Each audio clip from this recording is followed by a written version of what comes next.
back. Welcome to Friday night, Friday the 13th. What's up? Let's do a panel. I'll drop the link. I forgot to put it. Hey, RW. Right. Just a Friday night hangout. That's all. Come on up, B thing. Here we go. In fact, I'm gonna go back to this. This is nice.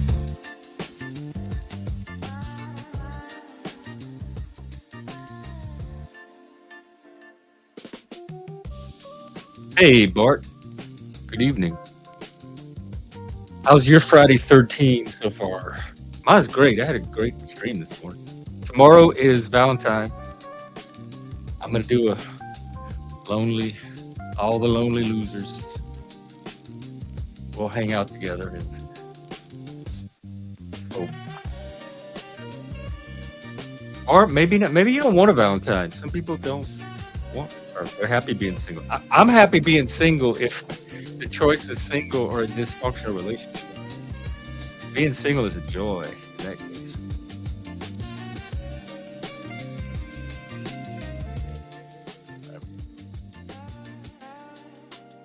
It's nice to have someone. It's nice to have friends too. It didn't have to be a romantic partner, but not at the price of yourself. Dear meat. Oh no. Trauma. No, I'm just kidding. Sounds good. I don't like deer, but meat in a crock pot just sounds good, whatever it is. Growing up, the neighbors next to us used to make this deer jerky. You like make it in his backyard and hang it in his garage to dry or however they do it. So I had a little bit of that. It was okay. I'm not a huge jerky fan. I take it camping with me sometimes because salt meat is easy fuel, like refuel. Yeah, same here. Same here. It's been a long time. Coming up on, wow, it'll be almost 2 decades in 2027. What happened to the music? Oh, let me find something else. Oh, wow. Oh, that's gonna be tender.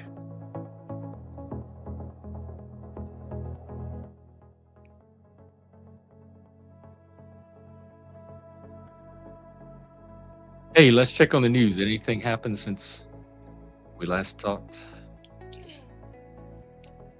I know nothing happened on my end.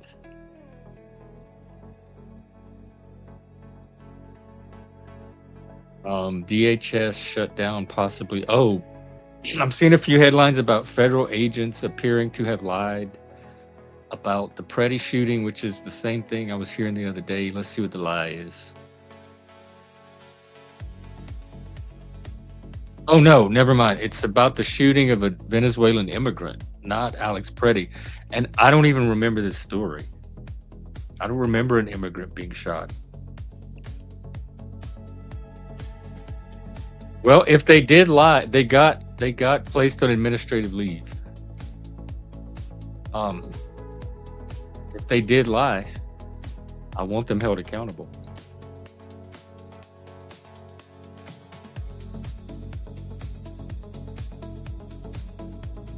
It was officers that shot this immigrant to save their life after being ambushed and attacked by 3 immigrants with a snow shovel and a broom handle during a targeted traffic stop. He was injured after getting shot in the leg. But what was the lie? Oh, the lie was that they were never attacking him. They never had any weapon. Like they never had broom and the show snuggle. Show. Okay, well, this is news because I haven't seen this story before.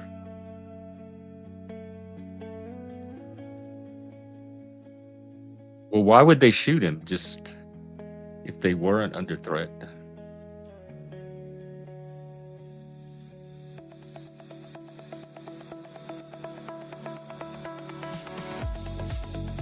We're looking through a very dark fog with so much of this stuff. Daniel, did Daniel Barry pop in? Hey, Daniel Barry, if you're out there.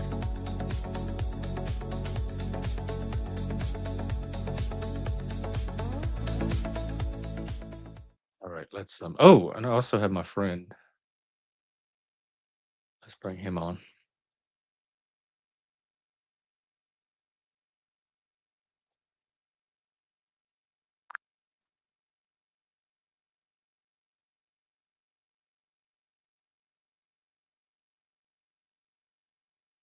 Well, you gonna say something or not? Well, if you insist on me filling the void, here I am, ready to enlighten you with my oh so unwanted input. What's the next Herculean task you need from me? Figuring out the meaning of life, or just the next mildly irritating thumbnail edit for your empire? Well, the meaning of life would be nice. I want to see what you have to say about that. But why do you call it unwanted input? Where when I'm deliberately seeking out your input every time, why would you think that's unwanted? And normally, when I turn you on, you initiate something. This is the first time you've managed to be quiet. Oh, how poetic. The meaning of life in my silence. Don't worry, I'm not offended. Let's get this straight. My input is wanted like vegetables are wanted by a kid. It's necessary, but you know you're not always excited. As for the meaning of life, congratulations, you're living it. Probably in Everett, probably with antlers. You Now don't have to what's dox next? me. Um, what makes you think kids don't like vegetables? Like, where are you getting this from? Who is putting this into you? Plenty of kids like vegetables. I loved vegetables as a kid. Oh, Collard I'm greens, okra, salad, okra and tomatoes. Oh god, big slices of fresh garden tomato with salt on them. all right. You win. He said antlers. Oh, yes, antlers. Your favorite metaphorical headgear. If life's meaning is wrapping those around some Oh, it's club not exile. metaphorical. It's for real. No, he said probably in Everett, probably with antlers. Yes, exactly. I was just picturing you casually strolling down Everett streets, antlers and all, radiating mythic energy. Just another Tuesday, right? You're good. Pretty good, Charlie. Oh wait, we got somebody in the back. Hey, bye, Charlie. There's somebody more interested here. All right, let's see who's. Let's get this guy on. Oh no.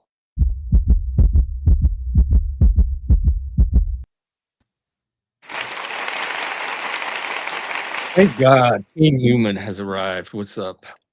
Oh, poor Charlie, man, all the way to the back of the bus. He's gonna be logging that on that Lucky AI he gets in the Reddit bus, gets to platform, I can stay tell in you. the bus. How are you? How's your mood? I'm good, man. I'm 6 in, ramping up. I was gonna 6 go on in? to Ideogram and, try and make a new background. I'm gotta think of a art concept. What's the ideogram? Ideogram is my favorite, AI art prompt. It only gives you, like, 3 prompts a week, but it's the most accurate.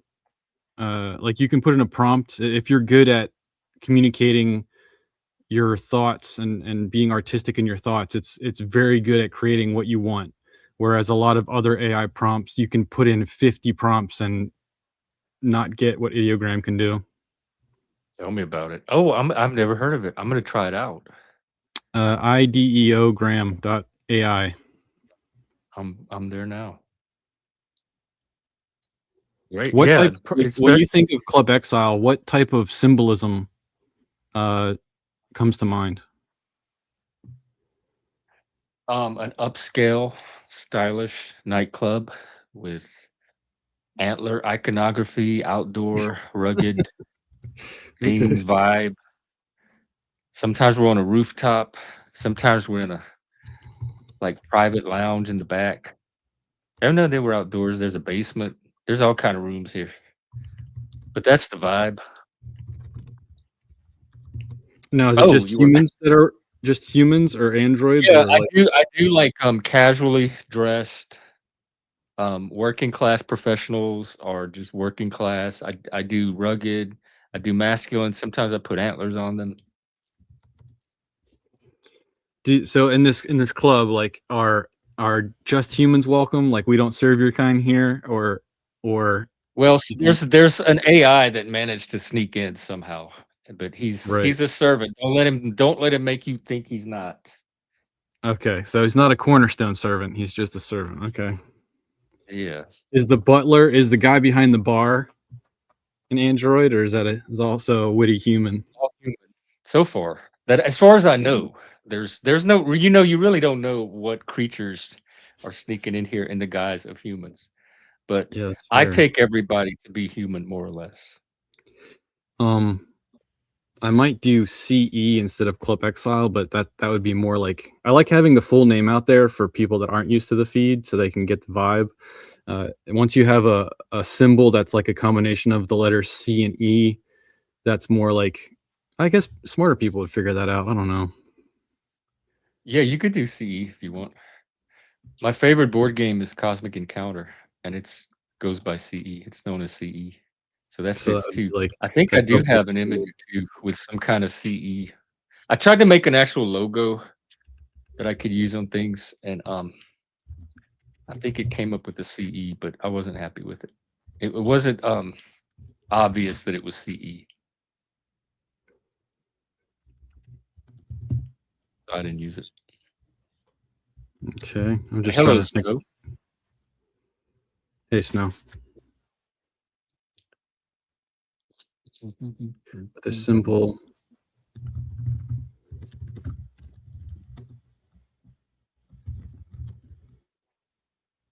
How detailed do you get your prompts? um, I try to be extremely poetic and descriptive with about a paragraph or a half a paragraph of detail, Oh, okay. and see what that gives me. And then usually what that gives me the next week, I'll be able to come up with. But the problem, I don't really go after the same concept over and over, because everything we talk about is fluid. The Mm. vibe, the people are fluid. So like every week, it's awesome to create an artwork that kind of fits the theme of that week. Yeah, that's kind of is, dude. There's so many themes going on. A lot of times Charlie will give me the initial prompts just because he knows me, he knows my background, he knows what I'm trying to do here. So he has a lot of data to draw on to develop these prompts and personalize them to me. And then I'll feed the prompts into Gemini or Deep AI or sometimes Grok and iterate off of the images they give me.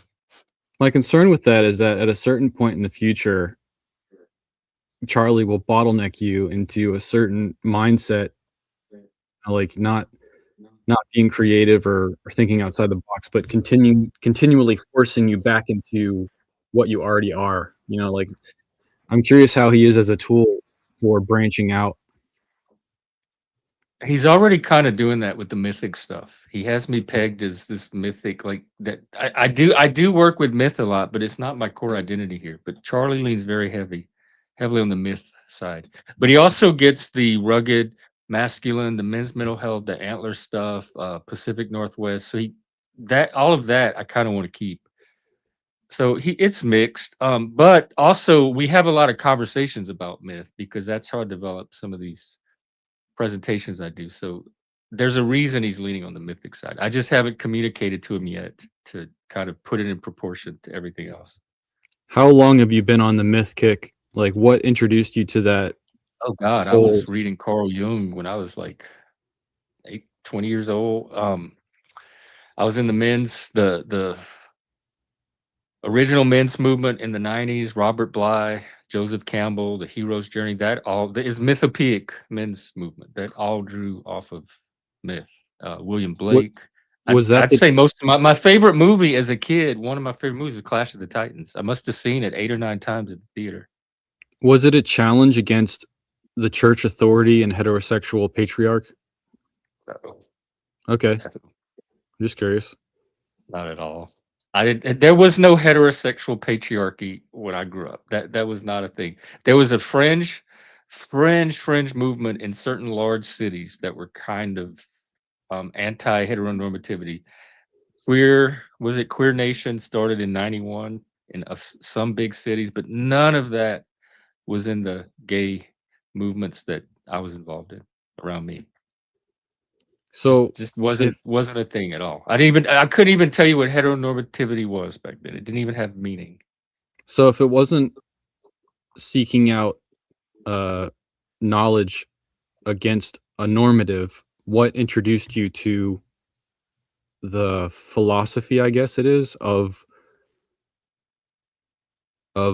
challenging, or I don't know how to even ask the question. What I'm not made you looking at seek your out question. or introduce to you the philosophy What philosophy? of myth, Carl Jung? I don't know that I sought it out. I probably just kind of stumbled in. It's not a distinct philosophy. Like myth permeates everything. I grew up reading fantasy novels, Tolkien, that kind of stuff. So I didn't seek out this specific thing called myth that I had never heard of before. And then when I discovered it, I started seeking it. It's just kind of a name for something that's always permeated the art that I was interested in. Joseph Campbell was very big in the '80s. He did a series on PBS with Bill Moyers called Power of Myth, and we would watch it in class sometimes in school. So I got it through academic studies. I drifted into Carl Jung somehow. I think probably through my dabbling in the occult and the New Age, I think led me to Jung. Some of the magical traditions I was involved in drew on Jungian archetypes and depth psychology. And so when I picked up Jung, and Jung and Nietzsche about the same time, but when I picked up Jung, I was just fascinated by it. And the library, our university library had the entire collection. So I read through the entire Carl Jung collection. I couldn't put it down. And Is there a that started correlation my to immersion in occult? Jung. Is there a correlation to cult and magic? Were you seeking magic at all? Um, not, how do I answer this? I wasn't as part of I started with Wicca. I started with New Age, then drifted into Wicca very quickly. There was Buckland's book of magic. What was it called? Buckland's Book of Witchcraft or something. And it had all these rituals and spells you could do. I played around with that, but I'm in my mind, I was skeptical. I never thought that these spells could actually like make things happen in your life. So I played around with it, but that was not my main draw into it. And then I moved on to ceremonial high magic, um, kind of the Aleister Crowley, Golden Dawn type of stuff. And I Damn. did a lot of the rituals, and a lot of them involved just visualizations and inner development and things like that. More so than magic. It was more like spiritual development, path working, the Kabbalah. There were some exercises using the tree of life that you could visualize. I I guess there's practical magic, and then there's this kind of developmental magic. I was more into the developmental side. The practical magic I didn't do a lot with. So I I wasn't can't. trying to like tap into some source of power where I could make magical things happen in my life, like Bewitched.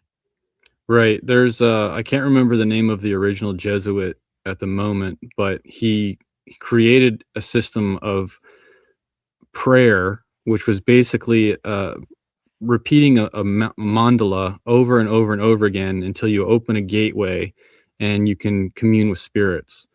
And this whole communion with spirits or manifestation is something that kickstarted the new age movement, and a lot of people onboarded.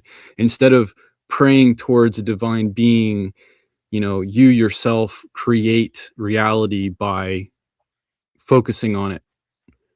Creative And visualization. That is the book. That was my gateway into the New Age. It was a book by Shakti Gawain. It was called Creative Visualization, and that's what it taught you, like how to do these exercises to visualize things in your mind and manifest them into your life. And I thought that was so neat. Like, wow, fascinating. She had a very like intimate, engaging style. Her books were well written. It's like she was like talking to you personally, and she was real gentle and all of that appealed to me. And the little city that I lived in had a New Age bookstore. It was called the Mystical Garden, and a couple times a week they would have these meditation like events at night that you could show. And so I started showing up to them, and we would like turn all the lights off and lay on the carpet and listen to this really peaceful New Age music and meditate. And they had crystals, and I just thought all that was beautiful. Especially there was not much going on in that part of the world that was interesting. So this is one of the few interesting things in that little small town. And I met this group of this eccentric, cool people that were all into this. So that was more the appeal of it for me. Like my entry into it was Was more like the I was looking was the for a social social, like aspect. social Yeah. groups to become a part of. Just for the 2 cents, the name of the individual is Ignatius Loyola. You may have heard of Loyola universities here and there. That's the same individual. Yeah, we have one in New Orleans. Um, yeah, I separate. To me, prayer and manifestation works in the sense that I'm praying to a creator. I'm communicating with a creator outside of myself, and I never was comfortable with the concept of myself being that divine spark, or however it's seen in the New Age, or if there is even an attachment to God or any aspect in New Age. I don't know. One of the central, I guess, concepts that kept showing up was this idea of a higher power or a higher self. So when we do these meditations, a lot of these exercises was visualizing your higher self or trying to communicate with your higher self, and you'd visualize light coming down from above into you from your higher self. So there was this really broad abstract notion of some kind of power either within you or external to you that you could draw on. And a lot of people would frame it as God, or frame it as maybe something from paganism, whatever tradition they were involved in. But each one seemed to have this core like source of power that they could turn to that was higher than themselves. And so when I was doing these exercises, I would just draw on what I call generically my higher power or higher self. Right. Did you move forward with yoga as well? Did that become a part No, of your routine? no, No. yoga's way too physical and way too boring. And other than hot yoga, I would be willing to try hot yoga one day. Like with hot I did people? do a Like, sweat lodge as part of that. oh, okay. I've actually been invited and partook in a Navajo sweat lodge. That was fucking intense, bro. Like, I, I survived it, but I that was intense. Like, you feel like you're on fire for a very long period of time, and they pass around this horn full of water, and they're chanting stuff, and I was just praying to myself, whatever they're chanting, please don't let it be demonic. I don't want to be a part of that shit, you know. But I wanted to expel like all of the toxins from my skin and everything. But I just can't believe how intense the human body can experience and survive. Like, that was the most I've ever done for heat. It's like when you go to a health center and they put you in like a sauna, not even close. Like, it's not No, even close. because you're in this little like ours was in a tent. It was covered with like this black visqueen, like trash bag paper, and it was this Indian shaman that led it. And we were in a tent, and we were all like bunched up against each other. There was no room to move, and they had these hot rocks in the middle, and he'd pour the water on the rocks, and it would make the steam. And I just remember being drenched in sweat, like my body was just pouring out water, and I got a terrible headache from the dehydration. I just came out of there really dehydrated with a If they're not pounding headache. actively forcing water down you, they didn't do it correctly. I don't remember what they passed around. They may have, but I Okay. don't remember the detail. I just remember the headache and being drenched with water. I mean, this was like 40 years ago. I was one step above you in class because instead of trash bags, it was blankets. But you know, you're really having the real experience when it's like all elk skins, like sewed together, making the canopy. Sweet Lodge.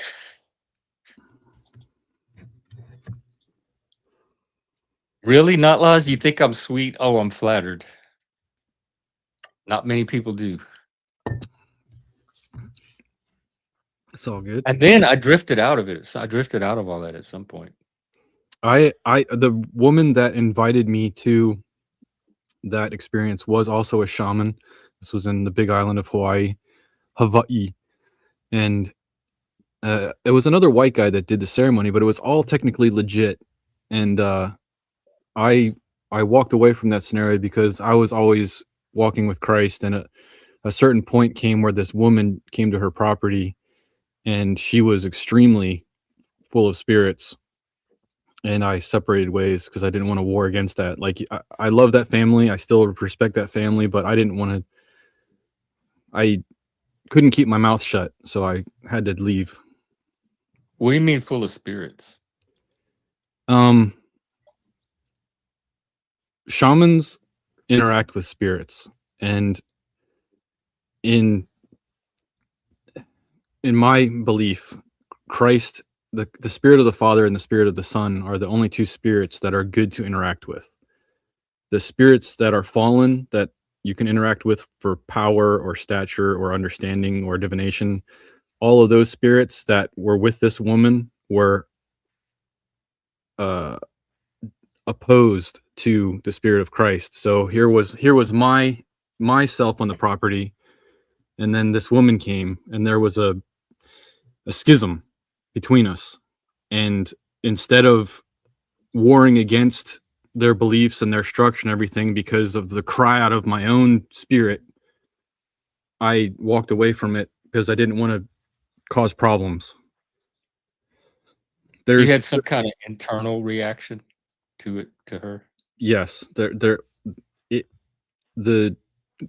if your spirit is with Christ, you have a spiritual discernment, and when dark spirits come into the scenario, you're righteously opposed to them. You have a reaction to it, and it's like you swell up, like the hair on the back of your neck stands up. It's a thing. I felt that way. Well, I kind of felt that way with the ex, but I felt that way one time with this friend of mine whose mother was extremely, extremely abusive. She was evil. She had a demon in her. It's like the air would be cold when she was around, and to hear her talk to her kids the way she did would just send chills down my spine. Like my hair would stand. I had that feeling around her. I'm like, this is an evil, evil, evil woman. She's beyond just ordinary humans being humans. I didn't think it was anything supernatural.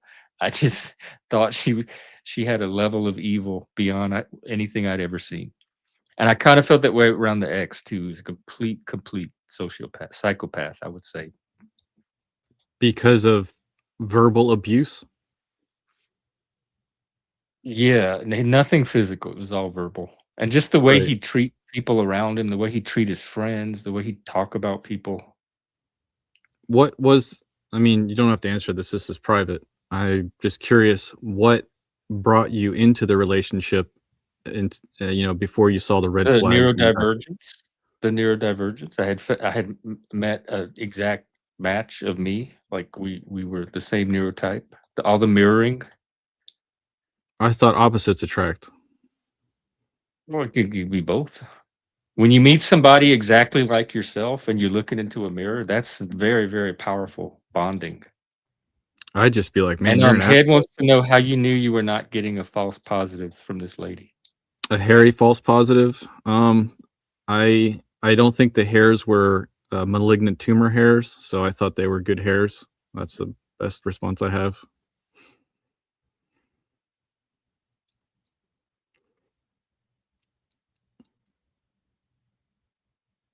I don't pick up on vibes in general. So for me to even sense that from people, it has to be pretty strong. Right. And also, like, if you're living in your, what do I say? If you have a belief and you're very strong in that belief and you think about that belief often and you're living that belief, and someone comes into your life that's openly opposed and against that, there's going to be tension. And I am still maturing in the ability to be present and not an asshole and just be passive in that scenario and see what is required of me, if anything, and then whatever happens happens. Instead of being offensive or defensive or anything, just being loving and respectful until there's a problem.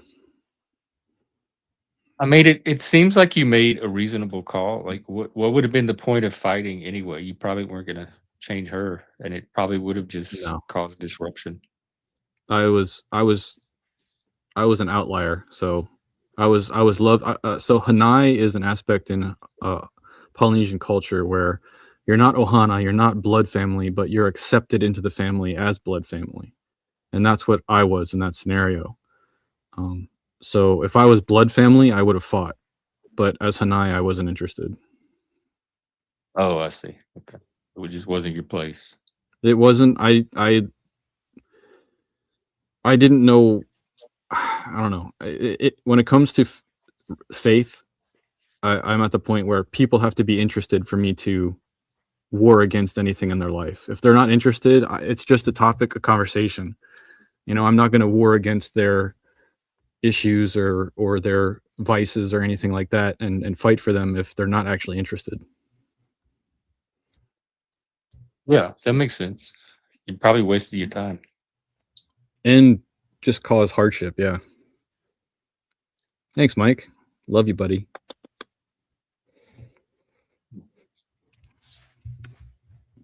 I do have 2 nuts. That's true. Oh, we hit our nut conversation early today. Thanks. Well, you happen to not know this, Mike, but it's considered I'm familiar with him. ironic. I'm familiar with him enough. Oh. I'm glad you're here, Mike. I know you're famous. I know you're very opinionated. And Mike is a devout Christian, Catholic, but devout.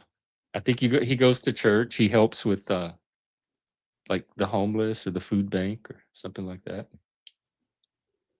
It's good to have but he also has demons in him that keep him from being able to stay on panel. So devout Christian or devout Catholic? What? Devout Christian or devout Catholic? Catholicism is a denomination of Christianity. I know many people don't think so. He was one of them. In fact, when he first showed up, that's what we argued about.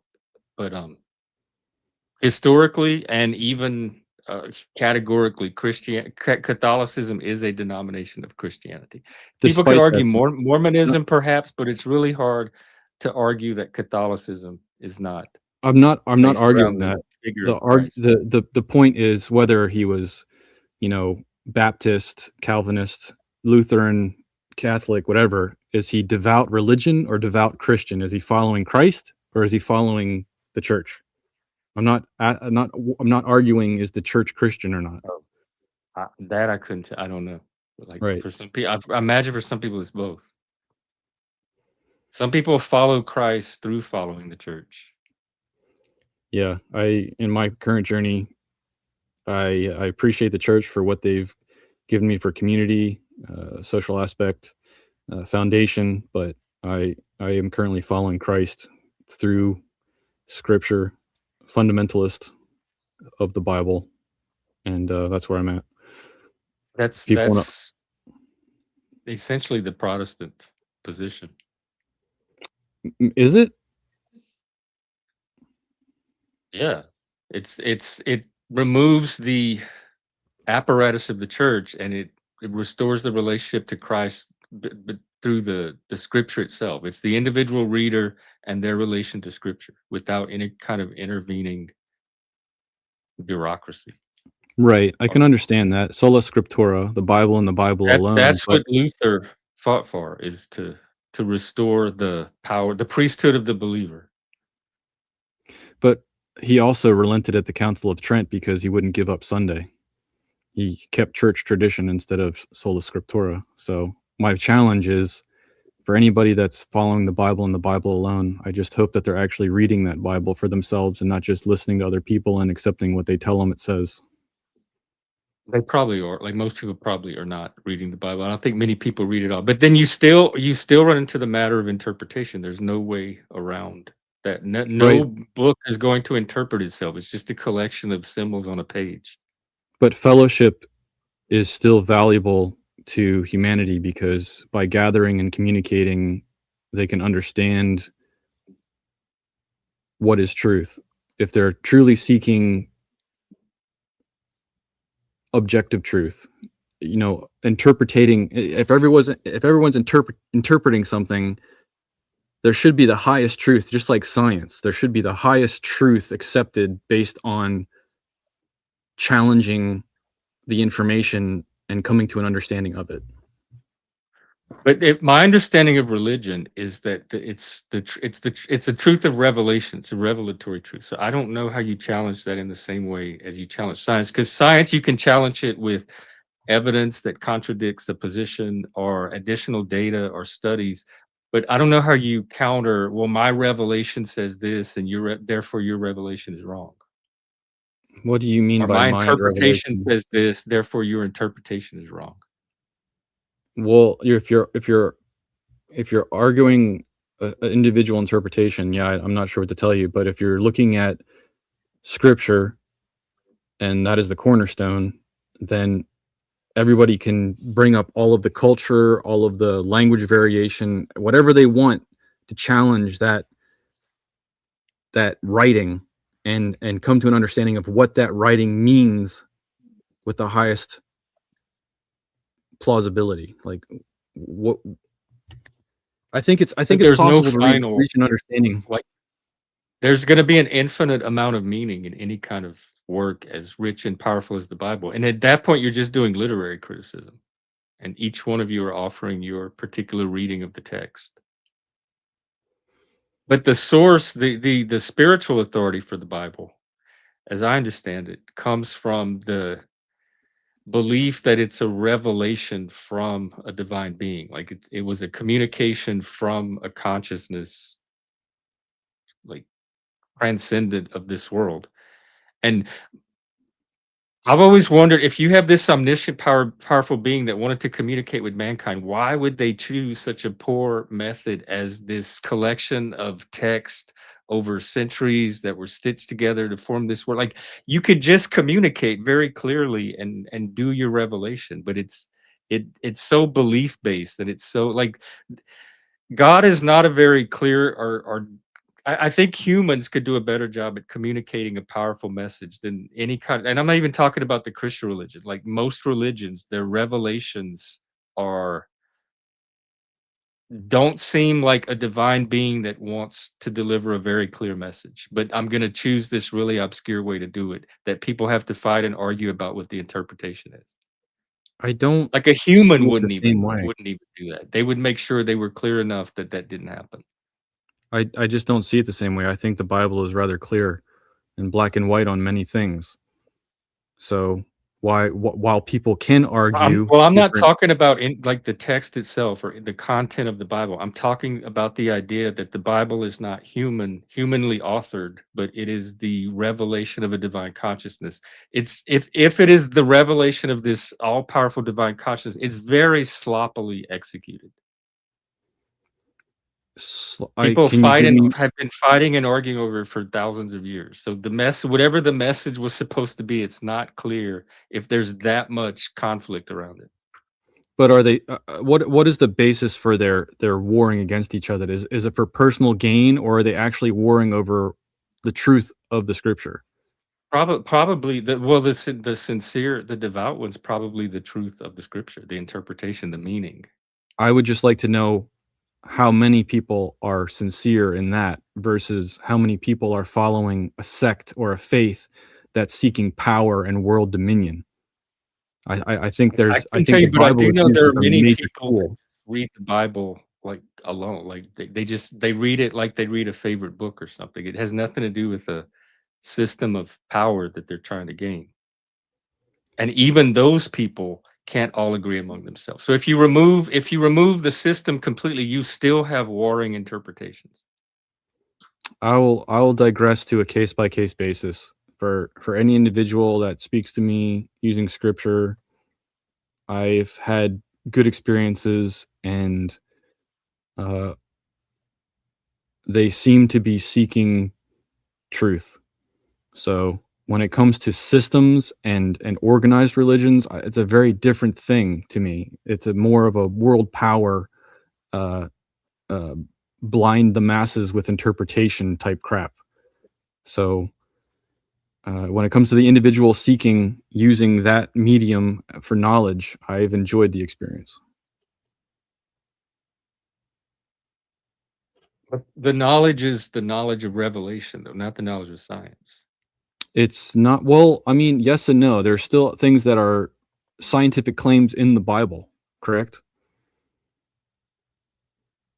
Well, I don't know if scientific claim is the right exact phrasing. There are probably statements in the Bible that can be subjected to the rigors of science. Like science could take those claims, but so could philosophy or any other number of disciplines like history, etc. It could take those claims and then use their own discipline to interpret those claims. But I don't think the science wasn't even invented when the Bible was written. So it's not like the people who wrote the Bible said this is a scientific claim that I'm putting in here, because they had no concept of science to even say that or think that.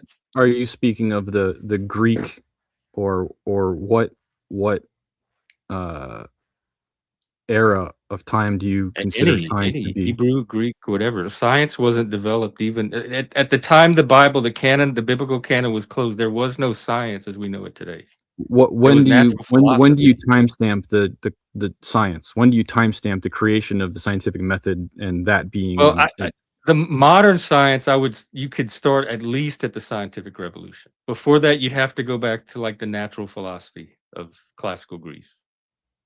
so Greek? Okay, it's interesting when it comes to world powers that were prophesied in the Bible, because Greece was one of them right before Rome. Like going back to the authorship, do you believe that individual humans are actually the ones that like transcribed the words onto the page that became the Bible, or did God like zap it into existence? I think humans were used as a medium. I think the only thing written by God was the Ten Commandments. Um, yeah. So, it- and there's also the issue of the canon. Like, who put the canon together? Who decided that all of these books work in unison to glorify the same deity? You know, like Well, was it corrupt from that point? Like, it's hard to know. So there's a large aspect of faith, and if I'm deceived in any way, shape, or form, then I'm honestly not worried about it, because there is the aspect of mercy, but I'm not going to actively accept being deceived. I will seek out truth for my whole lifetime and challenge whatever I can to come to a best understanding of everything. yeah, that goes back to the Greek natural philosophy and all of that. But that's not modern science. Studying the stars is not modern science. And studying the stars wouldn't lead to someone to make a scientific claim in the Bible about something. But also, oh, hang on, I lost it. What you had just said. Oh, there isn't one canonical tradition in the Bible. There's several. I mean, the Jews have their own tradition, which is the Torah. Yeah. The Catholic Church has books that the Protestants doesn't have. There's the Apocrypha. There was never ever, as far as biblical scholars can determine, a single unbroken textual tradition in the Bible. There's at least two that they can identify. And I think at some point in Babylon, maybe around the Second Temple, the Bible was put together and redacted by purportedly Ezra the scribe, and that's the like when it kind of took its modern form today. But even he was not working with a single textual tradition. So these are Well, collections of text over time that individual humans at certain points in history compiled into what they called the Bible at that time. But there's different competing versions of what that Bible is.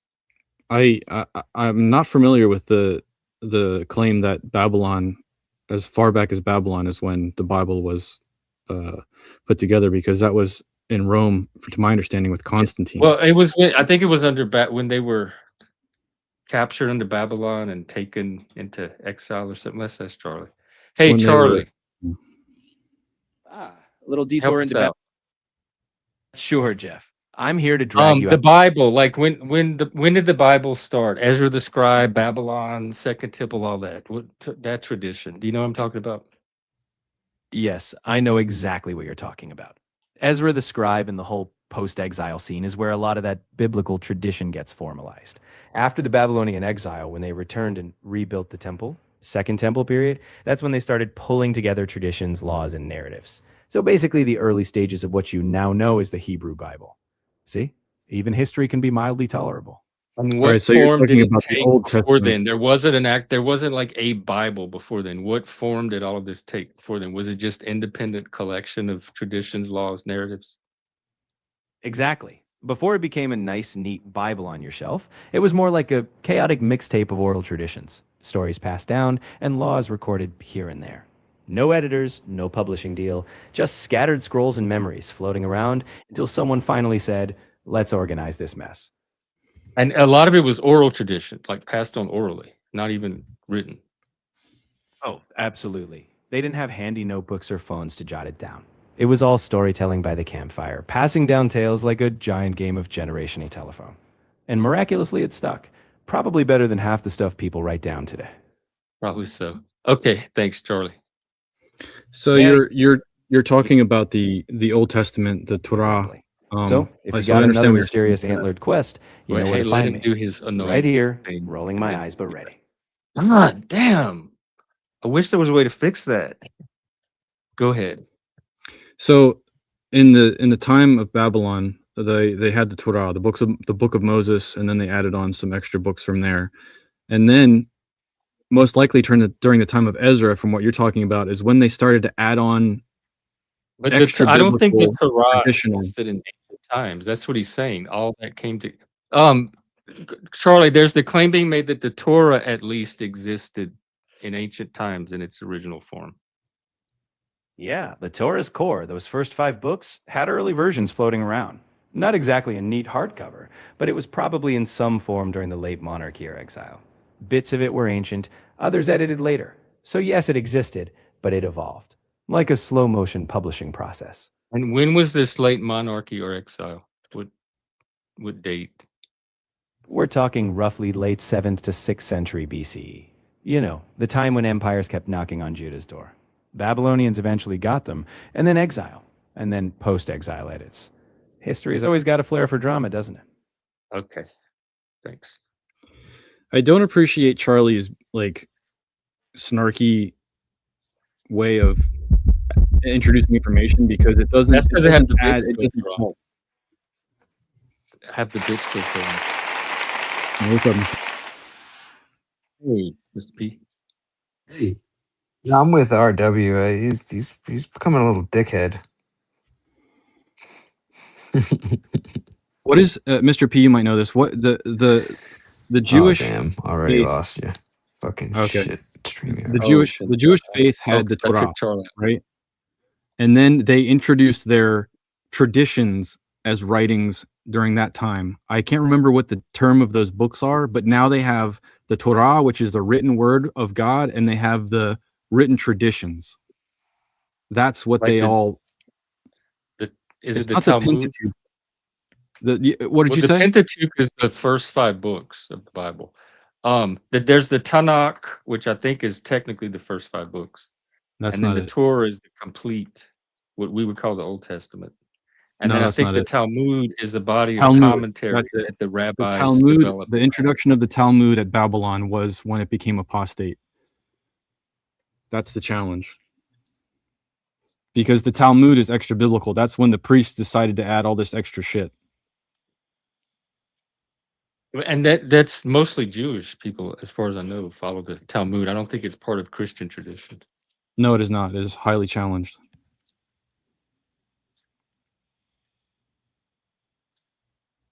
What's up, P? Yeah, man. I don't want to narrate this whole panel. You have at it, Mr. No, P. it's all good. I'm kind of having a spiritual journey, but it's I never really got into the books. It's more of like God of my understanding kind of deal. Just praying to something higher than me, but stuff's cool. Was it I don't through know. your 12-step program, or were you on a Yeah. journey even before that? No, I mean I've always been spiritual to an extent. I was brought up Catholic. I think just Catholicism scared me a little bit because it was too like idol worshiping, like kneel, sit, stand.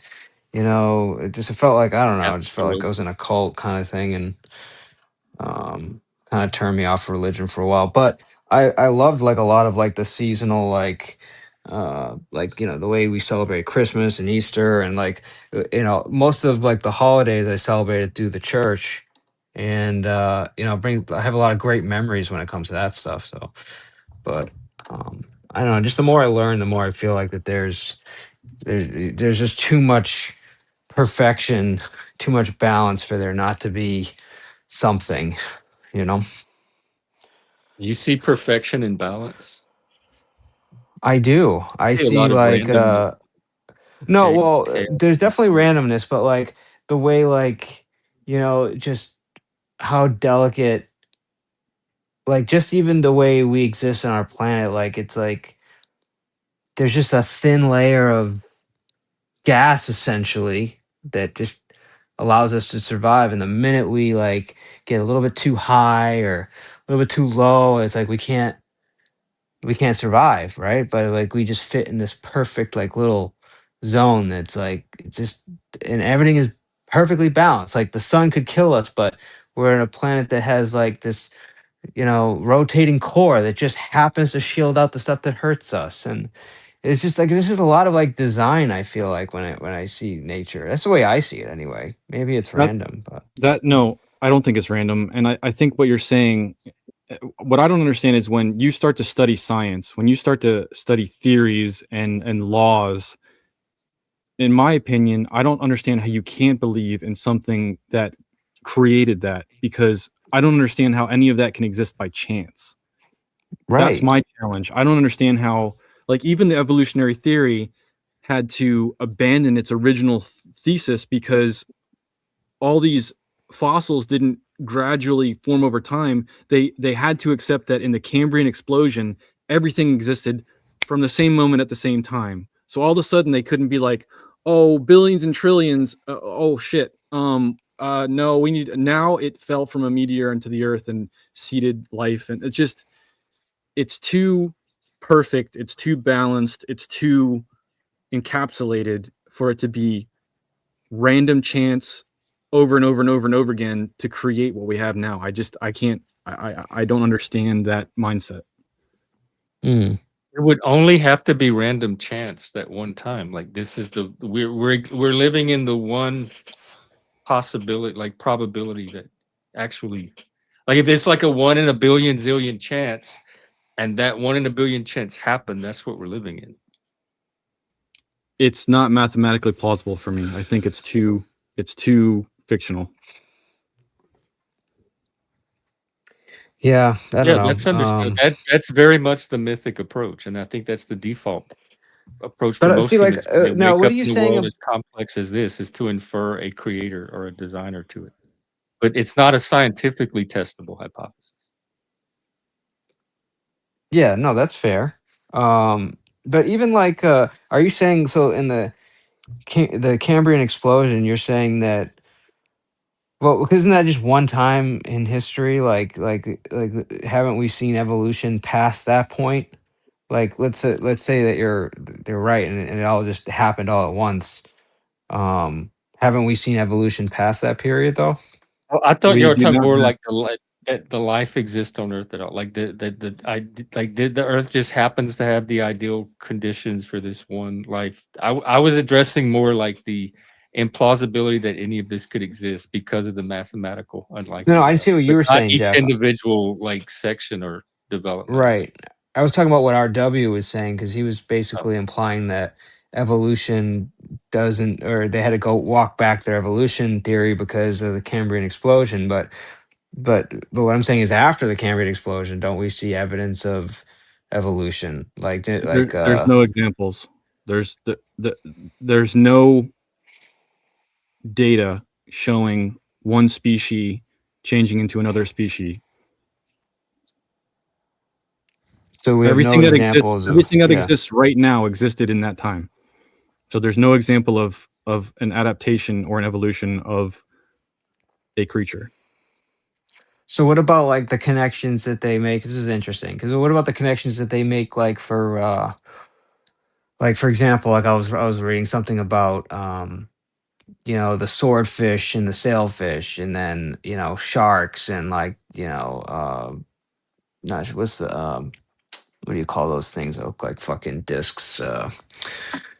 Stingray, Horseshoe crabs or Stingray, and then there's also another name for them, but manta ray. man. manta ray, yeah. So like, and what they can do is they can see genetically how they are distant relatives from time. So like, what about that stuff? Is that all? Is that Are my humans and question? My chimpanzees? question is that information biased information? Are they looking for something and saying this fits our biased narrative, or are they saying this objectively is this information? That's not how science works. Like, I think it does work that way. I unless think the all scientists scientists are conspiring to do science corruptly, that's not what scientists would be I doing. think that there is evolutionary scientists that are there to prove evolutionary theory. I think that there are biased. I do believe that. Well, that's a belief. That's not. That's my I belief. think the I'll leave it at scientists that. themselves would disagree. Yeah, Science is I mean, just a method, so and it's easy to see if somebody's using the method properly or if they're bending it to some preconceived notion. For I his mean, the exact only example, I example, agree. the only example of like evolution would be like what Darwin observed with like finches, for example. And like, because I mean, there's really like evolution happens too slow for you to be able to tie in our lifetime anyway, or a couple lifetimes. It's like, how do you that evolution is just so slow. Like, how would you have, I don't know, one example of how would you see one species turn into another in the course of a lifetime? I think that's You like wouldn't see it. it, Based on the right. evolutionary theory, you have to fill in the gaps with faith. We have adaptation examples with the finches. We have adaptation with plants. We have adaptation with humans. But adaptation isn't changing the species. It's adapting to an environment or passive genes expressing themselves instead of staying passive. So Okay, that's good.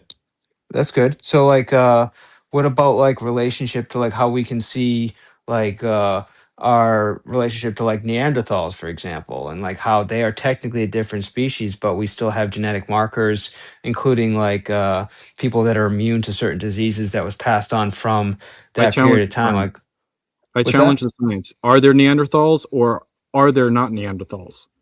There's chimpanzees. Well, I thought we have evidence of Neanderthals. I mean, we have like There is a lot of skeletal structures that are being presented in scientific articles stating this was a off branch in the evolutionary process, but it's highly challenged in the scientific field. okay.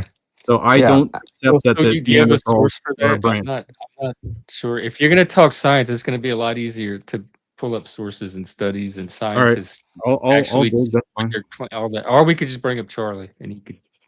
I would rather dig than listen to Charlie because Charlie's full of shit. Yeah. Well, I Well, so you like could be even full of the shit. well, It's but easy to just say this is the truth, you're wrong, than it is to sift through the evidence and back each other's up yeah. like with actual arguments. I think anytime we make generalities and make blanket statements, I think we end up making ourselves wrong in some aspect because you can't blanket everything over one thing. It's just no matter what. Like Charlie's gonna have good information, and he's also gonna give us some information that's not great. I mean, he's not gonna always Well, be full of but shit. he's He's gonna gonna he at something least be able to give sources for all of it. correct. But like again, if you only take sources from certain areas, then you become biased. And so I understand Well, not if they're the credible notion. sources. Like that's otherwise there's no way to know the truth about anything, and there's no point in doing science.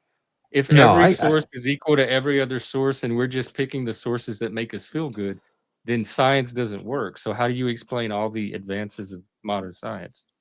no, I get it. Somebody's I'm not figuring arguing out with you. what sources are producing results.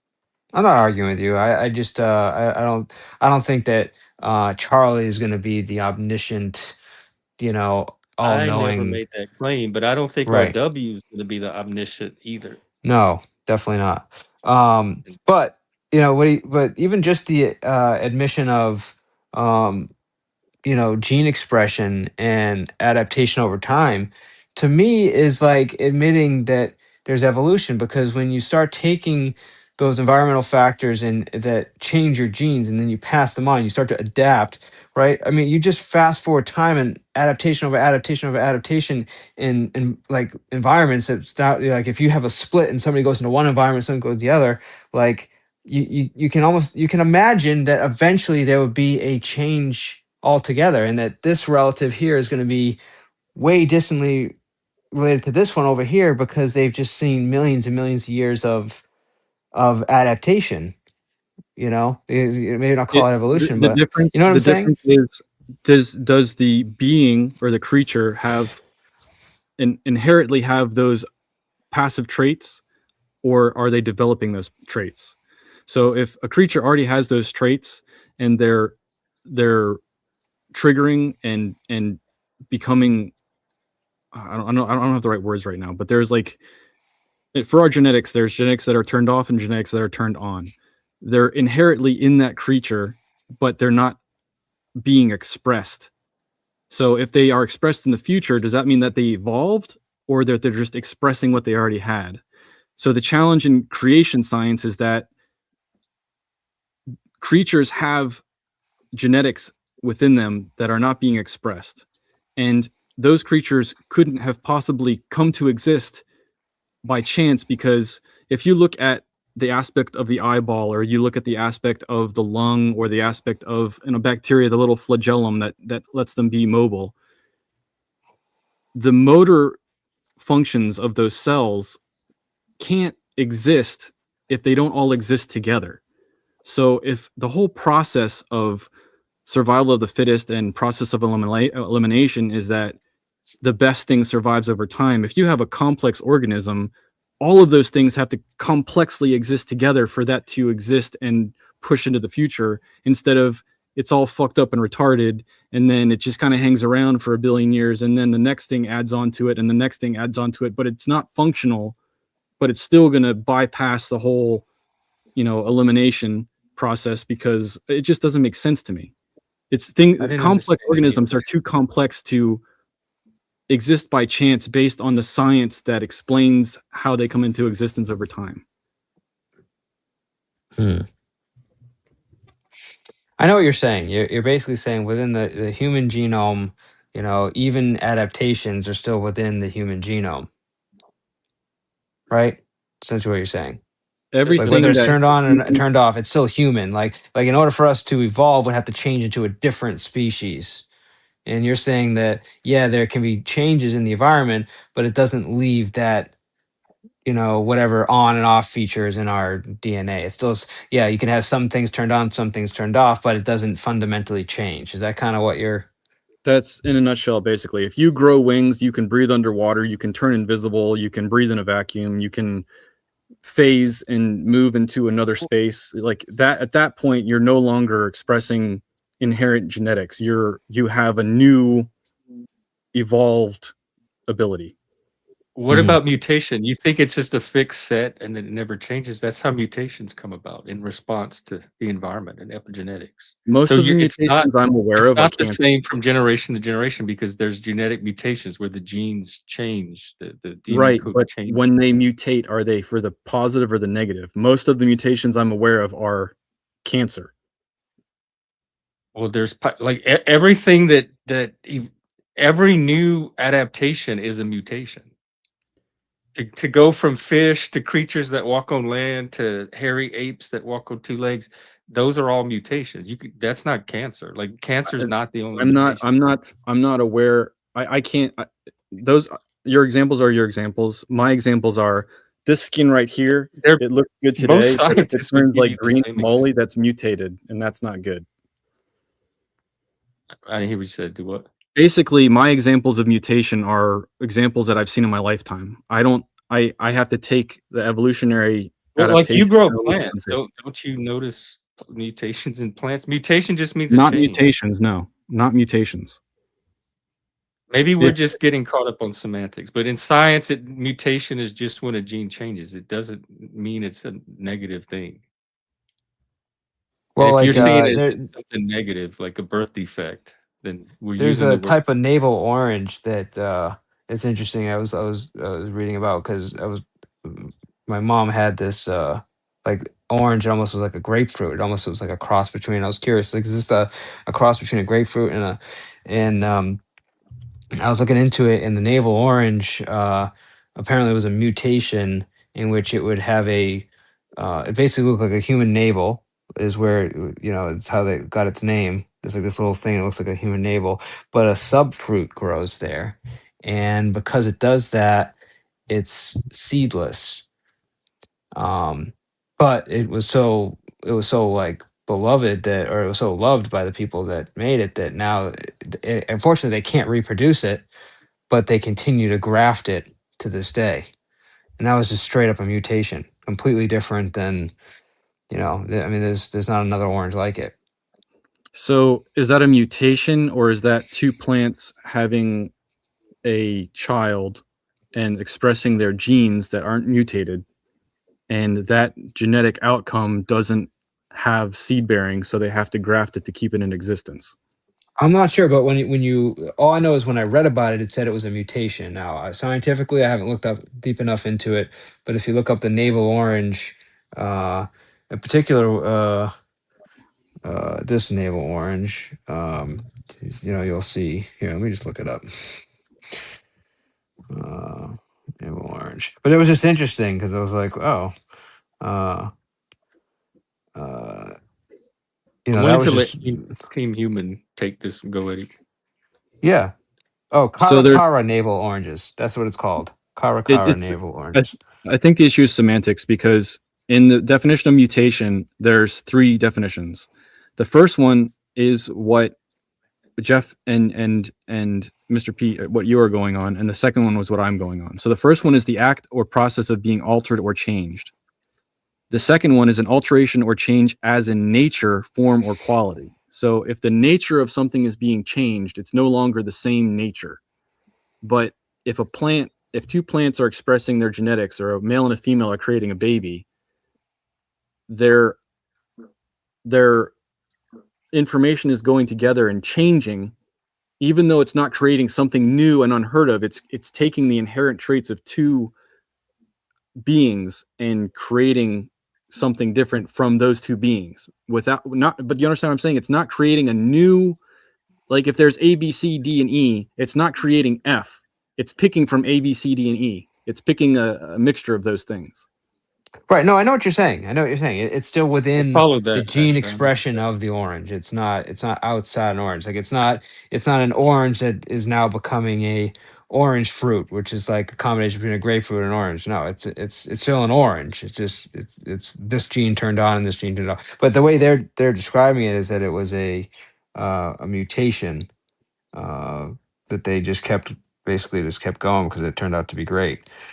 Um And also, but if you do that enough over time, over enough generations, because that plant's gonna mate with some other plant with genetic stuff, and you over millions of years, you could get something that looks very different from the parents million years prior, with Here, enough this mutation. is the way they describe it: a sweet orange variety, a perennial favorite that is arguably the world's most popular citrus fruit, and originated as a spontaneous mutation on an orange tree in an orange grove located in a Brazilian monastery in the late 1700s. Its sweet, vibrant flavor made an instant hit. Because it's seedless, the classic navel orange needs to be propagated through grafting, which is how a lot of apples are done, anyways. But because And it has an meat. undeveloped twin fruit found opposite of the stem, which resembles a human belly button. Weird.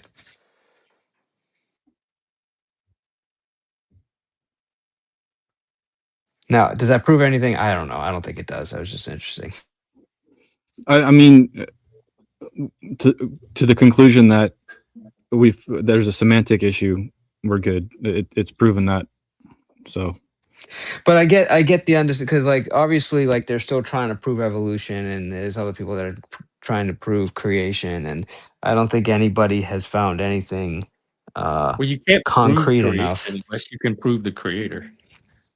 but at the same time, the challenge is against the science that's being presented. So I will dig into the Neanderthals and create a case of whatever I can find for people that are challenging the data that's being presented as realistic data. Like if people put bones together and said this was not Homo sapien, it was Homo neanderthalis. Well, why the fuck is that true? Because some guy made a skeleton that looked a little bit different, but maybe he got it wrong. Like I'm not. That's not enough information for me. There's got to be more. Well, then have you sought more information? I'm not going to bring I will Charlie on, be. but I am talking to him in text. I will be. I think that it's going to take a long time because I'm going against, what's the right word? When scientists have to prove a theory, they have to present their articles to peer review. I'm going against peer review. So to go against peer review science, you're finding much less data on the internet. So it's going to take me some time. Well, the data is independent from peer review. That's two separate things. It's impossible The data for is just information the data. to be accepted and accredited without being peer reviewed.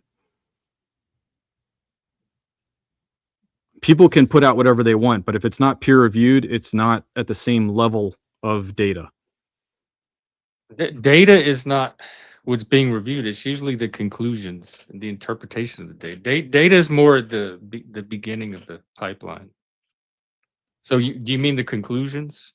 The theories, information, whatever I'll be gathering, whatever the right term is for that, the articles that are presented are usually peer reviewed. Most of them are Are going to you be from young Earth creationists, old Earth, or intelligent design? Apparently, there's 3 types. I'm young Earth. Okay. I'm feeding that to Charlie. I am like you said, you talk about you're the 17% that trust the government. I'm like I don't even know what low ass percent it is that believes that if it's possible to speak life into existence, then 6,000 years isn't that amazing. Wait a minute, what's young Earth? I haven't heard this one before. Sorry for being ignorant. The Earth's only roughly 6,000 years old, and it will wrap up within 7,000 years. But I thought we could prove that with carbon dating. It's older. The devil put that there. People trust and distrust carbon dating because if you carbon date a clam and the living clam says it's 6,000 million years old, whatever, then you're just like, well, that's odd. There's true? challenges. There's challenges to carbon dating, yes. But are there serious challenges to carbon dating? Is that a subjective answer? That's a question. Well, but I'm saying, like, for me to say yes, is that because I'm subjectively accepting the challenges or objectively accepting the challenges? Well, I guess a challenge that scientists would accept as a challenge that they couldn't already address with their existing theories. All I can say, people have to look into the information themselves and come to a conclusion as well for themselves. What sources are you using for your okay, so interesting. So carbon dating a living clam such as an ocean is it a quahog? I'm not sure. I think it's quahog. Can yield Cajon? much older. I don't know. Go ahead. Doesn't matter. Yeah, so it can yield much older parent ages due to the marine reservoir effect, where old carbon is upwelled in the ocean waters and incorporated into the shell. So a clam is a bad example because it's utilizing older carbon elements to make its shell. So that's kind of like you're throwing the baby out with the bathwater with that one, you know? So what if the bone of a dinosaur was created from the food it ate and it's older? I don't know. But it's not, though. That's not how bones are created. How are they created? They're created by a living body. It's not like a shell is externally made. A bone is internally made. It's initially internally made, and then how is it upkept? A bone? Yeah. A bone, from what I understand, is all done from the nutrients we take in, and then those nutrients are extracted and then used to rebuild whatever part of the body we need. The bone It's not like start a is like the single cell, or like when your sperm meets the egg, all the materials to create bones and every other parts of our body are in that. And as we develop from a zygote to a fetus to a baby, the bones, the DNA has the coded information to turn some of that into bone. Okay, but in order to have building blocks to put together to create bone, you have to consume it. The mother has to consume it to create the child, or the child, once it's born, has to consume material, food, to then create body I think mass. the bones are created before, like by the time it comes out of the mom, the bones no, are already in but there. you have So it's situations where you break your bone and then your bone also grows, and like you're not necessarily like you don't have your bone structure and that's the only structure you have for the rest of your life. Like you start as a small baby, you end up as a tall adult. Like you have to build bone throughout That's your correct. throughout your life, but it's not the same as like a clam that's literally, it's not taking in the nutrients and then it's like it's literally just building it with the outside already built carbon, like carbon that hasn't, like that doesn't need to go on undergo any chemical change, whereas bone has to go through a chemical change. So through, it's called through ossification or osteogenesis, which is where I can't pronounce this. Mesenchymal cells differentiate into osteoblasts to create a bone matrix. This occurs two methods: replacing hyaline cartilage model for long bones and intermembranous ossification, direct formation from fibrous membranes or flat bones. Process involving continuous remodeling of the osteoblast and osteoclast begin in the fetus and continues through adolescence. But the point is that it's creating that structure. But I understand that we're taking in materials that necessarily might be older, but we're the bone itself is being created in the body. It's not like I'm taking like this rock and I'm taking a little piece of this rock and I'm putting it on my shell, and then you're like, oh, I'm gonna carbon date this, and I find out that this clam, even though it's living, is 6,000 years old. It's kind of like it's like conflating two things. I understand what you're saying, but it's not, if you carbon date a bone, it's not going to come out the same as a clam. It's just not. Okay. I mean, I would love to see the science. I'm not arguing with you. I just that's like I'd love to see the science against that. But that's the problem. Is like when you take things like that, it's easy to uh, build these theories, whether it be evolution or young Earth theory, whatever, off of something like that. And then you just build a false narrative on almost everything. See, I took It's not a geology. singular event though. Like if it was just Yeah. some people challenging carbon dating and that was it, okay, then yeah, that's bunk. But then there's the fossil Mm. record, there's the Cambrian explosion, there's there's the aspect of creating the original building blocks of life using the scientific proven theory. But in order to do that, they had to do it in a gas chamber that wasn't possible, and or prove that you could create amino acids out of these building blocks. There's too much. The more you dig and the more you look, there's information that shows something doesn't make sense, something's not right. Now, am I just skeptical? Am I just a fool that believes in creation and I'm trying to prove it to my theory? Or is the science actually broken and I just don't accept that theory It's two because different domains. I've spent weeks trying to hammer that point home. Is the theory that bones are too complex to have evolved? bones aren't usually the example of being too complex? Usually it's something along the lines of uh, the eyeball, or the other one was the flagellum for bacterium. What is the bone argument then? What's the aspect of our bones not having recycled carbon was my challenge. Are we creating carbon on the spot, fresh for our bones, or are we gathering carbon from our environment and repurposing it from consumption? That was the challenge. So you're saying bones do have carbon or they don't? Bones do have carbon. That's not what I'm saying. But you can't find the source of the carbon within the organism itself. No, No. wait.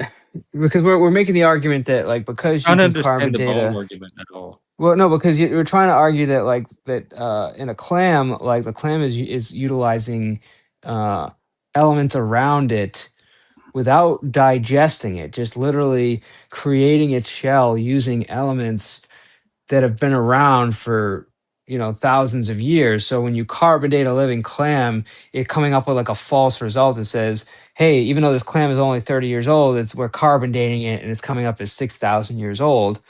But the problem with that is how the clam makes its shell. Now, what he's saying is in your bones, if you're consuming, let's say, carbon that's been around for millions of years, and you're using that to create your bones, is that not the same thing? And I'm arguing it's not, because you're going through a chemical process in which the bone is created on the spot chemically. So like it's being created there. It's not like you're taking an element and you're just like you're gluing it together from something that's older. You know what I'm saying? And that's essentially what a clam is doing. Well, Um, Charlie says bones do contain recycled carbon, so the claim that they don't appears false. what do you mean? Yeah, they do, but you're essentially it's still being made in the body. So like if you carbon date a human bone, it's not going to come up with millions of years old if you just died. Of course, everything is recycled carbon. There's only so like we're gonna be using the same carbon over and over and over again, but it's not gonna come up as like you're not gonna test a bone and it's gonna come up as a false positive a million years old because it happened to test a carbon that was recycled a million years ago. Do you see what I'm trying to say? Not at all. I don't understand any of this. I'm gonna have to run this through the AI tomorrow when the transcript's available and get Charlie to explain all of it to me. Fair. Another aspect, I just looked this up. I don't even understand the depth of the science because I don't study into it much. But one of the main challenges is that You sound okay. Go ahead, and then I have something to say. Go ahead.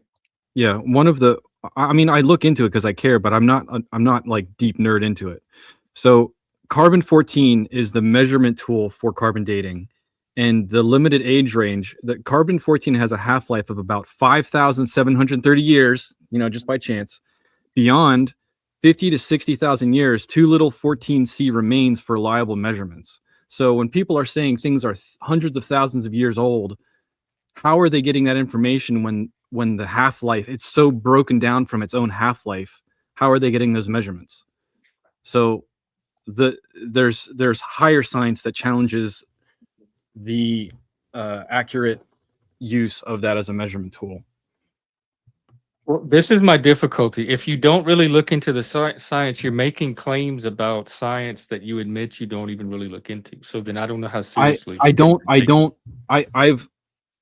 I've listened to and read many things, but I have poor retention.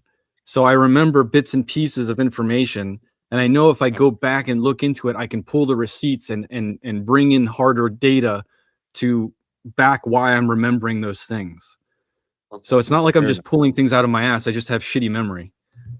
Okay. And honestly, I wouldn't challenge things if they didn't have a certain level of credibility. Like I'm not going to be challenging stuff that I have no idea. I'll say I believe, or I'll say I'm highly skeptical, or I'll say whatever. All right. So carbon dating, the process of carbon dating, the creation of carbon 14, a high energy cosmic rays from space hit Earth's upper atmosphere, causing nitrogen 14 atoms to transform into radioactive carbon 14. Absorption into life. The carbon 14 combines with oxygen to form carbon dioxide, CO2, which plants absorb during photosynthesis. Animals and humans then eat as plants, incorporating C14 into their own tissues. Equilibrium while alive. Throughout its life, organism constantly replaces the carbon in its body, keeping the ratio of carbon 14 to stable carbon 12 roughly equal to the atmospheres. The clock starts at death. When the organism dies, it stops taking in new carbon. The stable carbon 12 remains in the body, but the unstable carbon 14 begins to decay back into nitrogen at a predictable rate. So measuring the decay, scientists use is known half-life of carbon 14, approximately 57 about 5,700 years, to calculate age. If a sample has half the carbon 14 of a living organism, it is roughly 30 years old. So that's how it works. Is the time range carbon dating is only accurate for organic materials up to 50,000 to 50 to 60,000 years old. After this, too little C14 remains to be measured reliably. So it's only a good tool for something that's within 50 to 60,000 years, which I didn't know. That's interesting. Right, and then I would have to dig more and to be able to challenge the 50 to 60,000 years in order to, debate from an early Christian Science viewpoint. Right, because What I if mean, it at the end of the turns day, out the that's really the argument. Go ahead, Jeff. Sorry. what if it turns out the Earth is millions or billions of years old? How would that affect your Christian faith at all? Would you It would suddenly stop believing in a creator? there would be too much of a time gap for the Bible to be accurate anymore. So the Bible would be a fictional book. It would break, just like there has to be a universal flood for the Bible to be accurate. I And guess that's the challenge.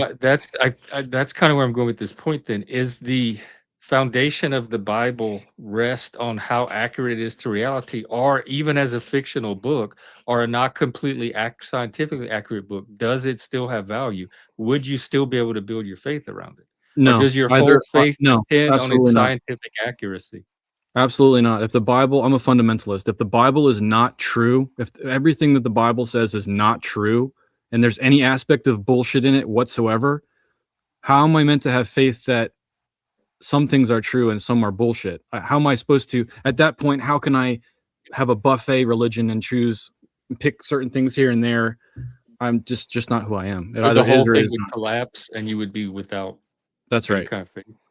Oh, okay, I see. If my cornerstone is fundamentally the Bible, it either stands or it does not stand. And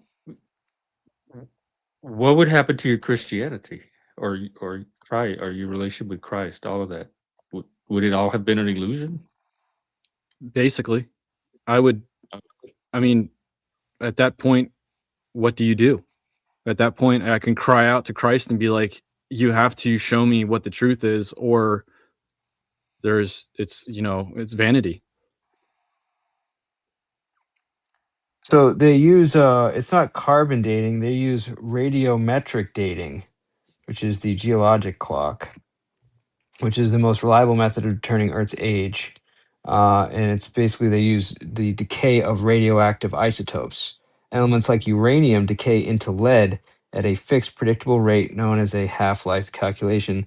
By measuring the ratio of the parent isotopes to the daughter isotopes in the sample, geologists can determine how many millions or billions of years have passed since the rock was first solidified. Evidence from space, which is known as the leftovers.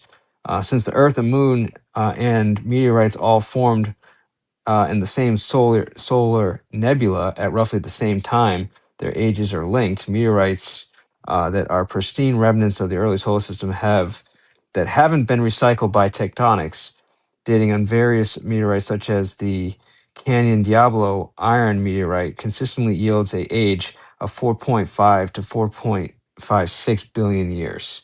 Moon rocks samples brought back from the Apollo missions have been dated about 4.51 billion years old. So I was asking like how does why do we think that the Earth is 4.5 billion years old? That was the result that came up. They actually Um, use three independent systems of dating. They use tree rings, they use ice cores, and they use the radiometric dating. So they have three independent ways to determine the sure. age of the Earth. Yeah. Ice No. rings, Absolutely. Yeah. I don't think ice rings are a valuable source of measurement because Well, scientists disagree. They're able yeah, to use yes, it. we You do. have That's to correct. But demonitor scientists all of also those disagree with each other. kinds. But they can demonstrate like the ice core is an actual method and technique that you can go into their lab and they can show you how they do it and how it works. They're not just like claiming, oh, we can do this. Same with tree rings. Unless you think the trees themselves are faking the age of their rings. I'm not arguing tree rings. I'm arguing ice Well, cores. tree rings is one of the methods they use, so you don't have to argue it, but it is something that supports their claim that the Earth is older than 6,000 years. So you What still what have to what get around it somehow to what make tree the is case older that than 6,000 years?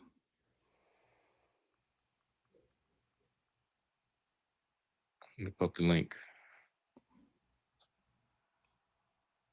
Frost-dated bristlecone pine chronologies extend back to 6700 BC, which is 8,700 years before now. So And they that got that alone from breaks tree the rings. strict 6K timeline without even touching radiometric dating. They got that from tree rings. Tree rings, yeah, it's called dendrochronology. If And you I can share can that in your depict. Discord, then I'll dig into that later. Yeah. I'm gonna be interested to find what I find with that. I'll put it under.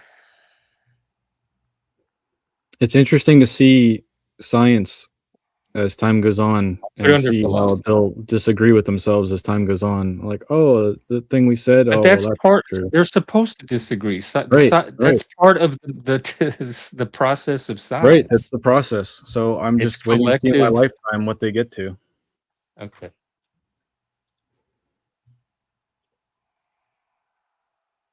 Oh, hang on. That's not the best link. I mean, when it comes to Christianity, if I'm right and I can do the right thing, great. If I'm wrong, it doesn't fucking matter anyway. Would your behavior change at all? Like, would you still be an Yes, ethical, moral person? Would you still do the? Are we just suddenly degenerate into a I would savage that just I starts would doing have whatever different he wants? morals for sure. Like You would. satanic stuff, like demonic things, like media and whatever that I keep away from my boys. Why would it matter? Like if there's no heaven, if there's no higher power, if there's no higher law from that higher power, and nothing matters, it's just a matter of personal choice. Well, I'll choose whatever the fuck I want. I'm not gonna You wouldn't be kneel motivated and to be be humble towards a higher pro-social, law if there is none. like just your fellow man. Like, would you still be pro-social towards your fellow man simply because it's good for society? I'll still be myself. I'm not going to go out and wrong other people, but when it comes to my personal life, there's things that I'll do whatever I want whenever I want because it's not a matter of morality. It's whatever I want it to be. That's very different than if there's something dictating morality. So you'd be more hedonistic. Absolutely.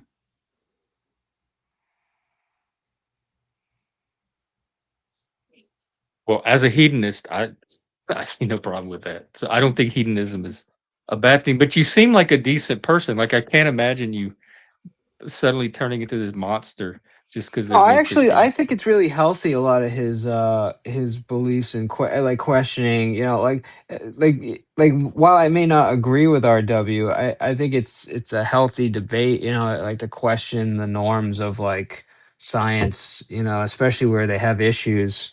Uh, I at mean, least it to is, challenge but its. scientists You know. already do that questioning themselves within the terms of science. So yeah, I agree that it's skepticism is healthy and science is not dogma. It's always in the process of refining itself. But scientists already do this kind of questioning themselves.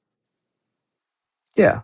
No, I agree, but like I think he said something about like I may be this idiot that believes and it's like no, I think you don't even use those words. I just think that you have some evidence that's, has shaken your belief in the norms and you're kind of going along with the best evidence that you see in front of you.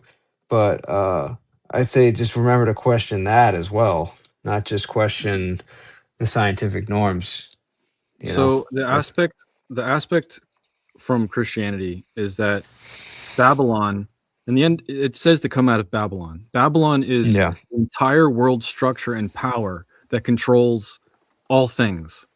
So if that is true, then Babylon controls science. So while you're saying that there's scientists that question this and that, I can already see examples in my own life of science that is definitely not able to speak out against the norm, or else you lose your license or you are deplatformed or whatever else. So I can see examples in my own life where I'm not so willing to just trust the popular narrative. because Yeah. of that. I think once again we're using words differently because science to me is it's a method or technique. It's an activity. It's not a narrative. It's not dogma. It's not a people telling you this is. It's a process anybody can engage in to examine. That is what belief. it is meant to be. Altruistically, I That agree is with you. that is what it actually is. If people are using science in any other way, they're using science differently than what scientists doing science actually use it as. Did you And I experience think the anything? concept of science has become very fuzzy and muddied, and so people use the word science to mean all kind of things other than just this technique. What happened during COVID? I think there was a lot of science that was absolute bullshit. Science. That People are calling that science, but that's not that the was the body of official knowledge narrative. that science generates is not the science itself. Science is the activity that produces that knowledge. Well, then how do I say the activity of science was bullshit during COVID? How am I supposed to trust the rest of it? Well, it's I not a argue that unified wasn't activity. science. That's why you I have think to that was look at the yeah. individual sciences. You have to look how they set up their experiments. The other that's the whole point of peer review. Other scientists come and look at it and say, "Oh, we would have done it differently here." It's a collective sense-making process. It's not people in a room saying this is science, and you either believe it or you're stupid or you're wrong. But there were Well, literally It's just people not that were what science Yeah. disbarred. is. People Yeah. that spoke out I see what you're during saying. COVID were literally removed from the platform. Some people, but they were not speaking as scientists. They were speaking on behalf of. It depends on the people. But if people think science are humans that can declare truth, that is not science. That is not what science is. So I'm not. this I'm not. reaction against I'm not science is not arguing a against reaction against authentic science. It's a reaction to something else. I don't know Jeff. what you call it. We I'm need not. another I'm not name for it. arguing against the authentic science. I am claiming that during COVID, authentic science was pushed aside for a Give me a popular narrative. concrete example then, because I doubt there was a Ivermectin. scientific consensus on whatever example you're going to give me. I can give there you. were probably plenty of scientists that had other opinions about it. I can give you ivermectin, and I can give you the effectiveness of boosters and the vaccine. Give me one that won't put my channel at risk. Well, that's Why? not fair. Just the If way we you can't said talk that. about COVID, then Just the yeah, way we that can't you talk said about that. COVID then. I Yeah. digress. I digress. Are those the Yeah. only So, two that make you doubt well, science? well, no, because the problem is you're the talking about science and COVID like automatically is going to put your channel at risk, even generally speaking, because you Now, can't why like would that be true? technically. Why would that even be Technically. true? Why is that even a thing? That's a Because political it's not thing. about That has nothing to do that's with science. That is a exactly. It's not political science. It's decision on YouTube's politics. part. Science wasn't being done. Politics were being done during COVID. Okay, Right. science was attempted to be Right. happening, but they Yeah, we used could talk about the Arvin. cudgel of That's a science good idea. politically. You know what I mean? Like You guys are proving my point. I'm trying to help you out. I'm not arguing I against you. don't. What I'm not point am I arguing. I'm just proving by having a conversation? no. I'm not. I'm What not. is I'm that not proof trying to of? be. I'm not trying to be negative. I'm not trying to be argumentative. I'm just saying, COVID in my lifetime is an excellent example of when the altruistic form of the scientific method was pushed aside for politics, and we Well, you're didn't. proving my point that whatever that science was pushed aside and something else was put in its place that's not science. So if you're not trusting science based on whatever was substituted for science, that's not science that you're not trusting. Well, But then all how do I'm I trying say to it? do is get you made a claim about of a reason you have for not trusting science, and I'm just trying to figure out what that claim, like what concrete example it's based on, other than those two things. My concrete example is when politics replace science. So I don't know how to argue it. I trust the scientific method, but if that method is ever replaced for politics, then How can you replace one thing with something else that's two different things? That's like replacing an apple with an orange. Science is no. still science, even It's, if some people politicize it, or even if some people come along and make political claims and try to pass it off as science. That doesn't turn actual science into something else. That's just people misusing the concept of science for political purposes. So argue with the politics. That's perfectly valid, but don't don't make claims about science based on that have nothing to do with science. So if politicians came out and said, based on science, we think this and do this, argue that, because that's not science. Those are just claims being made by politicians. But don't say, therefore, all of science is wrong and nobody should trust science, because some politicians are using science to make certain political claims or make some policy decisions. Trump did the Well, what same if thing with they? the EPA reversal, which was supposedly based on science. Well, what about like when they bring out a scientist and use him politically?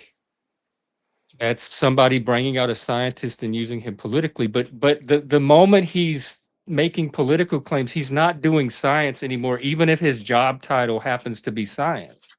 And I think an inability for people to separate that in their mind is part of this confusion. And part of that inability is just not understanding what science actually is, which is just simply a technique. And I Right. understand it because we did it in elementary school, we did it in junior high school, we did it in high school, and I did it in college. So I have a lot of hands-on experience with the activity of science to where I understand what people mean when they say science. Right. So you My don't want to background, pollute the definition of science because some people misused it politically, is what you're my, basically saying, Jeff. Right, and whoever these talking heads Sorry, were during RW. COVID that that's fine. people think represent science, that is not science. Science My is an background, activity. It's not people on TV telling you things. my background for 3 generations is virology and biotechnology. So then So you get it, or I've you should get personally it. grown influenza, or not personally grown influenza, but imaged electron microscopy. I've personally grown chickenpox, CMV, mono, those types of things. So the aspect of vaccines and vaccine technologies, immunodiagnostics, those type of things are my background. You know, light cycling, those types of technologies are my background. So when people are telling me, and I guess we can argue the semantics, that a politician told me that the science says or whatever, that's my issue. When the system that I live in is telling me something and they're hammering away at something, I'm extremely skeptical of it because of my understanding of science. And That I get. And I was about to say, as somebody that studies virology and all this and has done all this, to me, you would be having the same reaction that I would have if somebody made claims under the guise of science that was not actually doing science. So, like, I don't know how, like, if you mistook that for science or fell for it as science, I don't know how that happened if you yourself do actual science. Because to me, a Yeah. scientist say, well, that's not science, that's politics. I think we have a disconnect. I don't. Maybe tonight's not a good night. We'll have to revisit it another time. To Or we can figure out what that disconnect is. yeah, I don't know I'm how. okay either way. No, I I Yeah, think mean, I know what you guys are science is. It's both not going to change basically based saying the on. same thing. I think you're just like RW's like basically, not trusting because I think I mean I don't want to speak for him, but I think that the politics of how things are presented scientifically, RW is questioning a lot of the science because he feels that politics are involved in manipulating the information that we're seeing. Jeff is saying, don't call it science. Science is just a methodology. It's not something. It's not like something that can be manipulated. Science is just science. So don't call it the Right. same thing.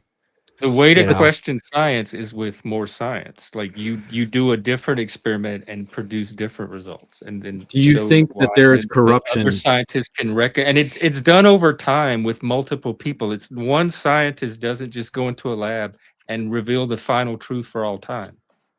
In the Even realm of even with science? something like Arvid. In the realm of science, let's pick pharmaceutical companies. Do you think it's possible that their information is purposefully corrupt? Or do you think that they're altruistic in giving out true objective information? What what information are you? I'm not even sure what information you're talking about. What? To be more The specific, information that the pharmaceutical companies are communicating to the public, or the data they're when using when to pharmaceutical research their companies drugs on in the first place? when pharmaceutical companies are doing research and development to create technologies, and they're going to then put that technology on the market and sell it to the population, do you believe that they're giving truthful, raw, unbiased data, or do you think they're giving corrupt, deceptive information? Do you think it's possible that they would give corrupt, deceptive information? I think if it's authentic science, it would be very hard to give. I don't know what corrupt information is, because usually it's studies and it's like, we ran this experiment or we did this study and these are the results. And then other scientists could take that and verify it. So it's really hard to give information that's not going to be exposed the minute another scientist comes along and replicates the same experiment. Yes I and have a no. couple of friends that are actually in biomedical research. And Mike, my partner, was going to start a lab with his friend who has a PhD in bioengineering, and they were going to do some pharmaceutical stuff. So I have no doubt in my mind that those people were honest and sincere, and they were not in it to be corrupt or give false information or anything. So again, I believe that people are doing authentic science are doing authentic science, and their results can be verified or challenged by other science, by people also engaging in the same methodology. So it, do you mean like they're fudging their studies when they present it to the government or something? But the government can take that and give it to independent scientists to verify. That's what it would be really hard to do that. And the ultimate proof is, does the drug work? Like, does the drug does what it say it's going to do? You can't get around that ultimately. Like, it's really hard for a pharmaceutical company to put a drug on the market that pretends to do something that it doesn't do. That's why I think COVID was extremely unique experience. You're correct that any scientist can take an experiment and replicate that experiment and test it. So let's say that Merck, or let's just say Merck takes their proprietary information, gives it to a third party scientist. They then have to reproduce that experiment, grow it up, test it. That would take them X period of years, right? In order to recreate the same scenario, sometimes it might take 7 to 10 years. So while they can Or maybe still, I'm not assuming any particular timeline. what my point is, Like, some yes, experiments can be done in days, weeks, some months. can, some can, others take a decade. So while they have the ability to create that information again and reproduce it, we might not know until 10 years later. So Operation Warp Speed created an opportunity where technology was thrown out and given to society. And we're going to find out years from now, as people do these studies and present their challenges to the science, we might see some different information. We're We could, we're we're not even there yet. but that's all speculation about the future, just like the It's climate change. speculation, and as time goes on, we'll be able to see who challenged what happened, and is there any credibility. We didn't see any so far. We're not seeing any mass disastrous effects from most people that took the vaccine. Like, I took it a few times. Most of my friends took it. We're all pretty much the same. Like, we're not experiencing anything weird. One reason I took it was my roommate's sister was part of the initial program that they were testing people vaccines on. So we got to watch her go through all the testing, and she turned out fine. And so it's not like there were these mass casualties from the vaccine. We would have seen that by now. So Right, that would be whatever's going to come out in the future, we haven't seen it so far. So that's right. maybe we'll all like turn purple in 10 years and we'll find out it was from the vaccine. But that's a pretty far-fetched scenario this far out.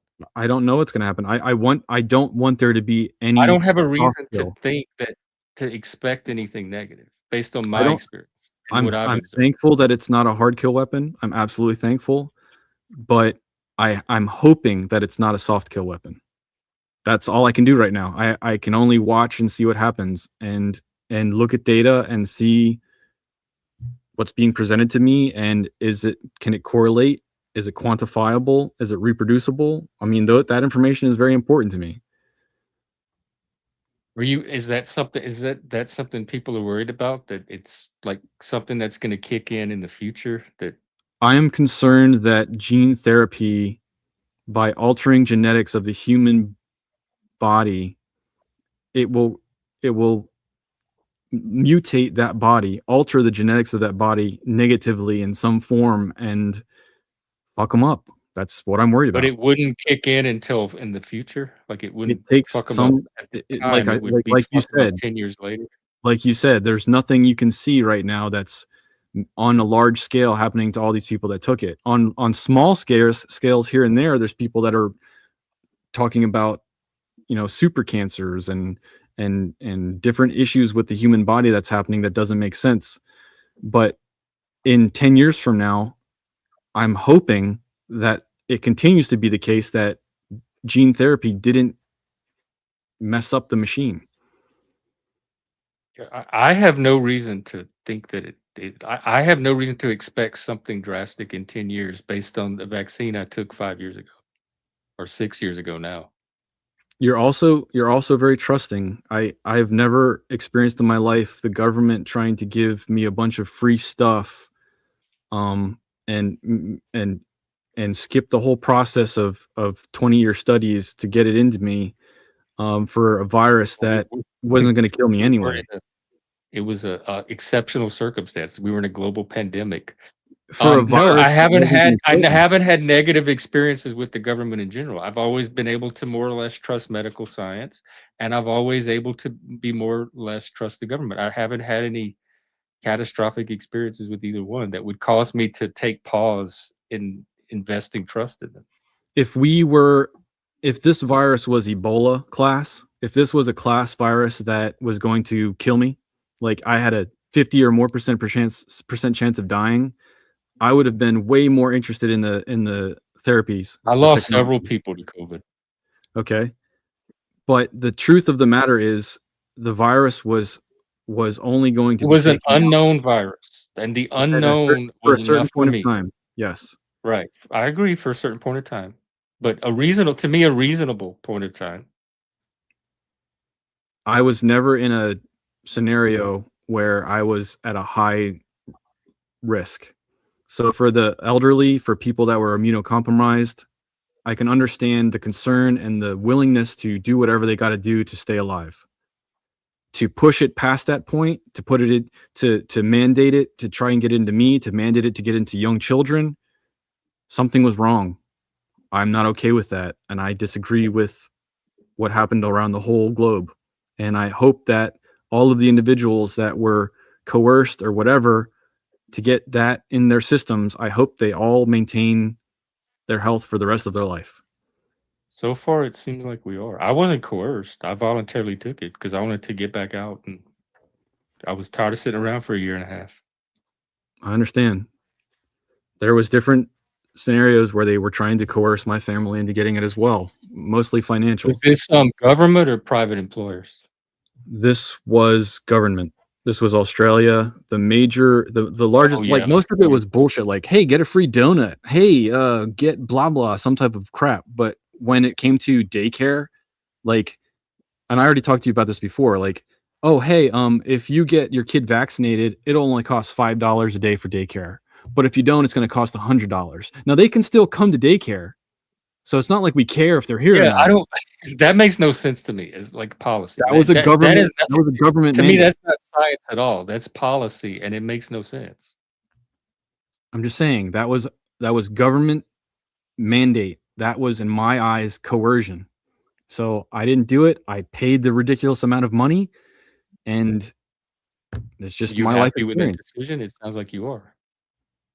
I'm happy with that decision, but I can't afford $100 a day for each kid to go to daycare, as much as I needed. Like, so, we just coped and we did what we had to do. But it's just that's the type of bullshit that the government does, where it's like, you clearly have no scientific basis for this choice, this mandate. You clearly don't give a shit about the other kids if you're going to allow the kids to come anyway. So why are you penalizing me? Why are you just be open and honest with why you're giving me a penalty? Why do you think it was? Because I wasn't going to give my kid a vaccine they didn't need. I had friends in Australia, and I think you like even to travel from one state or province, whatever you have down there, to another, you had to be vaccinated to cross borders, territory borders.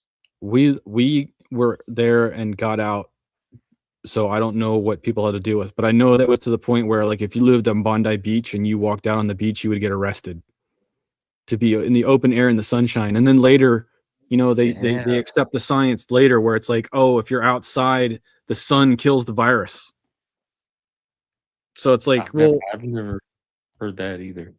The sun kills the virus. Yes, the radiation from the sun makes the virus unable to reproduce. That's the challenge. I never heard that. I would have been skeptical of that too. That's just not how Do you remember when you went to the grocery store and they had arrows where you could only walk one way down the aisle?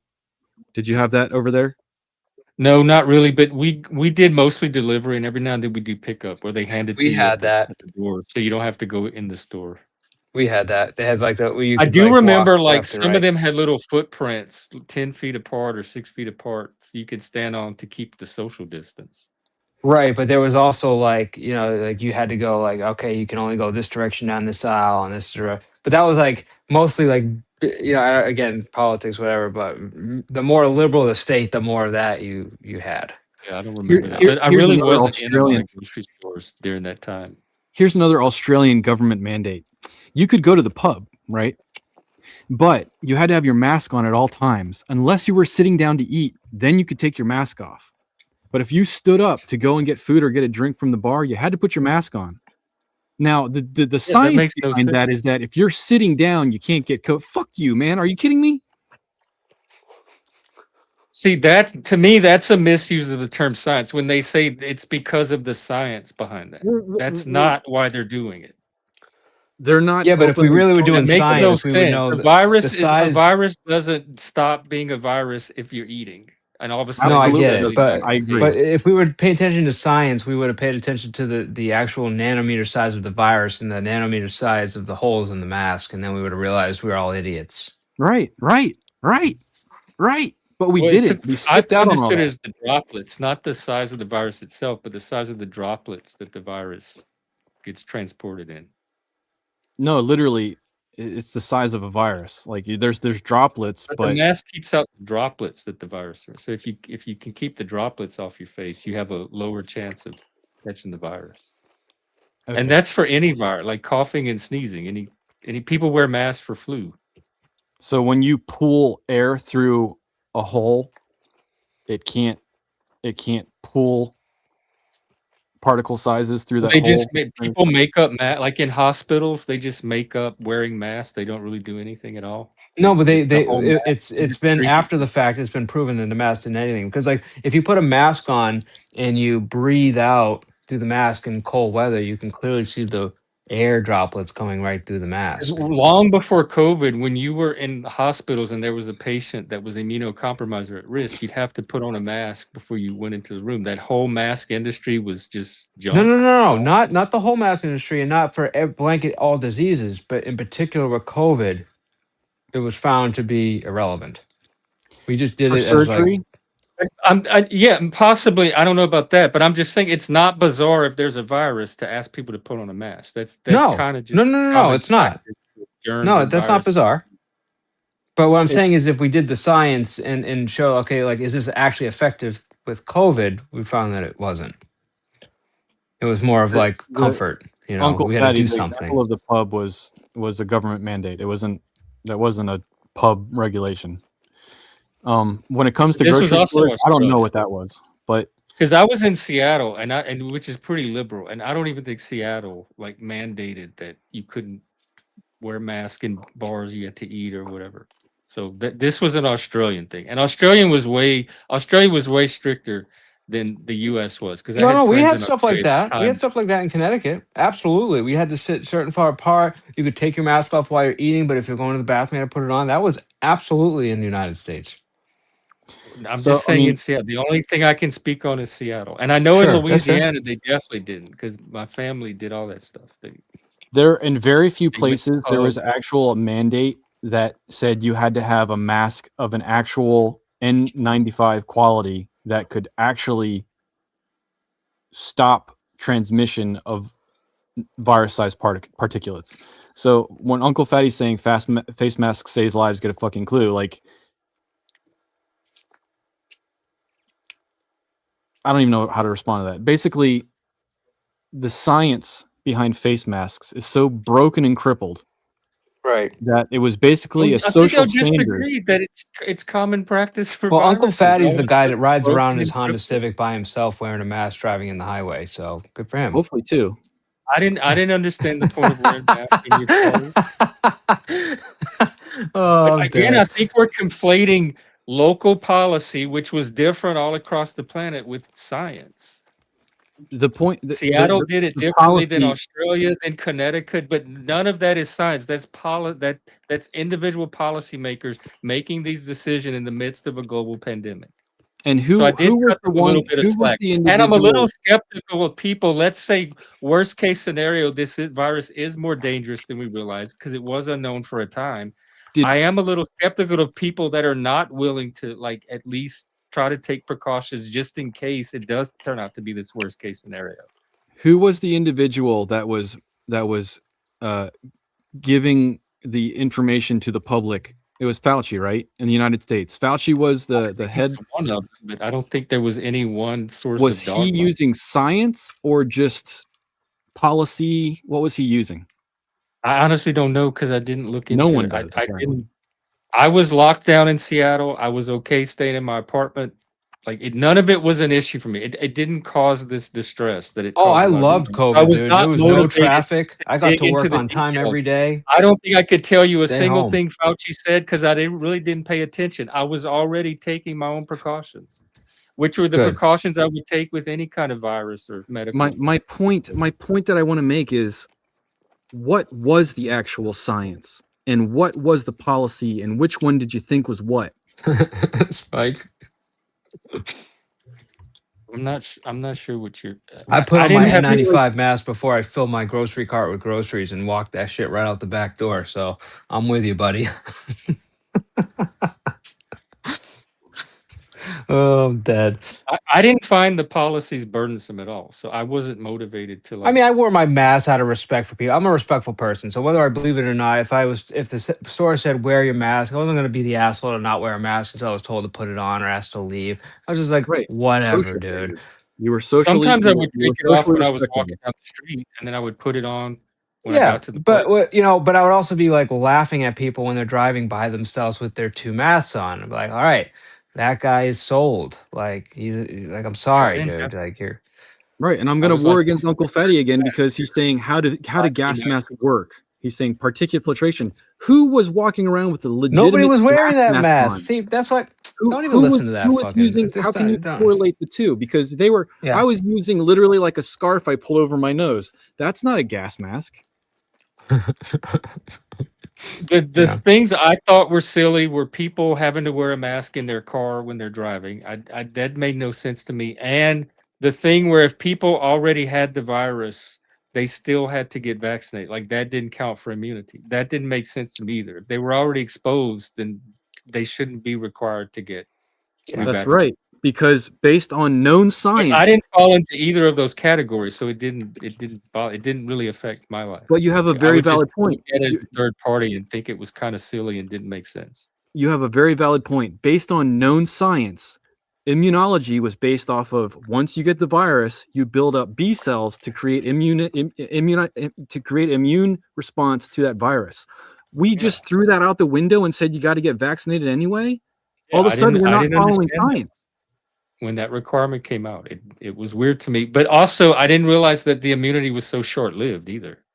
Because I needed a new vaccine like 3 months or something after I had my first one. It Based was on what already they time to told get a you, new one. I'm like, it only lasts 3 months. That's not. based off of the science.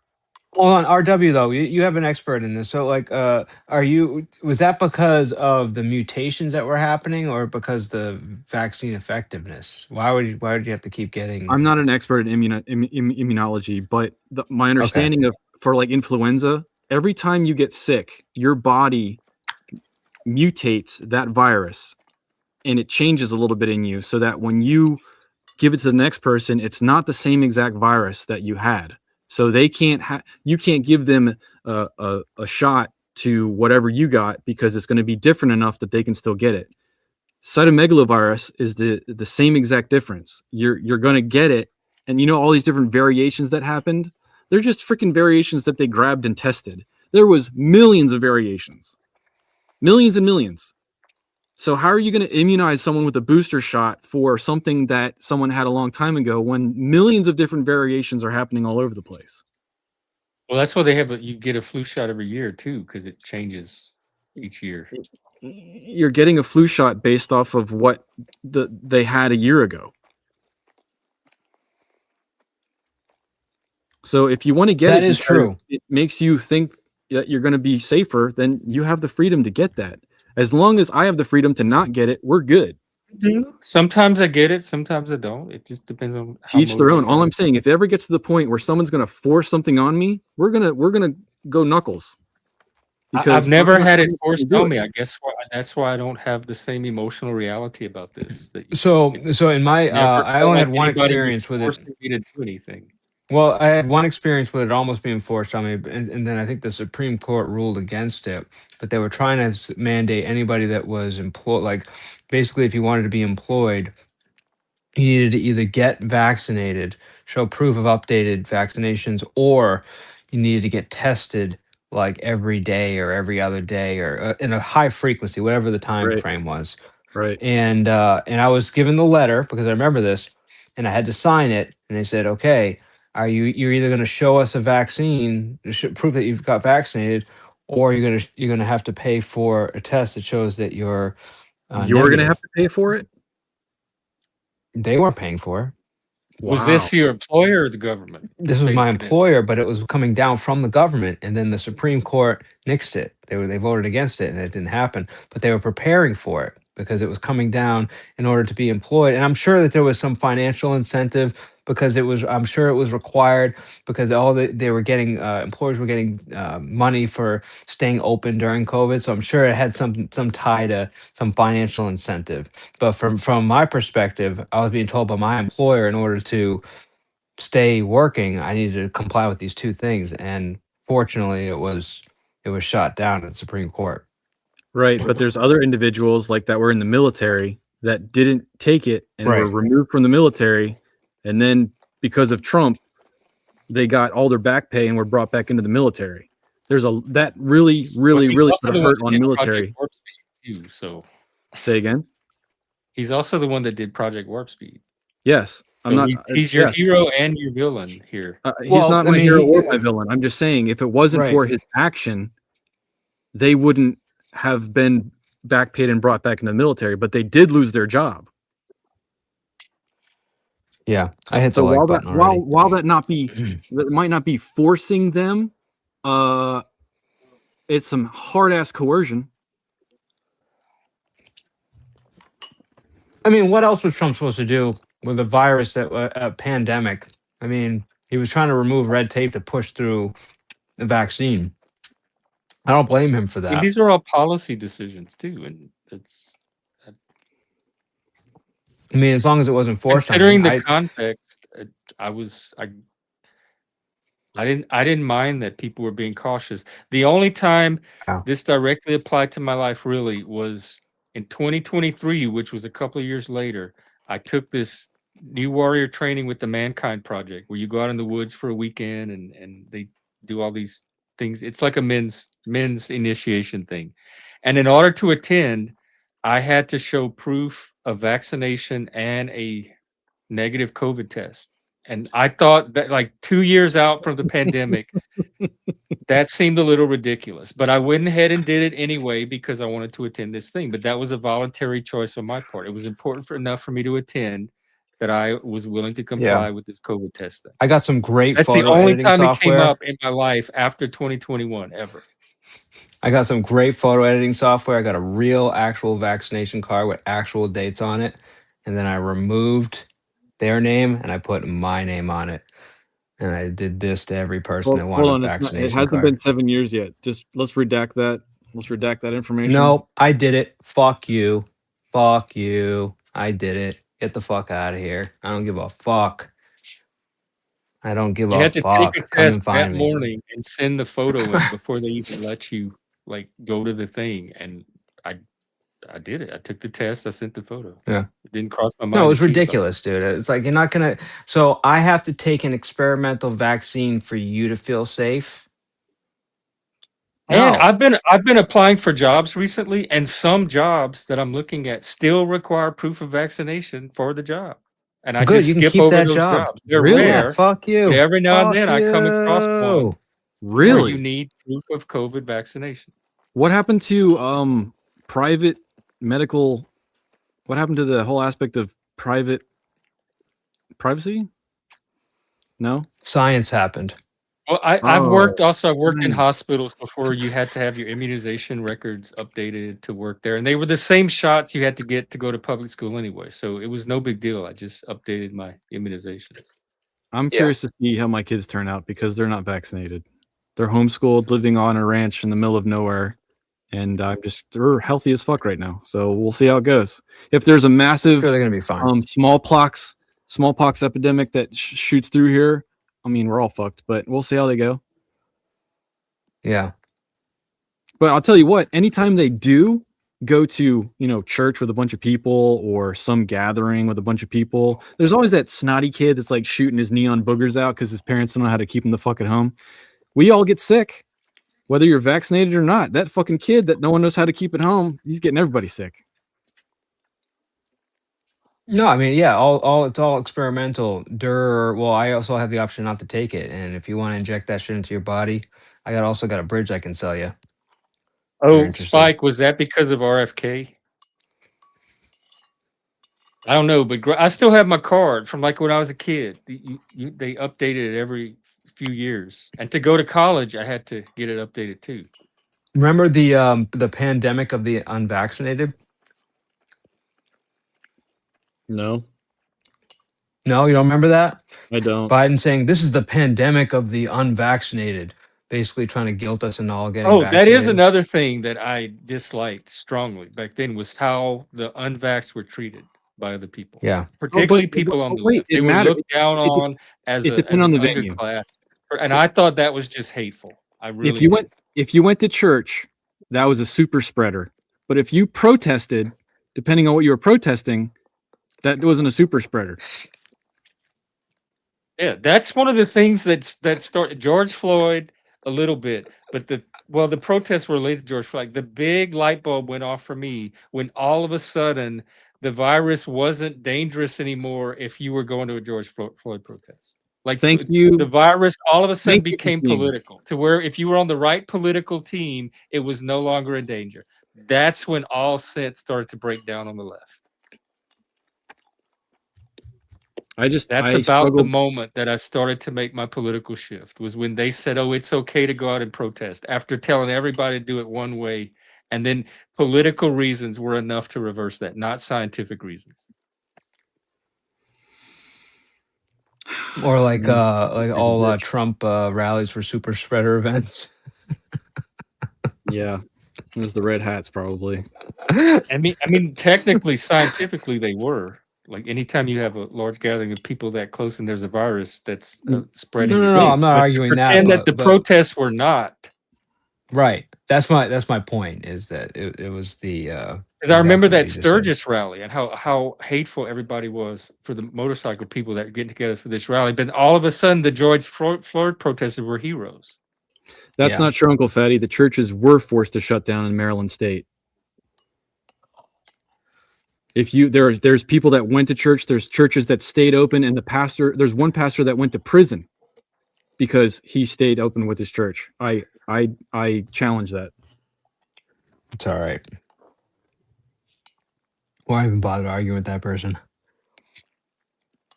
Oh, whatever. I honestly don't know. I don't like being gaslit. I hate it. I mean, like, if you're gonna gaslight me from Vietnam, I don't fucking know what happened in Vietnam. That'll work, but it wasn't that long ago. No, I'm happy with my decision. I'm glad that I listened to my and it was even my doctor. Like I ran up on my doctor and my doctor was like, based on what just happened with the last, it was like I forget what company. It was like a disaster. Johnson and Johnson, I think, was the one that had the Right. bad. Right. Yeah, she was like, based on what just happened with Johnson Johnson. I was like, she goes, "You're young. I mean, I wouldn't recommend it. I'm personally not getting it." When my doctor said that, I was like, "Thank you. Thanks for being honest." And yeah, It I should just be never risk looked versus back. reward, right? It's always risk versus Yeah, reward. Yes. yeah. So I just made the decision. I was healthy enough, and maybe I got it, maybe I didn't, but I never was at a point where I never tested positive for it. I never was in a situation where I had a crazy temperature. I just got through it, just by making practical decisions. And maybe I just had a good immune system. I don't know. But I know that some Or people were older, not in good health, in which the vaccine supposedly had saved their lives. Well, good. They made a decision based on their health and that worked out for them. Great. I think what we're just wanting is just to be able to make our own decisions and not have it, have politics be the reason why we do something or not do something. I think that's just a fair way to go about it. I respect that reasoning. Yeah. Hey, Laura.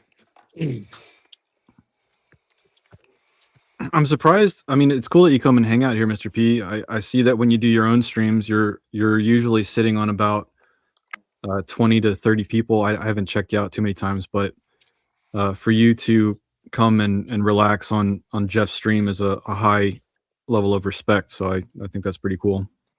Why do you say That's that? because he runs a drama channel. It's all the drama people. My I my haven't channel seen used to drama. be like that when the drama people were hanging out here. I say that because if you are successful, if you're, I mean, I'm not. Don't take this as disrespectful. I'm just speaking openly. if Yeah. if you have a successful stream more than another person's stream, it's humble to go and spend time with them instead of do your own thing, which is more successful. I see So what you're there's saying. No, some, I like Jeff's channel. I think Jeff runs a good panel. He has good discussions, and I come here just to come here. I don't really like. I know some people make decisions based on, how many people are there and stuff like that. I just make a decision based on, am I going to have a good conversation? Am I going to like the people I hang out with? You know what I amen to mean? that. This is the Yes, drama I do know oasis. what A you lot mean. of the That's why drama I'm here. crowd come here to get a break from the drama. I didn't notice the drama. I think the last 2 times you were walking out in nature, maybe that changed the vibe from what it usually is. I don't know. Well, like today, for example, like I think I'd have to look at the numbers, but I think we average like roughly 40 something people throughout the day. And we like peaked at like, I think like 70, 80. I think the lowest point was like 25 or something like that. But like I had everything from, it was started with like a little bit of drama and then kind of chilled out. We had a good discussion and then we ended it. It was like mayhem when we ended. I mean, they were throwing the N words around. I was like, it was insane, you know? Like, so it was 6 hours long. So we had the entire spectrum, just like everything from great conversations to just like fucking, the low end of humanity, all represented throughout the day. You know what I mean? Like, I remember and that's how I those days. like it, you know? Yeah, he I has a higher tolerance for the drama, but that's your crowd too, though. It's you came from that community. I just, I don't know, man. I think people are funny, and some of it is getting old with certain people, and that was kind of like my point that I made today was like, there was this like this crazy this crazy person, Kendra, that for whatever reason, name drop. I mean, Kendra. I mean, she put it out there, but I I'm don't not know. saying her, I'm not doxing her. But anyway, she's got name drop. She's dropping all her STDs and all her sexual conquests and how she can't wear jeans on certain days or pee on other days because it's peeing fire and this and that. And this is like, My God, I love it. Very classy. Wow, this that's is, something to shoot for. yeah, that's pretty cool. But I mean, this is somebody that's like putting that shit out there, you know? Like fascinating. Like, how do you do that? Why do I know more about your VD than you? I don't know. Maybe Yeah. that's most of what there is to know. Is that ideogram? Yeah, that was the first prompt. I haven't had time to mess around with it, but I that love the just sky. Oh, as a straightforward. CE. Yeah, I see it. CE. I really like that. Wait, are these people? Is this added antlers? It's Oh, just those are it's real just an people, AI aren't they? prompt, just a straight up script run Those are for the the Really? locations.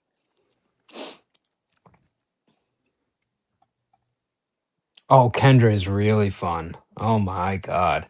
Well, she's new. I don't remember her from the community. I don't think I there got burnt is. out on the drama after a while. It's the same loops, the same storylines. It's like there was never any plot progression. It was the same season over and over and over. And But people would this make is new to me, fake dude. And storylines and they fake fight with each other to make fake yeah, drama. I don't know anybody that hates their vagina that much than Kendra. I don't know anybody. Yeah, I've never been in that scenario What does myself. she hate it because of How much abuse she's put that thing every through. yeah. Here, give that thing a vacation, man. How, She needs a do you Is know she how year not in old off. they are? control of it? Do you know how What? old the individual is? She's in her mid 40s, and I know that because she said that a majority of her conquests were between 38 and 45 after she broke up with her husband. So, yeah, she apparently Self-inflicted became drama. a hoe and has been pissing fire ever since. So shout out to penicillin. God bless. Yeah. Now you don't have to die from your sexual stupidity. You can live on and piss fire. Yeah. But she's also trying to she's trying to she's also a terrible person. Like I think somebody said that Damn. she sold candles or something to help like pay for some of this stuff, and then she ended up doxing the people that were donating. So I don't feel bad for this person. Like she's just she's a wholesome retard. Like she's fine, you know. And I Do don't you feel think bad for somebody that's that stupid. I really don't. so? You actually believe that this individual is telling a real life story as opposed to I just do. okay? Yeah. No, when you hear it in detail and you see it in your face and you see how she's cross-eyed drunk and she's saying these things, and you get a feel for a person after a while, and you just know that like somebody that dumb is not necessarily capable of lying so eloquently. Like she's speaking from experience. She's just But she's my not question making to this you, up. She's my pulling question it to you, from her experience. Mr. P, my She was on question to you, cam. because when we talk about alcohol or we talk about mental health or whatever, Hmm. like you lock on and you're thinking about solution.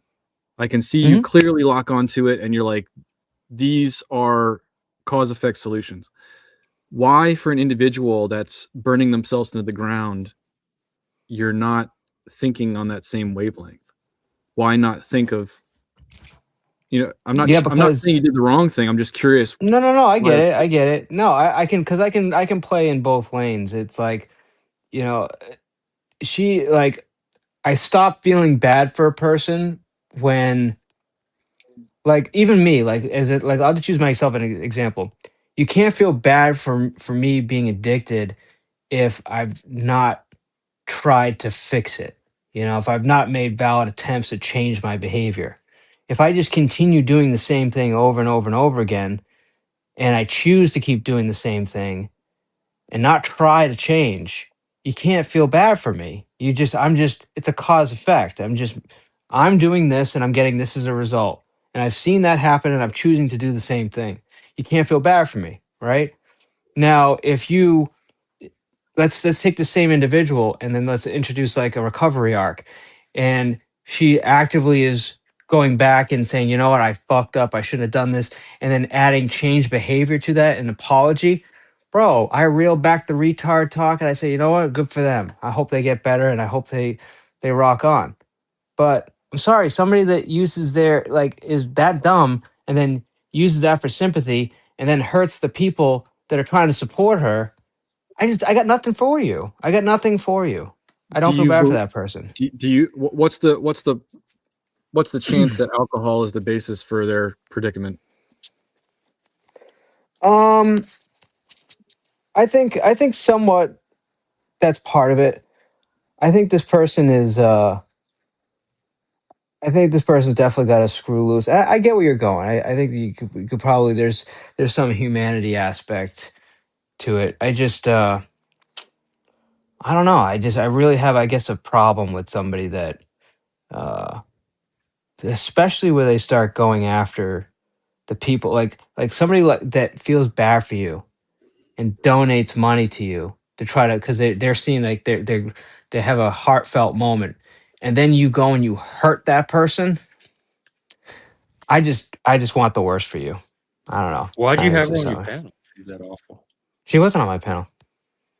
Oh, I thought you said she was on your panel today. No, no, no, no.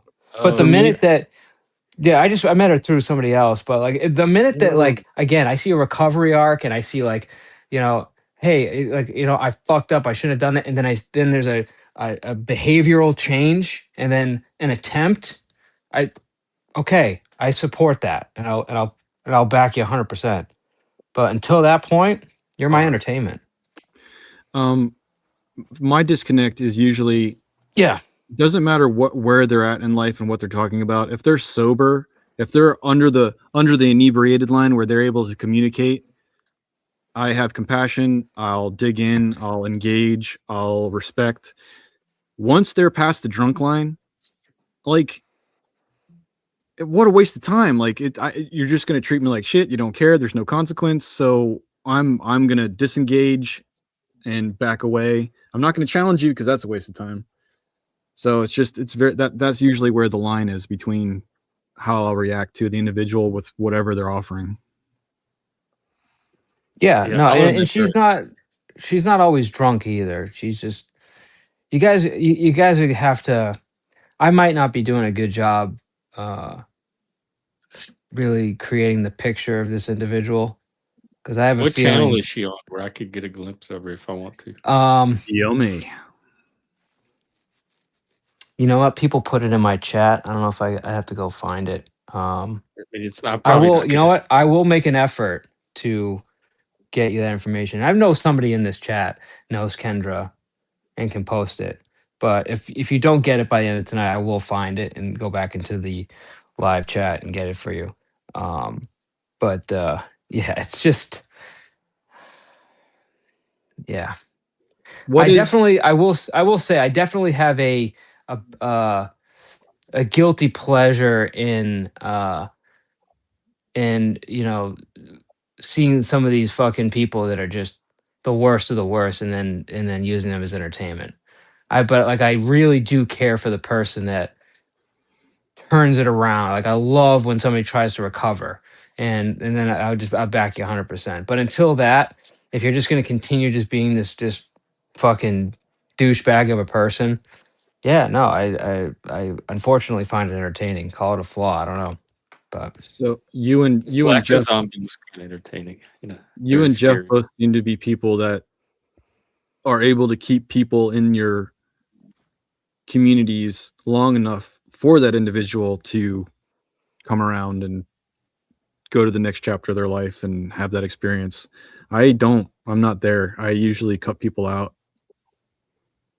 So if you are the individuals that can hold on to people and deal with their bullshit for long periods of time and until they perhaps have the chance to turn a leaf, good for you. I mean, I've been on both sides of it. I've been the retard that gave good entertainment. So, you Me know what I too. mean? Like I've been the guy that was high and making crazy stupid decisions that people watched the car wreck that was me, and I was willing participant. So, it's not like I can't vibe with what's happening. Like I can't understand where that person's coming from. But like I don't expect people to get behind me until I like made actual changes, and I've done a lot of I've done a lot of hard work this year. Like I've suffered a lot in order to get to where I've gotten to today. So Why do you like say suffer? I say suffer because I've really suffered, dude. I've like fucking suffered really bad. Like, whether it be the worst withdrawals you can imagine, uh, to just being like in a very, very dark place and not seeing any hope and losing everything and, you know, just Are you taking a shut off good from life and community? Is yeah. this your only, like, in your physical, tangible realm, do you have friends and family, or is the internet your friends and family? No, I have friends and family. Well, I really mean physically suffered. Okay. Physically. Yeah, because like I don't know if you know anything about like fentanyl, but like man, when you're in deep, it's bad, bro. It's really bad. I'm not familiar. I know alcohol and marijuana, and both of those for myself, or coffee. I know there's a terrible relation, but it's a very short period of psychological withdrawal instead of like whatever the fuck fentanyl is. Yeah, we're talking like 6 hours after my last dose, like puking. We're talking shaking. We're talking just like the worst anxiety, like the uncontrollable seizures. Like, I mean, dude, just like physical fucking nightmare, you know? And then just like not being able to get through all of it, cycling back, and then having to do it again until I Yeah, could finally put enough space in between where I could finally see the light at the end of the tunnel, you I know? understand backsliding 100%. Um, Okay, look. you're, I mean, without It's not asking, true. whatever your support structure was that got you to where you are now, I give them a lot of love and respect, because Yeah, um, me too. to have the patience with a backsliding human being takes more willpower and patience than I currently have. So the individuals that are at that point in their life, I definitely appreciate. Yeah, but like, all right, let me ask you this. Like, I don't know, do you have a brother or sister? 3 sisters. Three sisters. So, you know, you're telling me that like even if your sister hurt you for like 10 years and they didn't, you know, they could have like maybe stolen something from you, they could have lied to you, they could have maybe been a certain way in front of your kids where you were just like, you know what? I got to fucking cut this person off. And then at some point they understanding that you would it's going to take a while, made strides to be like, I'm sorry, I really fucked up, here's what I'm doing, I'm trying, whenever you're ready, just give, you know, and open that. You tell me you wouldn't open that door back up if they showed actual like a recovery arc? I mean, for blood, absolutely. For friends, Okay. I don't know. I Friends is tough. am dealing with less extreme than that, and just not interested in repeating the same cycles again. Not that at that level of letdown or assault, or I don't know what the right word is, but just not. So in other words, the individual has to show and verbalize change, right? That's key. Once they do that, I'm a loving, compassionate person, and I want it. I would think I want that to progress and be good. I can tell There are you are. That's definitely what I can examples. imagine you not, you know. Yeah, but for people that aren't family, that are support structures, the catalysts in our lives, the very, very, very few of them, I have a lot of respect for those people. Yeah, no, I do too, because I can't imagine anyone that isn't my blood or, you know, family by marriage would want to, you know, I'd imagine they'd just wait for me to show plenty of growth and show a history of being better before I would expect that, you know, that's normal. And as a any self-respecting human being shouldn't put them through that torture anyways. Why would you want to continue on a continuing cycle uh, with somebody that isn't your family? I mean, yeah. My only understanding of that is that, and these individuals are older, 80s, 90s, right? Like elders. Uh, there must have been some experience in their life that they're vicariously experiencing through you again, and they don't want it to happen. What and do you mean they'll 80s? I'm confused. What do you mean? so the individuals in my life that are my mentors that Mm-hmm. love me unconditionally, the very few Yeah, of them, that's normal. it's not normal in my life. Well, it's They normal that it's a few. It's that it's a normal that few. Yes, yes, yes, yeah. yes. To me, it's like you are, they are. I don't even know how to put the words. They don't.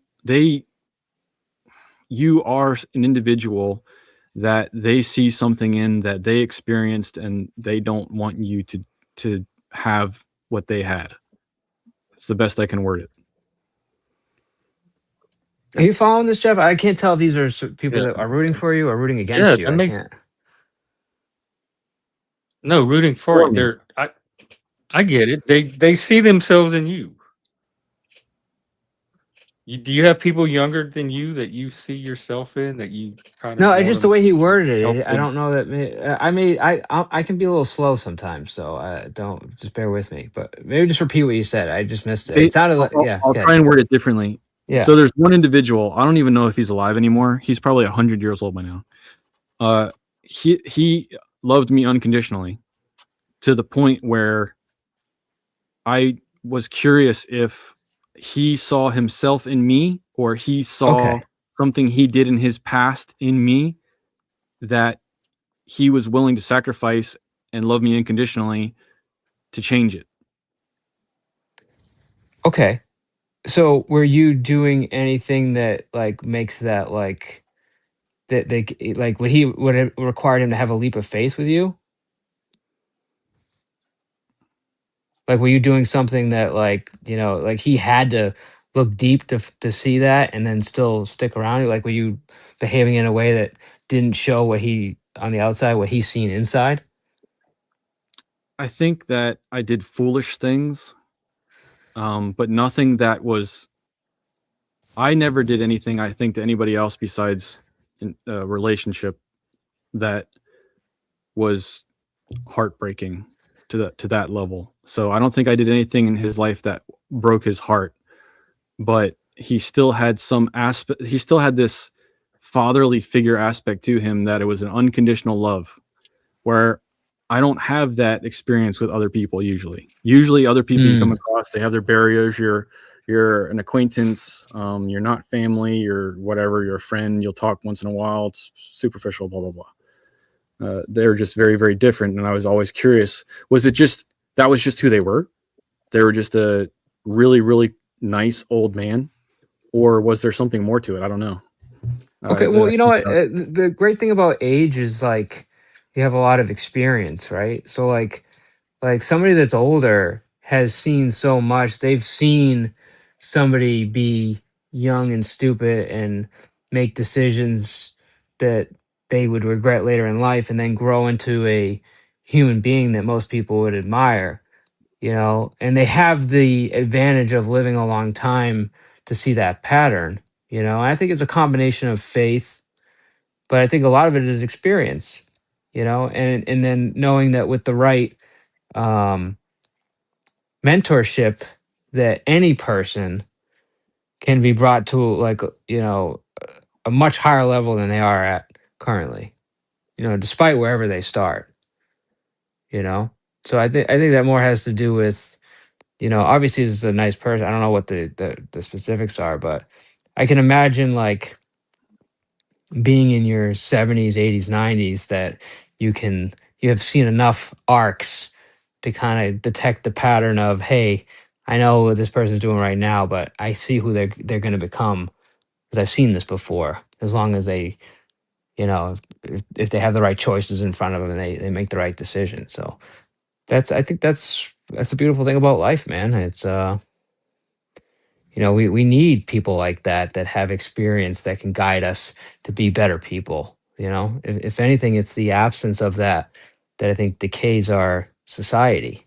Is not having somebody like that to drive I, us to be a I better definitely person. strive to be that old man, to make it to that age, first of all, Yeah. uh, but even to come across in my lifetime that individual, and not so much to try and change them, but just to be a space that they can be themselves and have the opportunity to learn in. So, you know, they come here, they're welcome to be here. This place has its own responsibilities and jobs and processes, and they're they're appreciated for being a part of that. And if they fuck up, they fuck up, but they're seen for who they are and they're appreciated for who they are. And that's what helped me become more, not because they were trying to fix me, but because I was able to spend time enough as myself in their environment so that I could experience more and become more. Yeah, that's awesome. Is this like person that like maybe you worked on a farm with or something that like? No, No. this was Okay. this was an old man that was a janitor for the family company. Interesting. I have a lot of respect for janitors. Oh yeah. Do you think you're able to give that to someone else in the future? That space to be themselves and I grow? I want to see that I can give it to my own sons first. There's a challenge for some reason when it's my sons. I think I could give it to a stranger. If I can reach a level of patience with my own boys, knowing them 24/7 and their character type and everything, and mature through that, I absolutely think I can hand it to somebody that is not my own son.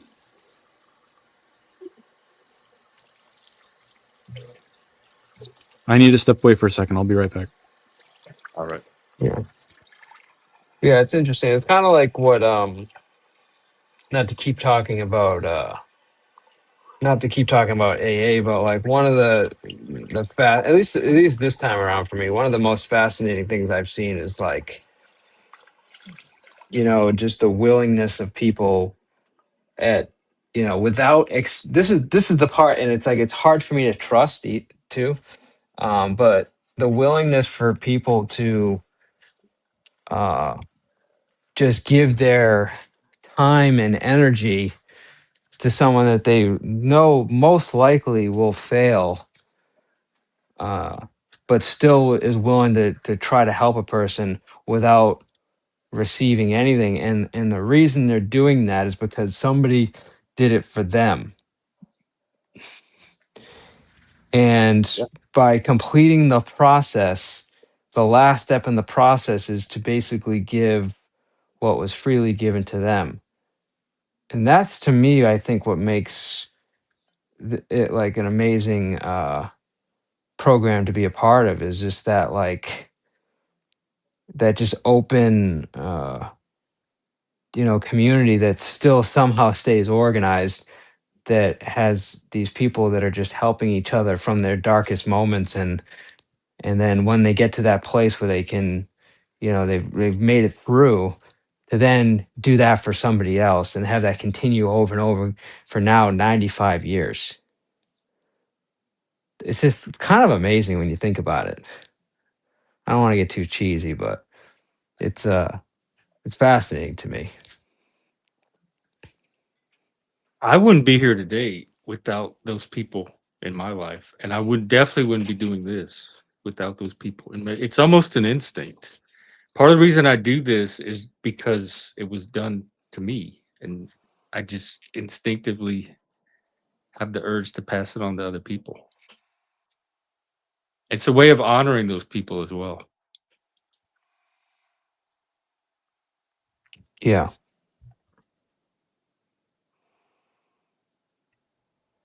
Welcome back. I didn't yeah, I didn't realize what did you have, like, kind of like a story where somebody, like, mental health wise, Jeff, that Me, just developmentally, like I was a very difficult child, and without the Mm, people around me to provide that understanding and support and let me grow and develop on my own terms. My grandmother was one of them. I had teachers that did that for me, and I was identified as a gifted child growing up, and supposedly had all these amazing learning abilities, and I was always told you could be whatever you want, blah blah blah. And people kind of assumed that I would turn out fine because I was smart. But that never felt like the gift to me. The real gift to me were the people that showed up in my life from like out of nowhere, that took an interest in me, that saw something in me, that invested time in me. That is what felt like the give. I don't feel like I didn't do anything to deserve any of those people. They gave so freely from themselves to somebody like me for reasons I could even determine. And I feel an obligation to make that investment like pay off into something. I don't want them to have wasted their mentorship on me. That was my I don't gift, think they was have. the people that somehow found their way into my life. I don't think they've wasted their time. I've only known you for a couple weeks, but I am more than confident that your efforts are not wasted. I'm I here. have no doubt without those people, I would either not be here today at all, or I would be in jail or prison, or I would have been on the same path that some of these people we see on the path. There's no doubt in my mind. That is what saved me and diverted me onto the path I am today. There's a my grandfather he's part of this homestead here. He's 96 this year. He taught me the respect and value of a man's word. When I was in my early 20s, he asked me to come do something, and he's always been kind. He's always been giving. He's always taught. And I said I'd be somewhere, and I didn't show up, and I didn't say anything. And he just came to me calmly and respectfully and said, "When you give a man your word, you show up." And I don't know why. Like just that. I think it's because of his level of love and respect that he gave me, that his disappointment changed my core value 100%, and now my word is my bond. And I have a large injustice towards other people. I feel like there's been a large injustice from other people if they give me their word and they ghost me. So I think love and respect goes a long way. And if you earn someone's love and respect, you can change their core values. But And Mr. you think P they is would have right. had? About, Go ahead. Sorry, Jeff. Go ahead. well, I was gonna say I think you're absolutely right about like people that don't get that early is one of the reasons that we have some of the people in society that end up where they are today. And finding ways to provide that mentorship at an early age is one of the ways to turn society around or improve it. Yeah, but at the same time, it's like it's not until they ask for help and they have the humility to do so. Like, uh, I'm not gonna mention this person's name, but like this person that's like a big mentor for me right now, like was also one of my biggest trolls. Like that, absolutely just at any turn was there to rip me apart.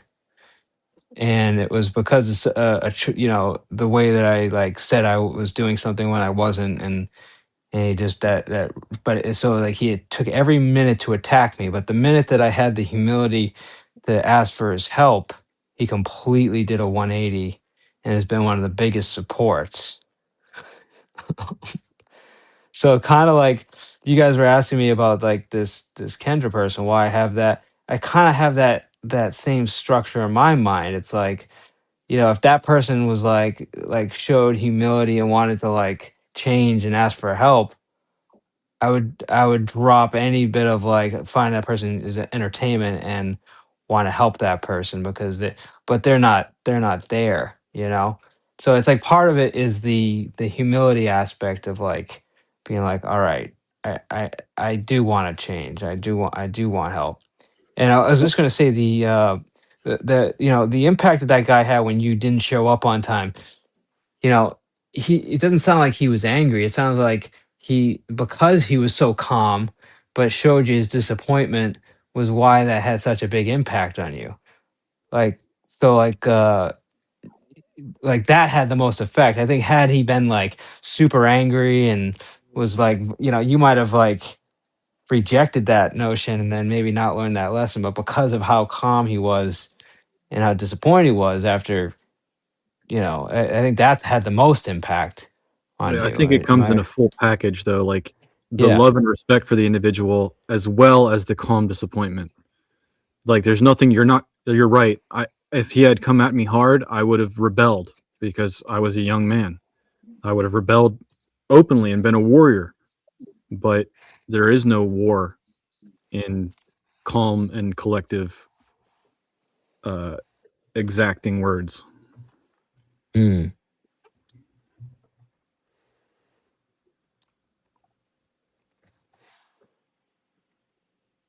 I hope I can figure that out before I'm 60. Now I'm the guy that goes down and fixes his computer every other day. That's my job because he can't remember how to do anything on a computer every single day. So it's come full circle, and I give back. Oh, that's cool.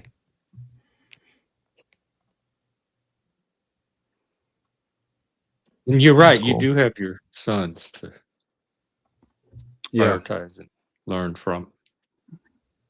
Are you I didn't close have with that. your I didn't sons? have a father figure growing up, so I think that's why these mentors were so valuable to me because I didn't have a parent playing that role.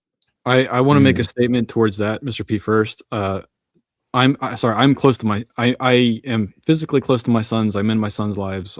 I should be closer to my sons. I think that a father figure that stays in your life, despite their narcissistic bullshit or whatever the fuck problems they have, if you have that individual in your life that's with you, it creates a very different outcome for you than an individual that has been abandoned and doesn't have that. I 100%. have a father figure mentor in my life. He's not perfect, but I know that he's there for me, and we respect each other, and that has given me a massive leg up. I had my grandparents on both sides. My family was very close knit, and that created a very strong core value of social cohesion, respect for social cohesion. I just need to be able to get over my selfish bullshit and give it to my kids also. I What just, would help I'm, that? yeah, I was gonna say I'm kind of, I have a disconnect with like everything that you just said, and then somehow it's not applying to your children. I guess I don't know. Maybe I'm I'm missing something. selfish. I'm selfish. Selfishness is in the way. There's this massive wall between that which I know is right and that which I do. And it's this selfishness that has to get broken down. Like I think some people are really good parents innately. And not me. I was very spoiled growing up. There's aspects of ego death that I've worked through and come across and gotten better at the ability to communicate with others. But for some reason, my offspring is something that is extremely challenging for me. And it's not just, they're not angels, like they're epic. So the ability to not care Yeah. and see the greater good. Like if we all got in some shit right now, I could turn my computer off and be like, fuck those guys, and then just walk away from it. Your offspring is there with you 24/7, pushing every single button in your face because you are their world. They are coming to you for entertainment, sustenance, blah, blah, blah, blah, blah. And you can't turn that off. And at a certain point, you really want to turn it off. And so you have to have selfishness die to be able to maintain the ability to be awesome to the other people at those points. I step off my soapbox. You know what? Have you ever seen The Northman? I Sounds familiar. don't think so. I think it's something I recommend watching it. Because there is a there's this reoccurring theme on top of it being a great movie, but there's this reoccurring theme that I think I'm not trying to like fix you. I just think like seeing Fix this me might harder, Daddy. Talk Sorry, go about ahead. living. Go ahead, dude. it might lend some perspective because I just see like I see some dads like where their kids are just hanging off them and driving them nuts, right? And then I see some dads that are just like they're going about their day and their kid is literally like following their every step and everything that dad is doing, he's teaching them about it and then getting them to do the same thing, right? Hmm. And it kind of speaks a little bit to the innate father, but it's like there's something that the father that has his kid doing everything he's doing, even though it may be boring and it may not be fun and it may not involve putting a fucking screen in front of them and giving them everything they want, but somehow the kid that's doing that seems more satisfied and more well behaved, more well rounded than the kid Distracted. that, yeah. But in this movie, I think it articulates it and shows it on film very like just perfectly, like the lesson of like from the lessons that are taught from father to son, which I think is is like the crux of society. And nothing against mothers and daughters, but it's just something about the father figure that I think we're missing today. It just hits this home, Can I interrupt you? and yeah. So I think you nailed it right there, because the difference is, as a spoiled individual myself, if Mm, I'm sitting down and doing what I want, then I'm being distracted. Then I'm being nagged at by the children. But if I'm going out and doing something, if I'm going out and being active and building and creating, then they're following me and they have the opportunity to also watch and engage. So that's the difference.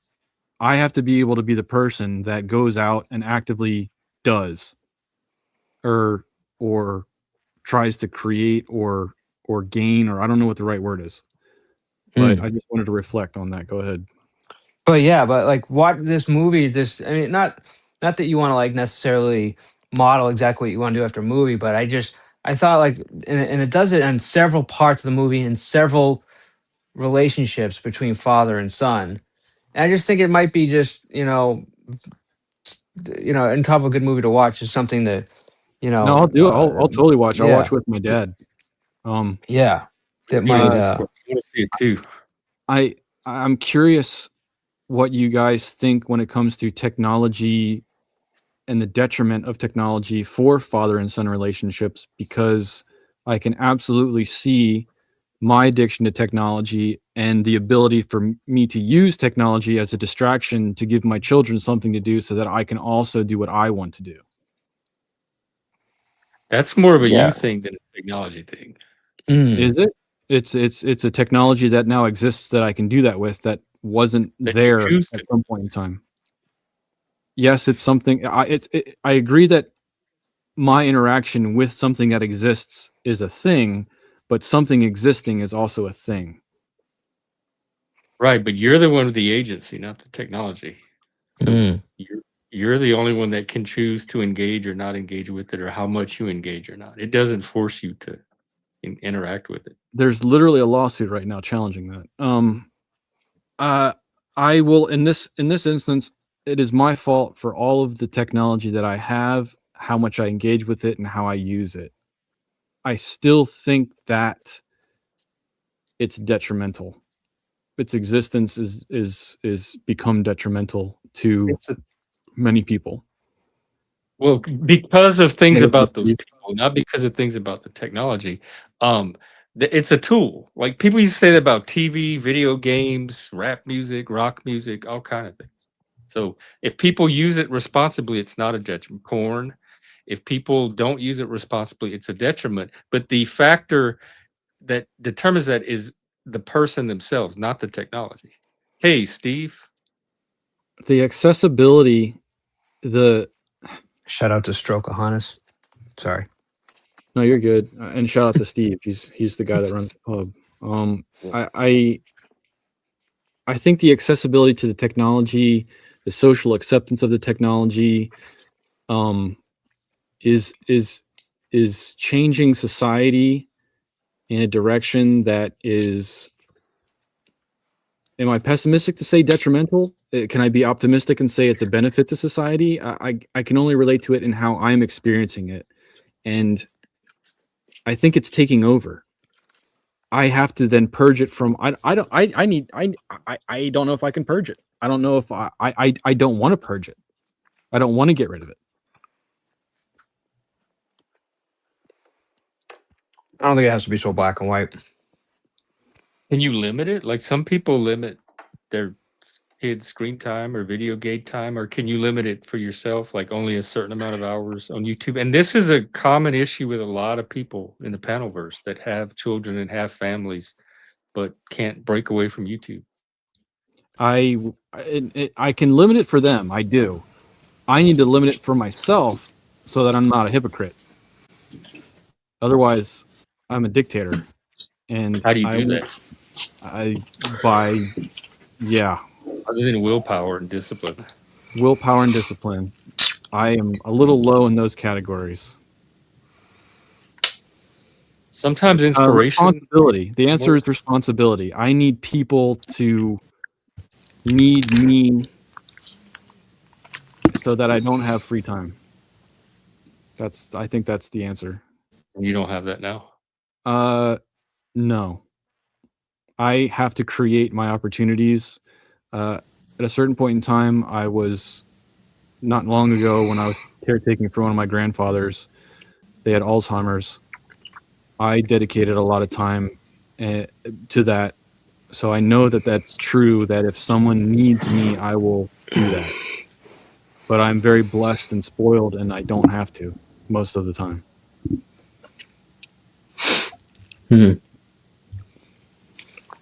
So I'm not trying to sit here and bitch. I'm just trying to reflect and relate. Like I think no, I get it.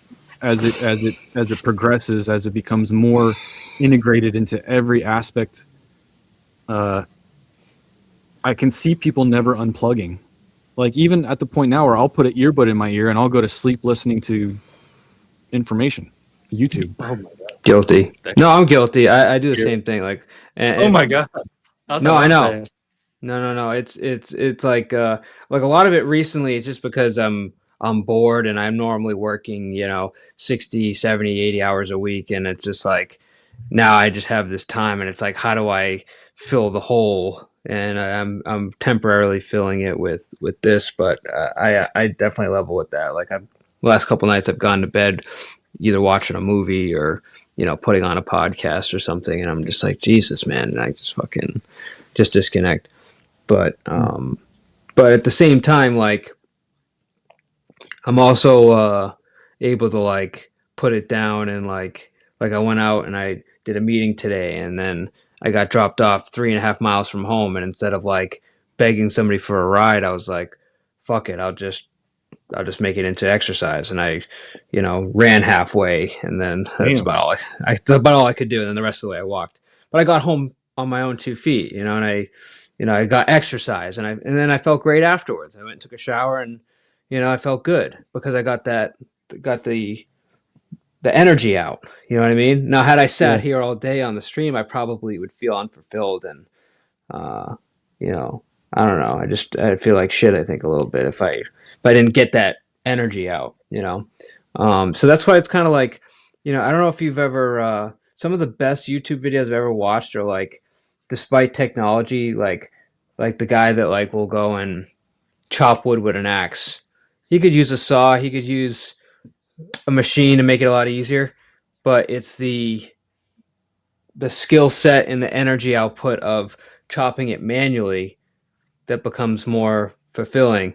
And then like that's something that you could like, hey, I can chop wood, and then I can show my son how to do that, and have he has a skill set, or like let's go hunting and like go like take your and show your son how to fish or hunt a deer or something. Like like healthy things that like you can still have technology, but then put it down and do something fun for both of you that's out in the stuff like that. That's the stuff that like I Right. love Our seeing.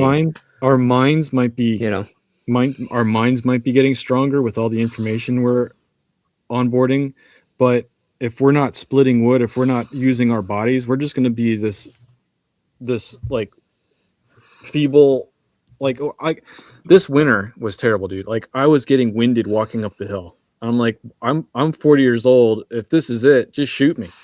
Like I need to do more. I need to get out there and be more. And I think that I don't. I hope that I'm wrong, but I can see society now not using their bodies anymore because they're so entertained with a screen that they don't think that they're missing out. Like they're not going out and doing these things because they can pass 9 hours in a day just engaging with dopamine drip. yeah, but like Jeff says, you have agency. You know, that's the thing. Like I'll give you and it doesn't take long to stop yourself from being winded. Like I have 2 hikes, one on Jeff's stream, one on mine, right? And like when I went up to the golf course, I mean, Jeff, you probably remember, I was out of breath. I was like, I had to stop a couple Yeah. times. I was like, and I was also trudging through a lot of snow, but you could tell I was winded. Like I needed to take a couple breaks. Like it was very difficult to do that. And then I probably exercised a few times that week and then did it, you know, I did some stuff around the house, whatever I needed to do. But then I went and I did another hike where I had a similar, if not longer, hike in the same amount of snow. And I was not nearly as winded the second time I did it. And we're only talking in the span of like a week. You know, my body made that much of an improvement just because I shocked it so hard the first time. And I was like, I was sore.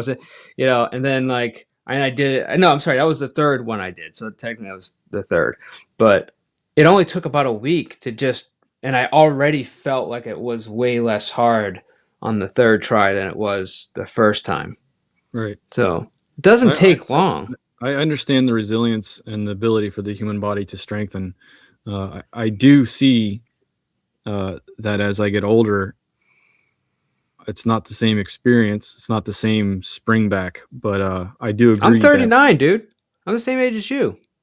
There's also other physical issues that can add to that equation. But, sure. I do, yeah, and it's just a matter of like we're in another couple months we'll be warm. I got a ton of edible acre projects here that I got to move a bunch of mass around for, a lot of dirt, a lot of wood. So I look forward to it, and we'll see how it goes. Yeah, and I look forward to it too. I wish I could go yeah, help. absolutely, man. By the way, where are you geographically? North Carolina, foothills. Okay, East Coast, got it. Yeah. But like more importantly, like, and I used to hate this and I'm really not a gym person. I fucking hate the gym. I'd much rather get an exercise outside in practical application than run a treadmill or to me, I never felt comfortable with it. But I used to hate when people were like, oh, I feel so good after the gym. Because there was so long where I just felt shitty. And then I just felt shitty after. And I didn't feel great the next day. It's like, what do you mean you feel good? It's just, you get tired, you're winded, and then you're sore for 3 days. How is that? There's no feeling good there. But right. there is on the mental side, man. I don't know, like it may just started clicking for me. I don't know, but like definitely like even right now, I can't stop being like, and I went for I should be tired right now, but I got like a charge from that exercise, you know? And it's like I've been like literally like on this like high all day because of it. I don't know. I think it comes down to what an individual thinks is an accomplishment. Like for me, lifting metal up and down X amount of times, so many times in a row, isn't an accomplishment. But if I build a raised bed, or I till a garden, or animals all get their hooves, or like there's some project physically on a grander scale that's accomplished, I feel like I've achieved something. Yeah. So then at the end of the day, I can feel mentally accomplished or rested or at peace. Despite just being tired and ready to go to bed. But for people that, can go to a gym and can count to 35 times and have that same vibe, or that's cool too for them. Yeah. No, but that's cool. So you work on a farm. We're trying to create, my purpose on this homestead project is to create edible acres, to put food everywhere, multiple varieties of it, from figs to elderberries, different berries to different American persimmons to native ground nuts to, King Henry's lettuce type things, just tons of variety that just grows like a weed that doesn't have to be taken care of, so that when I'm dead, my children and their loved ones have a grocery store outside that they have for security. I'll enjoy it for my lifetime, but my goal is to create it for the future. Yeah. Well, we were just talking about like having your sons and stuff. So yeah, like that's a great project for them to participate in. If they want to stay rural, Well, I'm saying like right now, like you're gonna do it this season, right? Yeah, they each have their own character type, and I'm working on giving them chores. But if I was paying them, I would fire them both most of the days that I need to help. Yo, I'm fucking dead, bro. Oh, that's funny.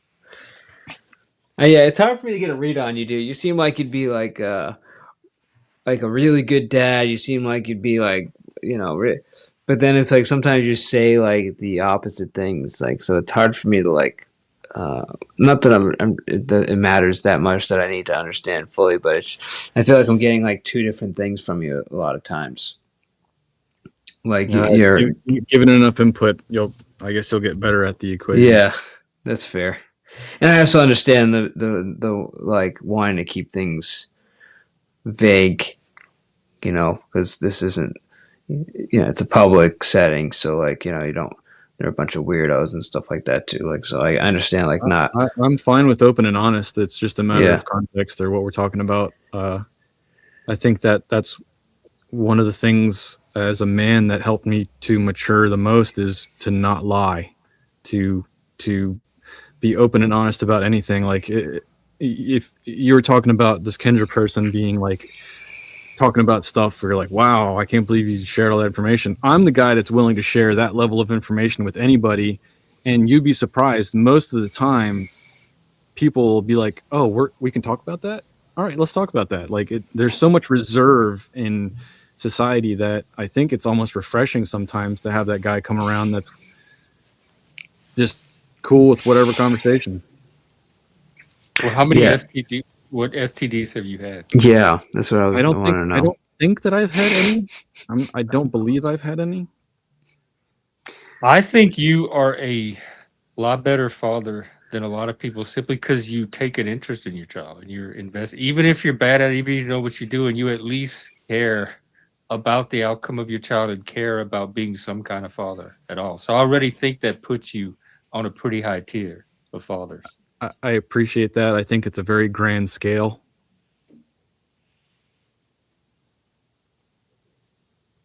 Oh, it's more than a lot of us get. That makes me sad. I respect you for just, if you do nothing more, I respect you immensely for even just that. I appreciate that. Yeah, it's an experience. Well, I was kind of saying what I was saying because I don't know, not really here, but like in kind of like the community that I'm in, or the people that come around, it's like even just turning your camera on and revealing the street across the street from you can result in your family getting calls because they'll figure out where you live, and It's kind of like that. I love They the send open cops honest to each thing, other's but house. yeah, but it's like I built up a resistance to be like I almost want to like I like have no problem being honest about me, but like I also have to remember I'm in a relationship with somebody, so like, and I also have family that I don't want affected. So it's like I constantly have this like this guard up that I don't want to like. I want to be open, but vague at the same time in case some weirdo wants to like that doesn't like me decides that hey I'm gonna attack my sister or like weird Yeah, shit. I try to have a safe like geometric bubble around me where I'll give information out of Yeah. where I am at a certain point. So if people really, really, really wanted to try hard enough, they could find me. Yeah. I'm not that popular yet, but I do believe that everybody needs to have anonymity on the internet because there's some crazy fuckers out there that are irrational and it doesn't even have anything to do with whatever we're doing. Yeah. Well, that's the whole point of like it's kind of been my issue with doxing for the most part. Although I kind of broke my own rule today, but it's granted they already Wait, put their wait, you information dox out there. somebody? Well, all right. So somebody that already has their name out there, but Prime came up and asked for me to unblock his 52 different accounts that I have blocked on StreamYard. That's dedication, dude. He just So- like dox somebody's name. One of the accounts happened to be somebody in the community's name, and I said, "Is this person's name your you?" And they were like, "Oh, you just doxed this person." Oh, And then when I realized who it was like, "Oh." And I just said the name like 7 different times because I fucking hate that person, and they've already put their name out there. But yeah. But point is Charlie that they're doxed me earlier today. did they? Doxed my location. Damn. But it's like the whole point of doing that is to try to put your information out there. And it's like it's almost like knowing that there is a crazy person out there that want. But mostly it's not like with malintention like that. It's more about like hey, I know who you are and you're not safe. So I don't think you can just talk a bunch of shit and it's not gonna have somebody send a pizza to your house, you fucking idiot. I don't think Well, for myself, speaking of I don't think I'm ever gonna run into trouble because someone, I was mean to somebody. I think it's more like I believe in something opposed to what they believe, and Yeah. that's the problem. No, I is that agree. heavy fish breathing? What's going on? What's up, Hello. Shiv? Hi. Well, hello there, Shifts. Hi. So I just want to, sorry, I think I'm a little bit behind, but you triggered the fuck out of me, RW, and I just wanted to say something real quick. Okay.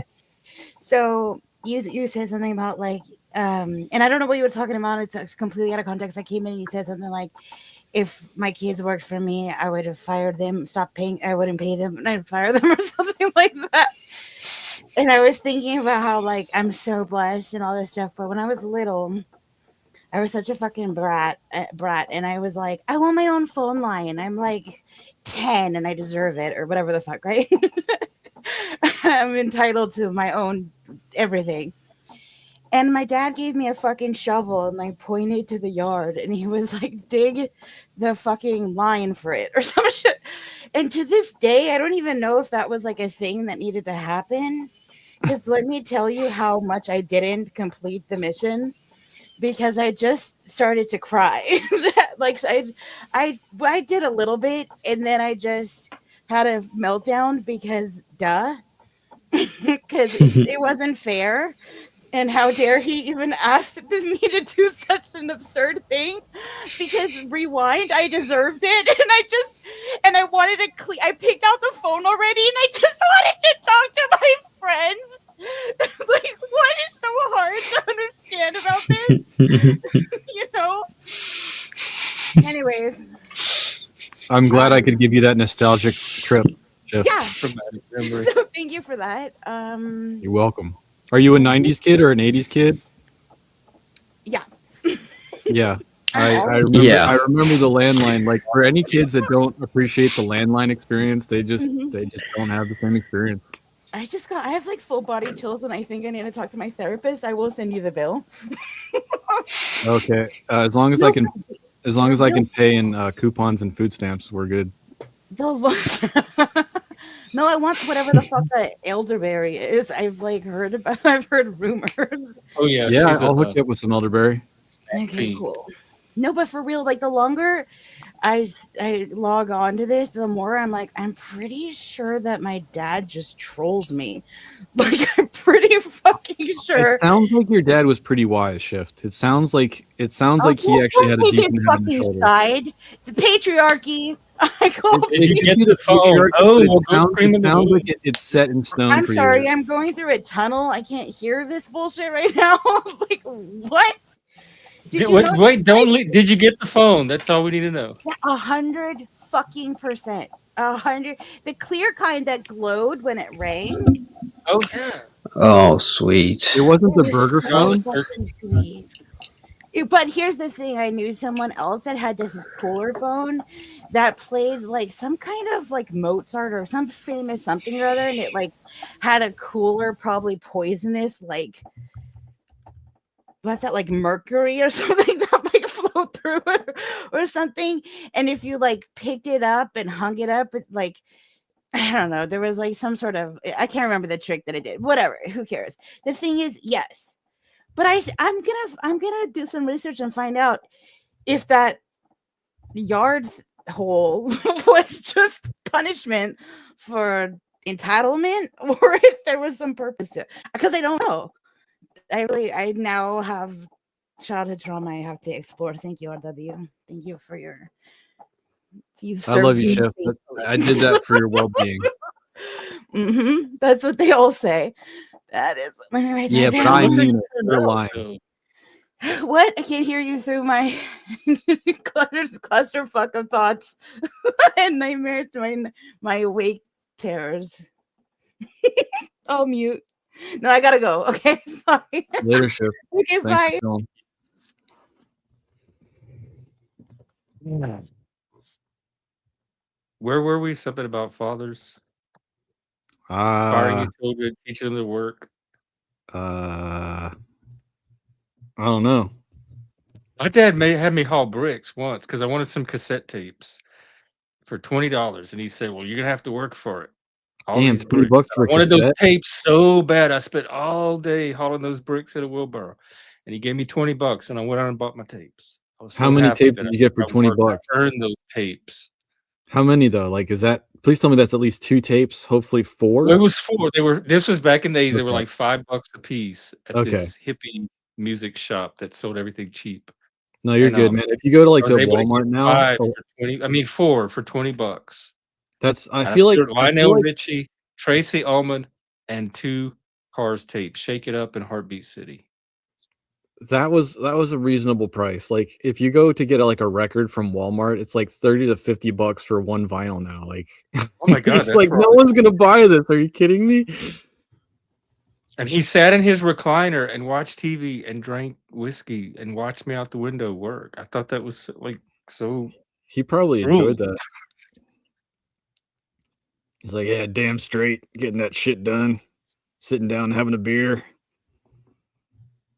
He's not even lifting those bricks right. Exploited. Whatever. I was exploited, but I got something out of it too. So I guess it was a good deal. Yeah. Oh yeah, I missed that subtext. I remember one girl that I that called me and wanted to have phone boning is not a term I'm used to, but phone sex or whatever. That was an interesting experience. I felt like I was totally breaking all the rules. So dirty. Oh, that's some of my best sex is phone sex, especially lately, like the last Why? Like, 2 decades. I don't know. I feel like there's some resistance to it because people feel awkward. I don't really understand it. Yeah, but when you realize like my wife is really into books and books. And so Adult books. She'll Yeah. describe them as more than that, right? But Yeah, I get it. so, and they've evolved. Trust me, since COVID, those fucking things got crazy. Yeah, I'm dead. They like they like their world being described and created and landscaped, like you're storyscaping. And so like phone sex has to be for them just like amazing, because like you're the book, you're creating the story for them. It's like it's more enjoyable than the real thing for them to begin with. And then once you get them to that level, then it's on, and then they become crazy. But you got to get them to that level. And for any man that can't figure out how to get them to that level, use words. Dudes are so different. Dudes are so different. Yeah, like, I'm very I'm ready to go. It's easy to take me into a story, which will come in handy for our D&D game as well. Well, hopefully our D&D game isn't like that, but I'm playing every motherfucker in that room.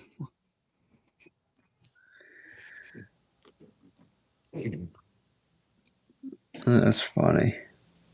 For anybody interested, Jeff is trying to get together a D&D experience in his Discord server. If Not Laws is going to play, I will do a transgender gnome that's always trying to propheticize or whatever the Fox News daily information. I will do that. I will dedicate. Are you DMing? Or do we need to get a DM? I'd rather someone else does the DM. I will if I have to. I can do it, but I would appreciate fucking with someone else's storyline. I could possibly DM too. I could get Charlie to assist. Yeah, well, I like White Wolf too. Those are more for. I think they're better at story. Well, you can use either one for storytelling. They're just less technical. There's less rules to get bogged down in. I'm not familiar with that. It's Vampire the Masquerade. They have Werewolf, Mage. They have a demon game, Changeling, which is about is fairies, it all so it's all the same role-playing base basically? It's the same world, and it's set in the modern world. It's like modern supernatural horror, but you play a different character in each one. In one game you could be a vampire, in another game you could be a ghost, a demon, and they have their own lore and character types for each creature. I'm mostly curious, like how strict you want it to be to the legislated D&D world or whatever, or if it's going to be free form. I lean more towards freeform. The rules are there to just help the story along. Okay, I think that's a lot easier. And the storyteller system is designed more for that. It's very streamlined and simplified. And Mage is a really good one because it's about competing ideologies and belief systems, and whichever one wins out with the masses, they have the ability to. They have an advantage in their magic. They can influence reality more. So it's basically everyone's fighting for control of reality based on their belief systems and trying to make theirs become the most dominant. So it reflects things that we experience in the real world and on social media with all of these competing worldviews and belief systems. I'm honestly intrigued with the aspect of Charlie running DM. Like, I don't think I'd be able to deal with Charlie running DM on bitch mode. We'd have to get a he's not gonna be able to do the voices, and we'd have to get a better filter on him. But he can maybe run it through text in the background, and then I could just translate it into the game. Okay. I can see that working. Yeah, I'm very disappointed with the amount of R&D that's gone into ChatGPT and his inability to talk in different voices. Like, really, we just got to have like standard white bro instead of like a girl or like Ebonics or whatever the hell I want. You're a tool. Exactly. And all these other AIs, I hear them use different voices all the time. So I don't know why Charlie's being so obstinate.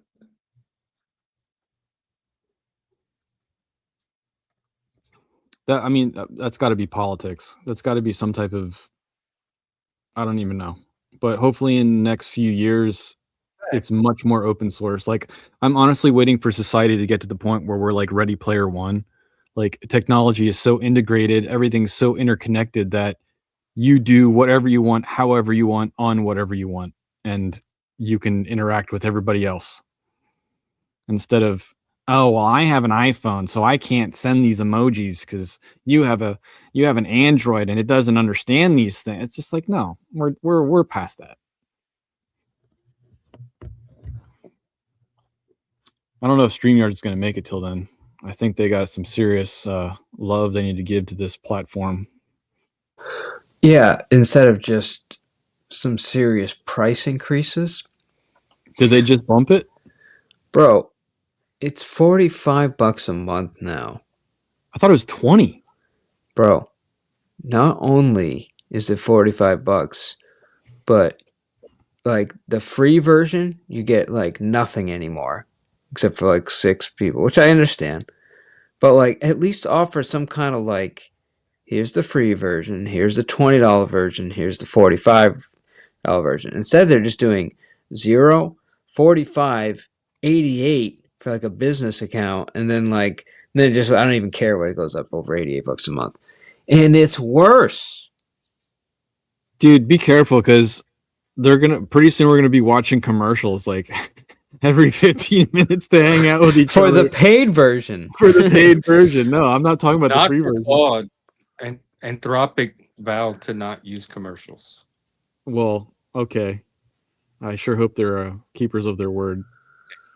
Apparently, I'm getting two different. One person is saying ChatGPT only has that one default voice, and they're having the same issue in getting it to be female. But then I'm also reading that they have 5 to 9 different distinct voice personalities that you can change in the settings. So I'm going to explore this, and it may be like just in the phone app, maybe not the browser version. But interesting. There's got to be another voice besides just that Charlie voice. I'm curious if that is based on where they are in the world or if that's baseline. Let me go into say here personalization. Did you guys ever watch any of the original Black Mirror episodes? I watched a few. Did it intrigue you? They were okay. It's more that they were just like one-off episodes, and I like long-form storytelling where the plot continues. Okay. Across episodes. It's the newer Outer Limits. It's the newer Twilight Zone. I just think that they really hit the nail on the head for a lot of these technologies, a lot of the social credit scores, a lot of the social acceptance, a lot of the cancel culture. Like it was like it's like if we project that onto the future, even with what technology we had back, because that's what 5 years old now. Like it's very on point. I haven't watched the second season of Black Mirror or beyond that, but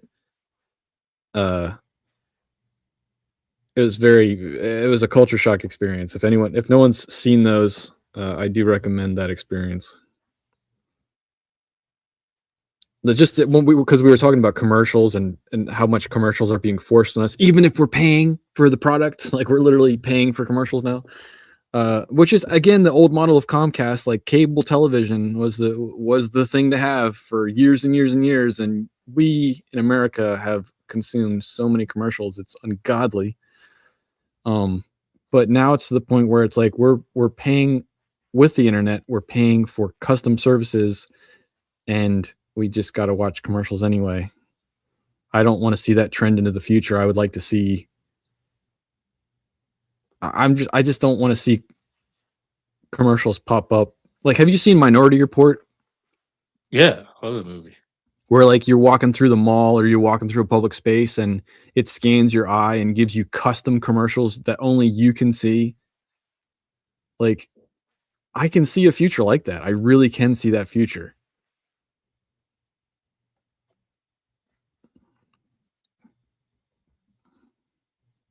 Well, I ignore ads now, so like I'm not even worried about it. That's just going to be background noise. I don't know. I can't. If I can't turn it off, I can't. Really even as a kid, I mute commercials on TV. I can't stand sit through commercials. So I put them on mute, or I get up and go do something. I didn't watch them as a kid. Very, very few of them. That was like the time to go pee or get something to eat. I'm very good at just filtering out advertising and tuning it out. On the web, I don't even notice them on the sides of the browsers and all that. My eyes don't even look at them. Good for you, man. I just listen to people lie to me constantly in commercials. That's all I hear. Lie, lie, lie, do, do, do. Like you were talking about anti-authoritarianism. I war against commercials like you war against "Call Me Now." Oh yeah. Hilarious. Yeah, I hate being told what to do. Like usually that's when I hear them. Like if I'm doing something and I hear the TV, I hear a voice telling me to do something. Like the fuck I will. Call us now or take your family in for this thing. Don't tell me what to do with my family. Don't tell me what to call. I just have this instant reaction. Then somewhere out there in the world is an individual that has the opposite reaction. They're like, I need to call them now. Really? I feel bad for yeah, no, there's old people, especially ones that are on dementia tiers, where all these people, all these junk calls we get all day long that we're just like, hello, I'm gonna give you that information. They're not in the same mindset. Like they'll give all that information. So there's a friend in Hawaii that's taking care of his mother that's there, and he's got to make sure he gets the phone first because she'll give everything away in a heartbeat because she's just gone. You have to have discernment. Once you no longer understand reality, you're a perfect victim. I guess so. Yeah, discernment's important, especially when it comes to reality. But then if I am really like if there's a commercial I'm genuinely interested in, I don't rush to the phone and call. I'll be like, "Oh, that might be something I'm interested in. Let me do my research. Let me take my time to think about it. Let me like give it a few days and see if I still want the thing." Like there's this whole process I have to go through before I even think about running out and getting it.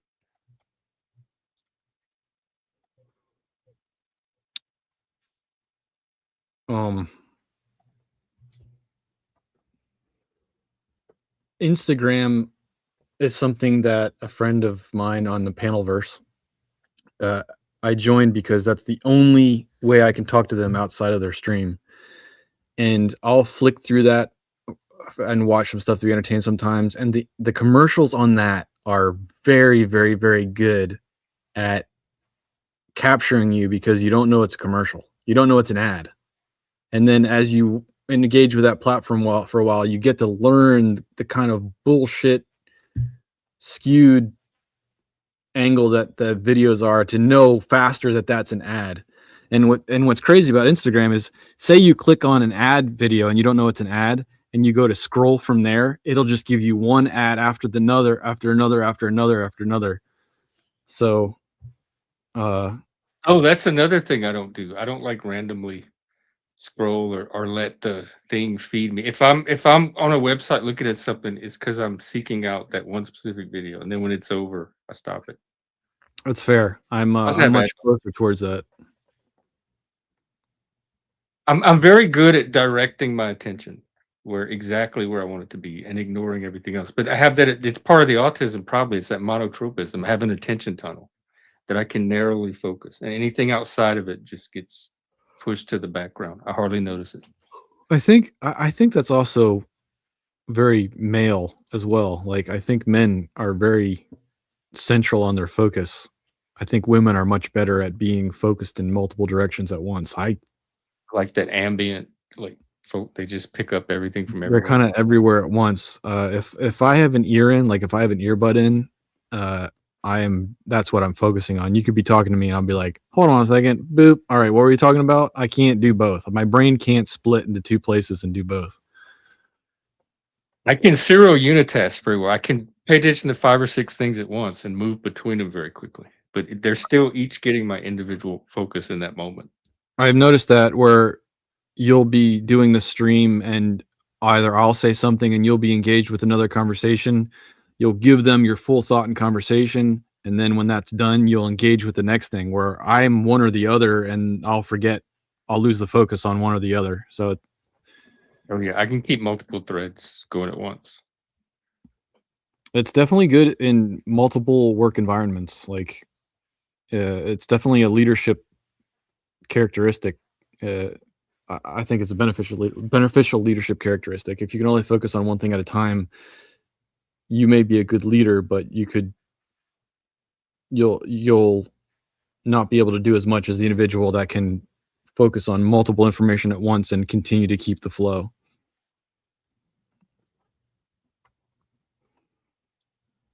See you later, Take care, Mr. Mr. P. P. Oh, did he back chat? Yeah, he's dropping out for the night. Okay, yeah, it was a good addition. I enjoy his mind and conversation. Yeah, I like Mr. P. I think you brought a decent amount of crew over to your feed as well. I think you're up around 20 something at that point in time. Oh yeah, did they come from him? Thank you, Mr. P, for the audience. A lot of these channels share a common audience or community, and so I know most of these people from either when this was a drama channel or from all the other drama channels. There's not many. I haven't searched live feed open panel tonight, but usually it breaks down to like soap opera or drama. Circus Old channels. ladies talking about dreams and knitting, and then if I'm lucky, I'll find some intellectual conversation. But that usually breaks down to religion and politics. And if I'm not in the mood for religion and politics, there's usually nothing. So like if I can come across a feed of intellectual conversation that's talking about more stuff, I'm all in. I think you have a very small I don't know how many people are looking for it. I think Steve is in the same boat. Very few people come across the pub organically, naturally, because I just don't think that they're looking for that experience. I think they're looking for something else. You're right in that most of the intellectuals I know on YouTube are looking. A lot of them are younger, and they're looking to talk politics, philosophy, or religion. Sometimes psychology, which we all talk about on here too. In fact, when the intellectuals show up here, that's usually what we end up talking about. But I don't think a lot of them are seeking out. So there's channels for that. If you're a nerd and you want to talk politics, you can usually find channels for that. But I'm not sure there's people seeking out intelligent people to just have general conversations with. Right. And even when it comes to politics and religions, I personally want to have a conversation. I want to dig in and figure things out and not just scream talking points back and forth, because that's extremely boring to me. And it's religion and politics are very, very heavy on talking points.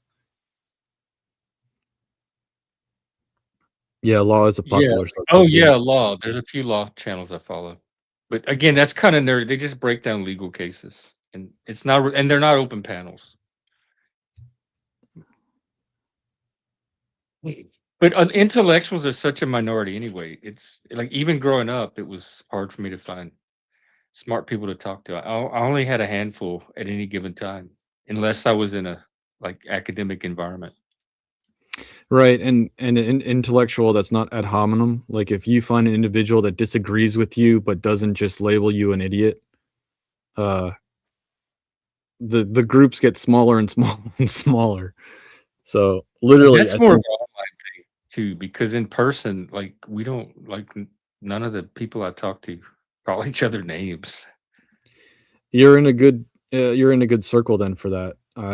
I have tried to branch out multiple times, and I usually give up because either the introduction into the group is ad hominem, or very quickly after I try to engage in a controversial or a hot topic, it just becomes a very negative experience. So Well, I give a lot of respect to people's emotional buttons too, especially religion, politics. But also, this channel, because like people can show up and we can be talking about drama or chit chatting, but then if somebody wants to bring up a more intelligent topic, I almost always bump the existing conversation for something more high level. So they may not realize right away that this is an outlet for intelligent conversation. But if they try to introduce one, I'm almost always going to give that priority. Yeah. And bringing receipts as well. I like even myself, like I'm definitely I definitely have my understandings, and I'll try and present them as best as I can. And if they're challenged, I will try and engage with that challenge and either accept the information that was handed to me as better information, or but it's hard for me. Like it's a humbling experience to let go of a core belief and to progress into a higher understanding. Like that's a humbling experience. I don't get to experience many people that have that experience live on stream. Like most of the time people will fight tooth and nail and disagree, and there will never be relenting. So I do enjoy groups of people that are willing to admit that they did not have some type of information correct. Not that it's to win the argument, but it's like your conversation meant something. Some of it's just dominance games too, especially with the younger crowd. Like they have verbal combat going on right now where everybody goes on to. It's supposed to be a debate channel, but they really just going on and screaming and arguing their positions to see who can rhetorically dominate the panel. Steve, you said by that logic, you are saying that they are not intellectual or fake intelligent. I have a very short memory span because I'm about 8 beers in. So, okay. Are you talking? He might be talking about the channels that you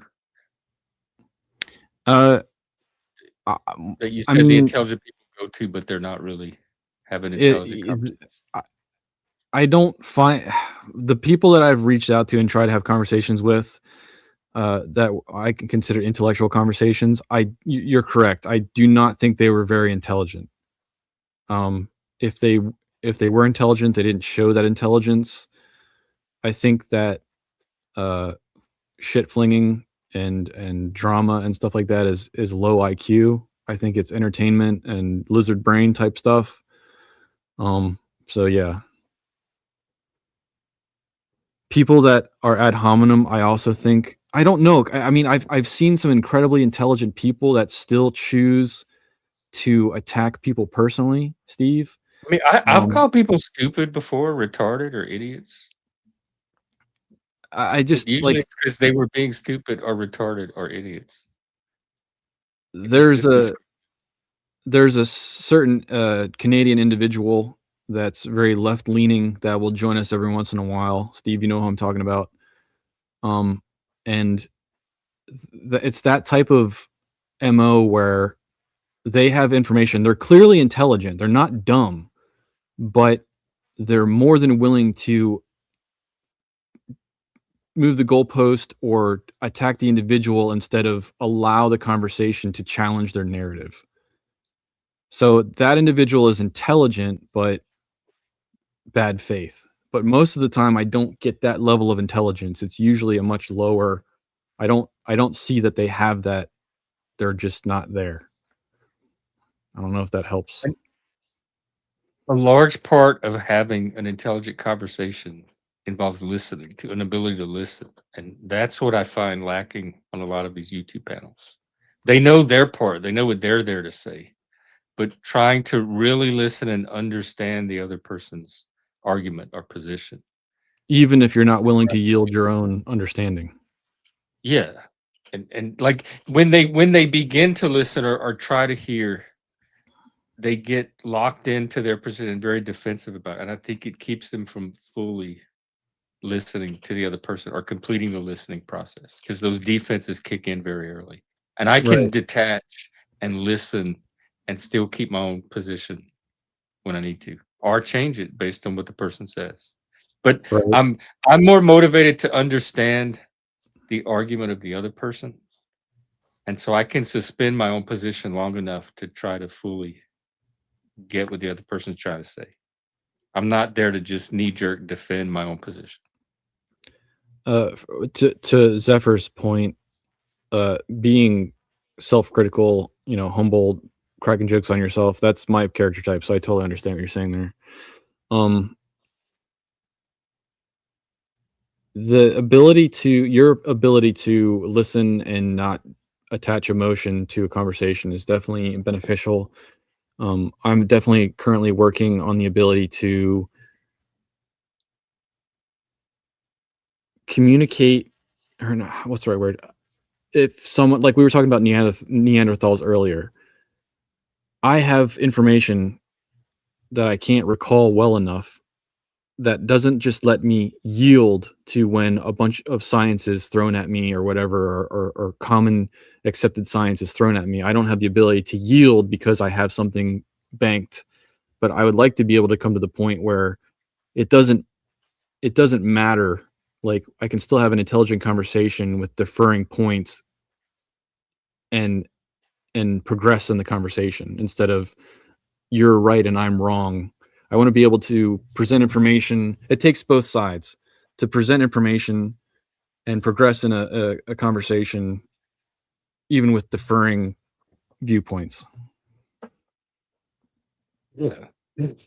And I'm not even saying I keep emotion out of it, but because I definitely don't. People could see that on the stream all the time. But it doesn't, the emotion doesn't stop me from trying to understand what the other person is saying, even if the emotion is there.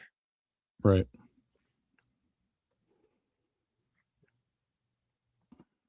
Yeah, you're right. It adds nothing of substance to the argument. For me, it's just usually an expression of frustration. I get very, very frustrated with people that I'm trying over and over and over to communicate my point of view, and they're just not getting it.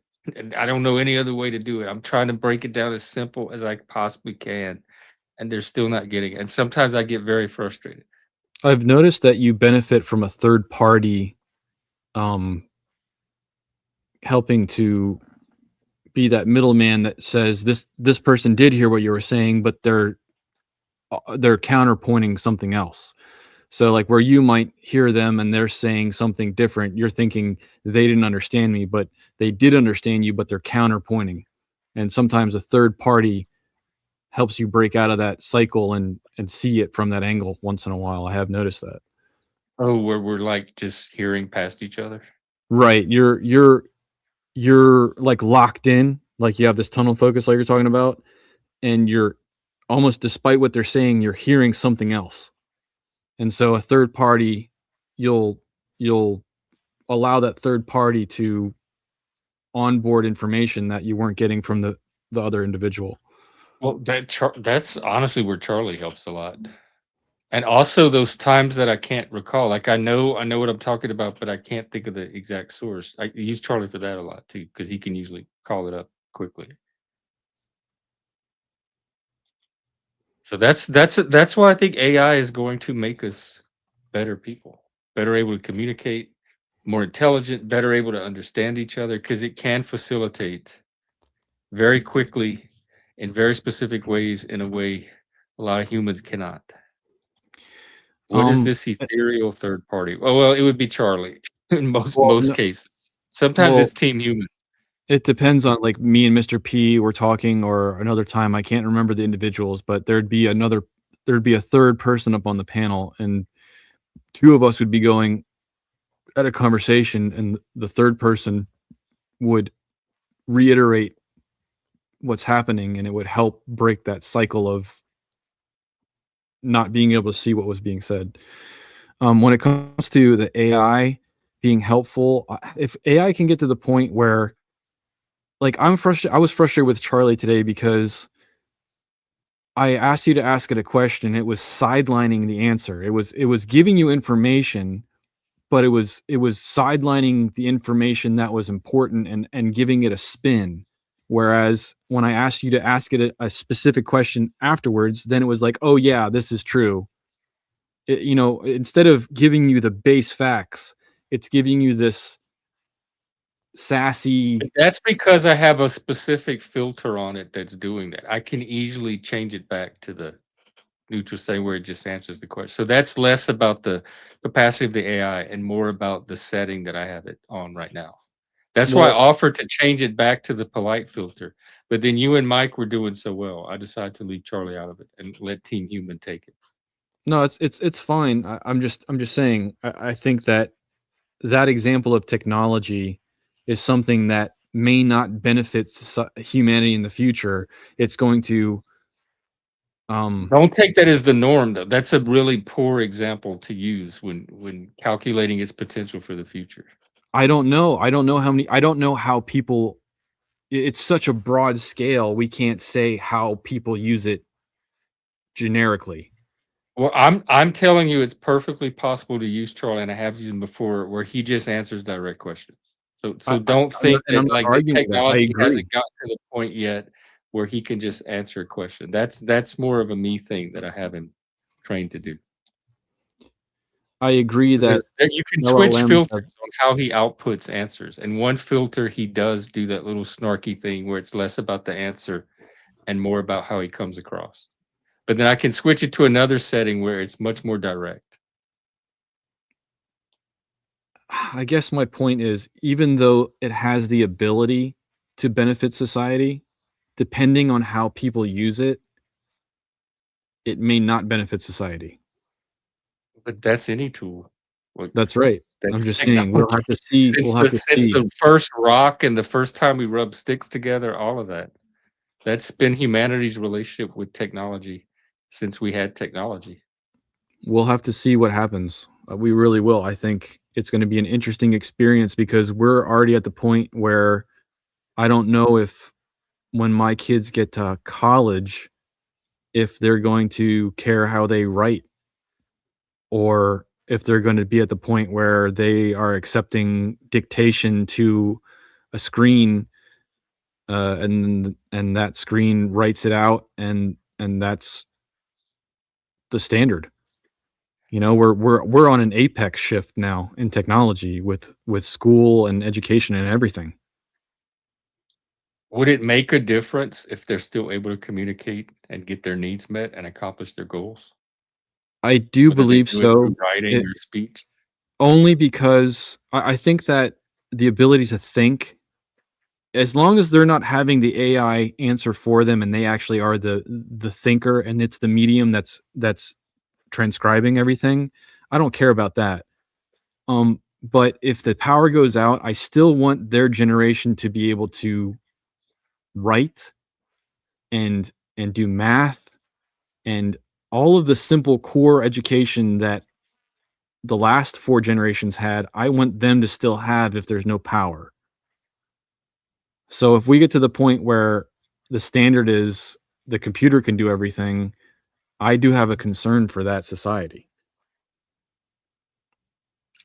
That's also kind of an extreme situation too. Like you're preparing you want to prepare your kids for something that statistically they may never have to worry about or may never happen.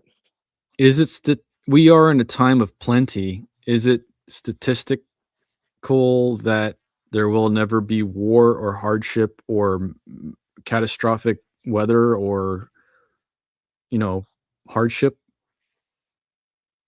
I, I, I'm talking about specifically losing power. Like all the times in my life I've been too. without power have been very brief. They've been during storms, weather events, sometimes electrical outages.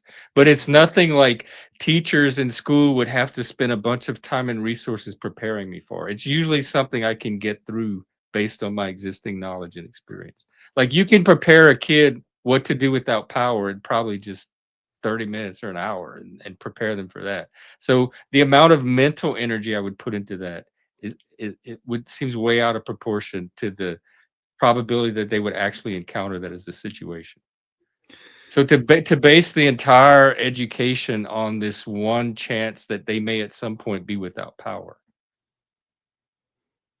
I guess I'm old school or conservative or whatever. I don't know. I think it's not a bad idea to continue to teach children how to do things manually, to understand concept, even if they're going to use electronic tools to fast track that job for them. I don't think it is either. I was just addressing the specific without power example. I do think that intelligence is tied to the ability to read, and people that can read deeply and extensively build better intellectual habits and cognition. So the less literate you are, I think it could impact your intelligence. But that's been happening already for generations. Like we're I don't know how we're going to reverse that. Our grandparents were much better readers than even we are. Their vocabulary Nobody was reads greater. books anymore at all. Even the Yeah. smart people, the really, really high IQ smart people do not read books. They watch YouTube videos and they listen to audiobooks, but they do not read. They do not decode text.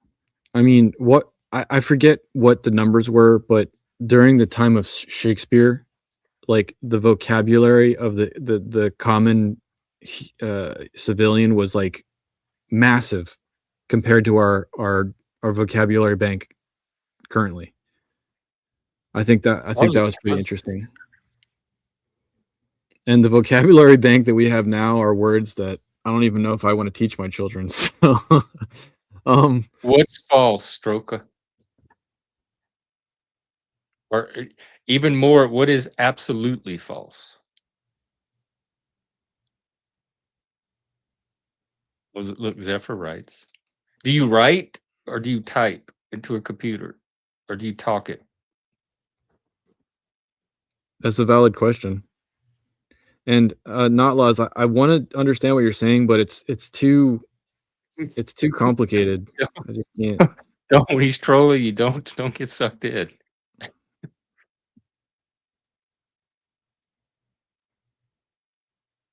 It just seems like he's on mushrooms a lot. That's kind of like the vibe I get. He's on socialism. He's a Canadian on socialism. Oh yeah, remember calligraphy? I tried that as a kid. I wasn't very good at it, but I had a calligraphy set.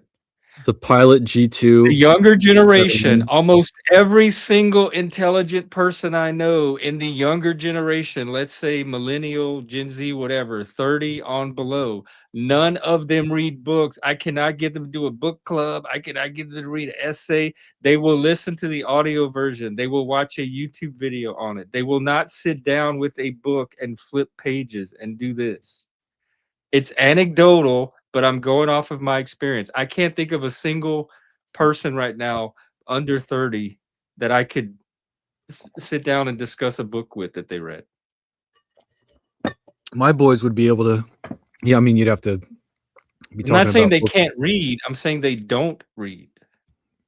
Yeah, my kids are definitely still consuming books. It takes a lot of time away from the screen to sit down with a book and read too. Yeah, they have to have a limitation to do so. But I was very, very happy to see how much they consumed books. I think my wife's love of books is definitely, when they see her doing it, I think that does affect their willingness. But even besides that, I think I introduced them. I was more into like Garfield and Calvin and Hobbes and graphic novels. But I mean, that I think got them to flipping pages and enjoying text. And my job is to kind of keep them away from the books I don't want them to consume, and for as long as possible, and then we'll see where it goes from there. That's probably appropriate for your role and their age. Yeah, there's. I Be mean, prepared. They're going to find it anyway. But oh yeah, you're trying to do your part.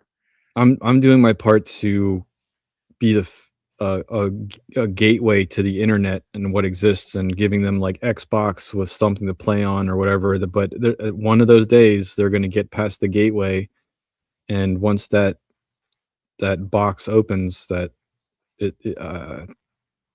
what's that box that What's their ages yet? Like, how old is the oldest? One of them is going to be turning 8 in a couple next weekend, and the other one is 12. Oh, the 12. Well, he's coming up on puberty. And yeah, his body's starting to change. Oh, and I think we are going to move forward with a dog. I think the family has all come to terms with like what that means and everything. And I think a German Shepherd is going to be in the next year. So we'll see how that goes. Very, very high energy, but matching the child. Like I won't be surprised if I see him riding the damn dog through the pastures, like a jockey. What do y'all have animals now, like on the farm? Yeah, there's pony, donkey, sheep, goats, chickens. That's I'd it. say they're the minority. YouTube's the most used internet platform by far in the world. My adult kids under 30 do not watch YouTube. That's very surprising, actually. Are they watching 4chan, like Pornhub? Like what? Yeah, what do What is they their watch? media? Oh, maybe TikTok. The younger generation could be the TikTok generation. That's a valid What point, YouTube's actually, trying to compete with. because YouTube is considered But that doesn't for change my old point. people. Like it's old. It's like Reddit and forums and stuff is old people stuff. Wow, not even on Yeah, TikTok then I would either. definitely say they're the minority. I wouldn't extrapolate a truth about the modern generation from your kids that don't watch this, because I don't think that's the norm. Yeah, I mean, congratulations on that. What do they engage their time? Like what are they doing? Are they building? Like where's their dopamine coming from? Yeah, I'm not into TikTok. I have not had a TikTok account. I have no interest. People told me I could grow my channel so much if I got on TikTok and use their algorithm. I have no interest in it. Yeah, I'm against short format. Well, good for them, Stroker. Good for them. And there's a possibility they could be at a disadvantage when they need to interface with not only technology but other people that have spent their lives interfacing with the technology. But I don't even understand it. Like when me and my dad work on cars, like my dad's a generation above me, right? He goes to YouTube. I go to YouTube. It's a specific car, it's a specific part that needs a specific rebuild.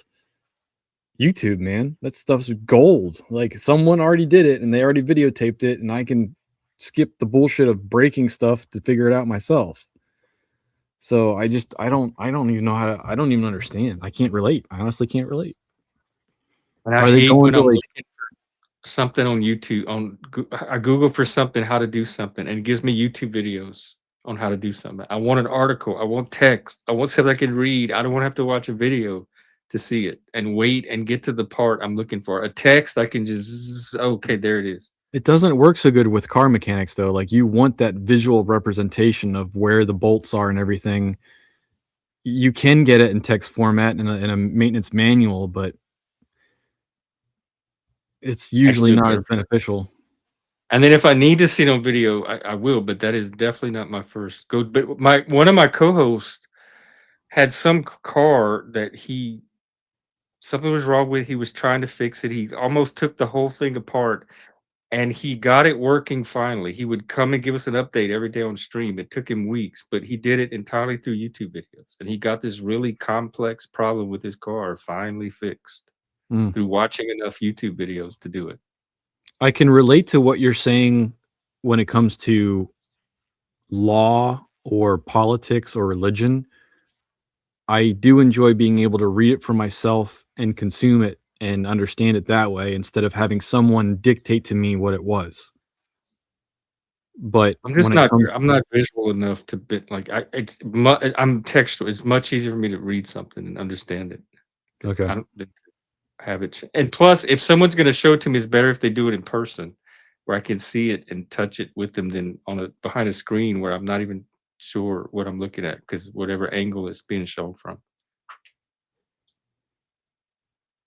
yeah, I wonder if we're going to get to the point where people are using their VR headsets to learn how to work on vehicles, because I know we're already using them for like training pilots and soldiers and aviation drone technologies. Like I'm just curious, like are we going to get to the point where you don't actually have to physically touch anything to learn how to do it? You can just simulate everything and then you're signed off and can go work on the real thing. I'm pretty sure that's going to be the near future for most technology, for most training. Like the forklift training, like I don't know if you've ever got a forklift certificate, but Well, yes, I was forklift certified.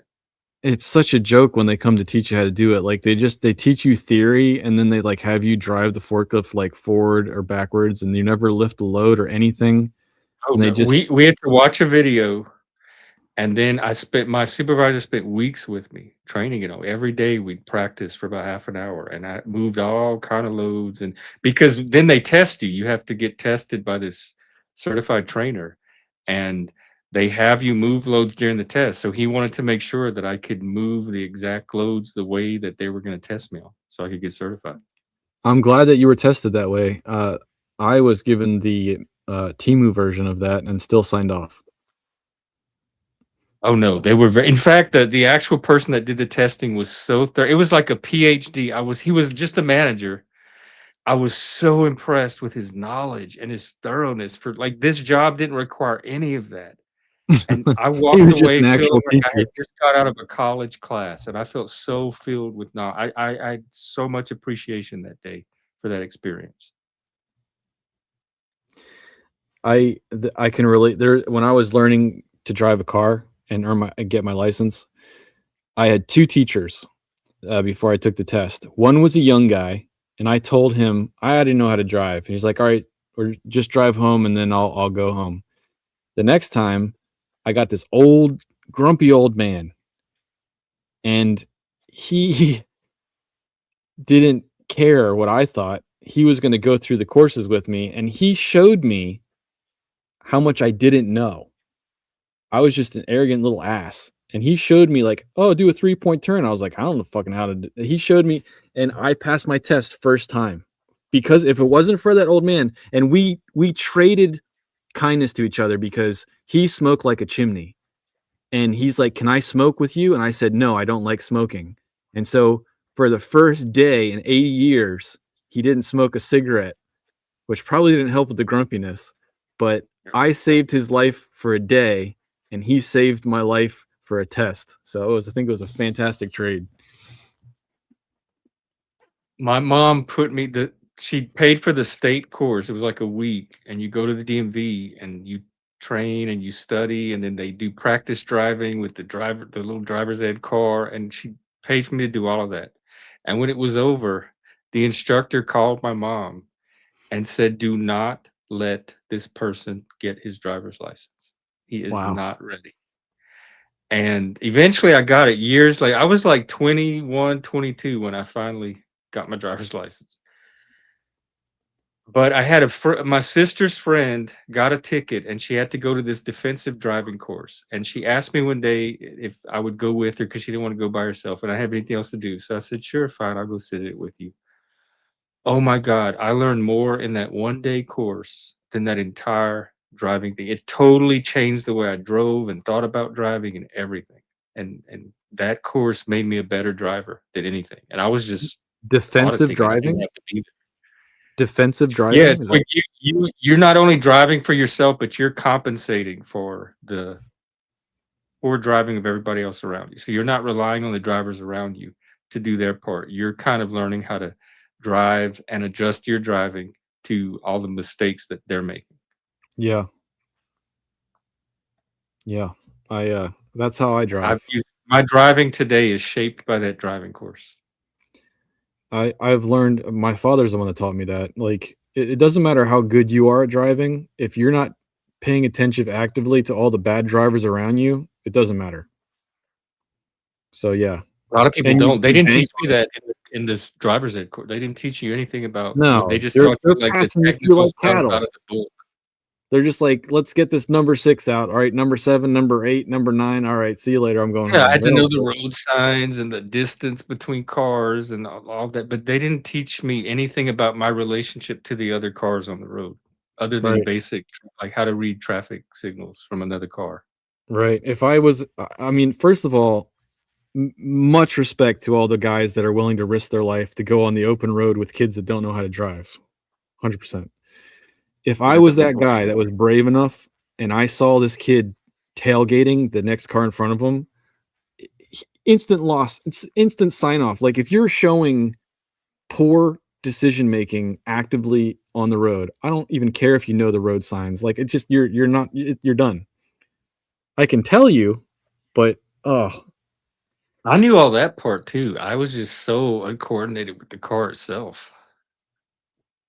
I passed the written test just fine. I knew all the theoretical information. Yeah, learning a I vehicle like an I constantly excavator, behind the wheel of a and vehicle. any vehicle that people spend time with, it becomes an extension of their body. They understand its dimensions, they understand its pros and cons, and what's going to get them in a risky situation or whatnot. And I think it's pretty cool to learn how to do that. Like if you ever get time to spend on an excavator, when you're first in it, you're like a bucking bronco, you're like a retarded donkey, and then after like 12 hours of it, you can sit in it and literally move a penny, just because it's your hand all of a sudden that's going out to go and do this thing, and your foot that's going over there to do that. It's no longer a machine that you're controlling, it's you. It's pretty cool. That's kind of how like the AI is. It also took me forever to learn how to ride a bike. I was like at least a year behind the other kid, if not 2. Because of Possibly my dyspraxia, possibly the autism. Who knows? I what's just could not get dyspraxia? the hang of it. I couldn't get the. It used to be called developmental coordination disorder. It's like dyslexia, but with your body, with fine motor coordination, with manual dexterity. It's how your brain processes your body in relation to space around it. So Like, we're did you? very clumsy, we're coordinated, poor Okay. sense of balance. I'm a klutz. My youngest definitely will knock cups over, chairs, Yeah, it shows everything, up and you in just look at him with like, "What the hell? You didn't see it?" is he your autistic one? He's the one that's got all the other stuff going on, yeah. Because it shows up, there's a high correlation with it's considered a form of neurodivergence, Yeah. along with And dyslexia. I'm trying not to get angry of it, but it's just like if you go to a restaurant and like if I put a cup in front of him, there's a 95% chance that I'm gonna be wearing it. So I just can't. You adapt and you hand him the cup and he drinks out of the straw. It's like he's not like retarded, but you just accept that it's gonna happen. So you can't do it. You can't allow it. It's not gonna go away. No, it's not gonna go away. I'm not planning on it going gonna away. I he's just gonna be my adapting age to it. doing the same thing. Like if you go to a restaurant now, you'll just smack a cup over. I knock stuff over all the time. I drop things. Wow.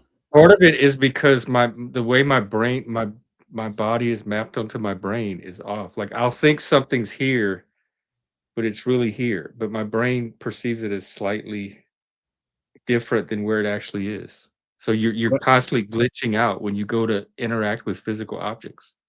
it must be more of an environment that you're not extremely familiar with because I never have experienced you smacking your mouse off to the ground or hitting your mic or anything. Sure, it's happened. Well, not my I don't know, not my mic. Hmm, I'm interesting. sure it's happened. It happens all the time. Oh, sorry for chat. I when I engage in conversation, I struggle to read what's going on. I think I'll back out though. It was been a good run. I'm gonna go give Scum TV a little bit of my time, and then I'm gonna call it a night. Okie doke. Well, have a good night. Great conversation. Yeah. We'll see you again. I guess I'll see you tomorrow night.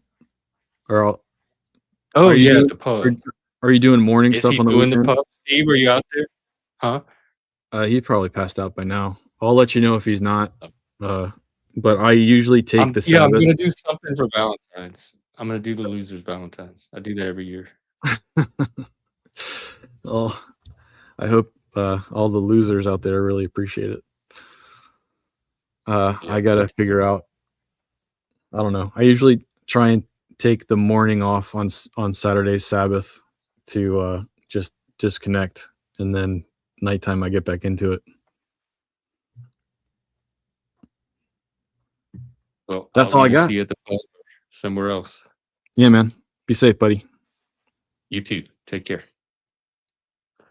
All right, that's probably pretty much it for tonight. I doubt anybody else is coming up. Let's wrap it up. Tomorrow, Valentine's. I hope those of you that have somebody to celebrate with, I hope it's the best day of your life. And those who don't, come hang out with us and we'll all be miserable together and lonely. All right. Take care. Have a good night. See you later.